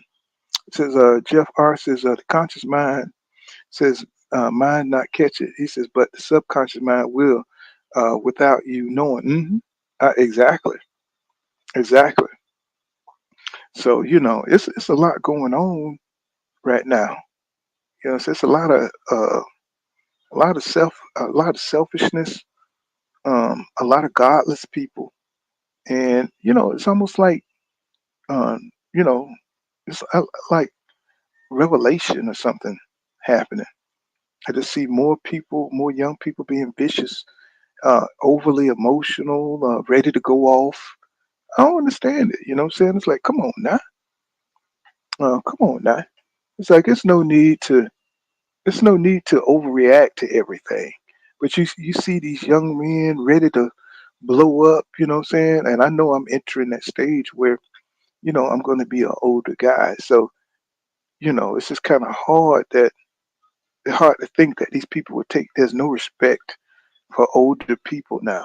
Not from all people, but just a lot of these young folks, they don't care if you're a female, a kid, or old, say that it's just no regard. If you old, you're just an easy victim. You know what I'm saying? Um, so wherever you end up, you better make sure it's in a safe space. Because old people don't get that deference. That the old people from my generation got. What I'm saying, the older people who's above me, they got deference. You sit there and listen to them. You know what I'm saying, and get some wisdom. You got a lot of wisdom from those people. So they'll tell you the game. If you patient enough to sit there and listen to them, they'll tell you what's happening. Say because there's nothing new under the sun. That happens. It's nothing new. So everything happens. Somebody done been through it. You know, it's just a different time, a different age, and a different stage. But I'm just kind of sad to see young people. They don't have the guidance that they need. They don't have the patience to get the game. Some of this stuff I see on the net is just common sense. And these people don't have common sense. These people will argue themselves out of common sense. They will question themselves out of common sense. stuff. You want me to come home? You want me to work and come home and work again? It's like, what do you mean? You listening to too much bullshit. You know what I'm saying? It's like we have different roles. If somebody come in here wanting to shoot up everybody, I have to go over there and grab them people. That's my role. Do you want to do that? You know what I'm saying? Do you want to do that? When the ship goes down, I got to stay behind. You know what I'm saying? So the ship don't sink. The little save boat don't. Or I got to put on a life jacket and float with the damn shark circling because you're a female and a kid. You know what I'm saying? Do you want to do that? No. You know what I'm saying? You want both. You want both privileges. You want to be able to get on the boat and everything. You know what I'm saying? And not wash clothes and dishes. Shit. You want both of everything, right? So it's just these people trying to disrupt the traditional roles. And really, I mean, a man he'll help around the house too. So it's just like that's a cliche too, because a man will wash clothes. I grew up. I grew up. My auntie used to make me go wash clothes and stuff like that. So it ain't. It's just a bunch of bullshit BS, man. You know. I used to have to. Me and my brother used to have to take turns going up there and wash clothes, and we'll get the change and go get cookies and soda. Um, because we rigged the dryers, right? Because they took a quarter, and we found a way to put the soda lid. Because like we used to have the little slick top, and you put it in paper, folded in paper, and you could click and make the dryers. So we used to save money like that and go get cookies and soda and stuff like that. So it was fun, doing chores, and these kids don't have to do shit nowadays. You know what I'm saying? They get everything they want. They get all these expensive shoes and everything. The parents going broke, trying to please these children, trying to be their friends. And when a good a good little beating, should have been beaten them from the beginning. I'm not talking about like child abuse. I'm talking about, it says, as you said, Jeff R said, I thought it was common sense that men don't um, compete in women's sports. I mean, they only want equality when it benefits them. You know what I'm saying? They don't want equality when, what I'm saying, it don't benefit them. I mean, men being in sports don't benefit them. But that's men taking advantage of the situation. Because I'm just watching these dudes just ragdoll these women in track, and um, they all mad, and women are protesting. What I'm saying, all out in the stands, and but yet in social issues, you want to come out here and support them as women. Now they're trying to be better women than you. You know what I'm saying? They trying to take over. You know what I'm saying? Now you can't. Now you see where you don't went wrong. It's a slippery slope that you've created. You know what I'm saying? Now you don't let these folks in, what I'm saying, on the conversation, and now they're trying to kick you out. And that's what men do. Even though they identify as women, but men conquer. You know what I'm saying? I don't give a damn if you're a woman. You're gonna be a woman conquer because the testosterone inside you is gonna make you want to take over. That's just what men do. You know what I'm saying? If we come in and there's the estrogen, we want to be the leaders. We want to take over. That's why men, when we get around each other, is so competitive. You know what I'm saying? Because we want to compete at something. You know, we want to be the leaders.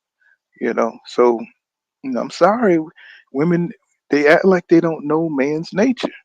Say all these women trying to change, the natural selection of everything and the natural authority of everything. They finding out that I don't care if you put a I don't care if you put a wig on a pig.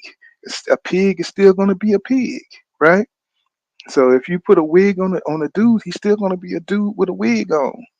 He may act funny, but he ain't. He's still going to want to dominate.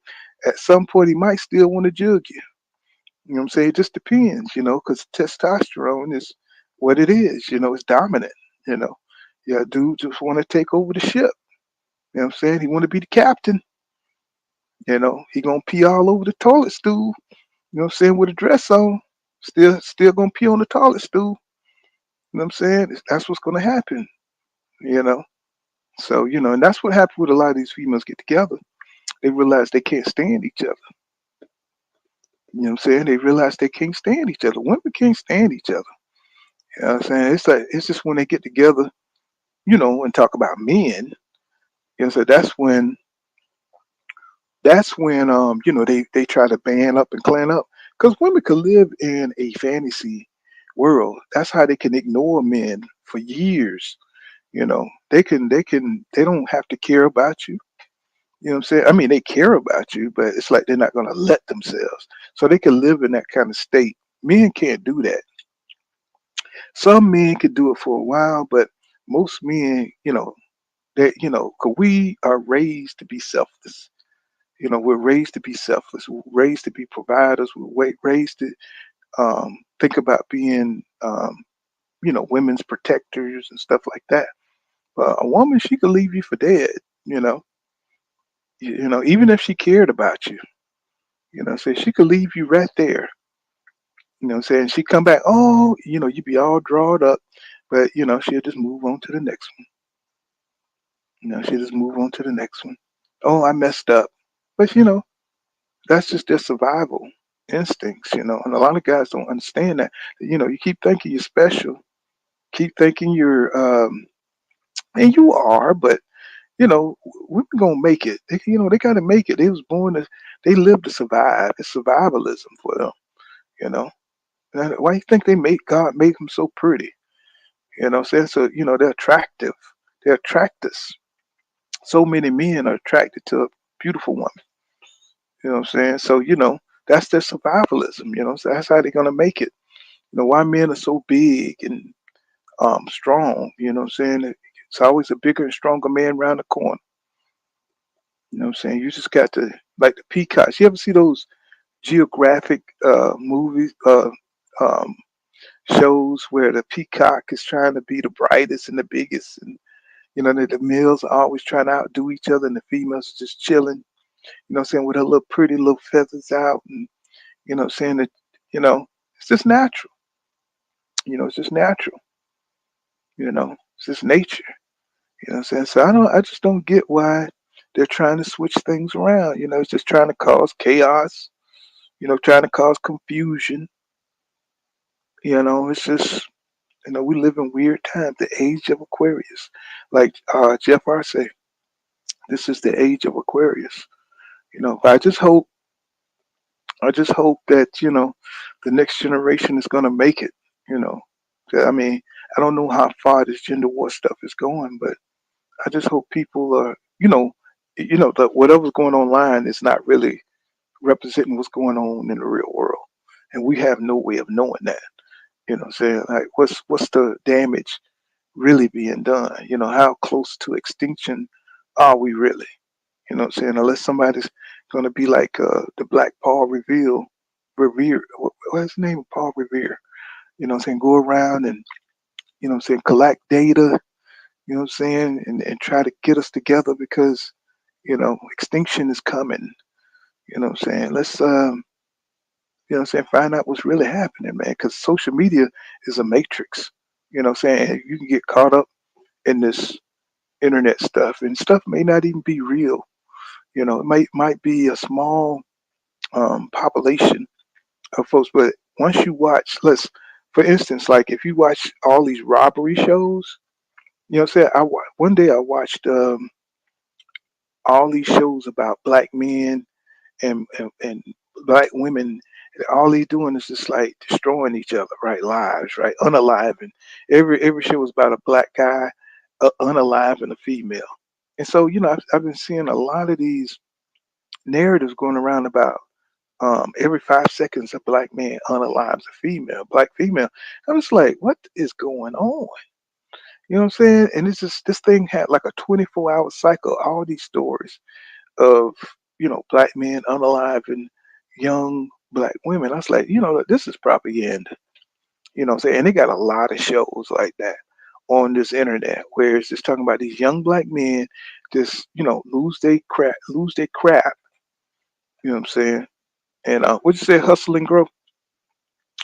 You say PBC wasn't keeping Boots active enough. Says he's too talented to only fight once a year. This is a great move.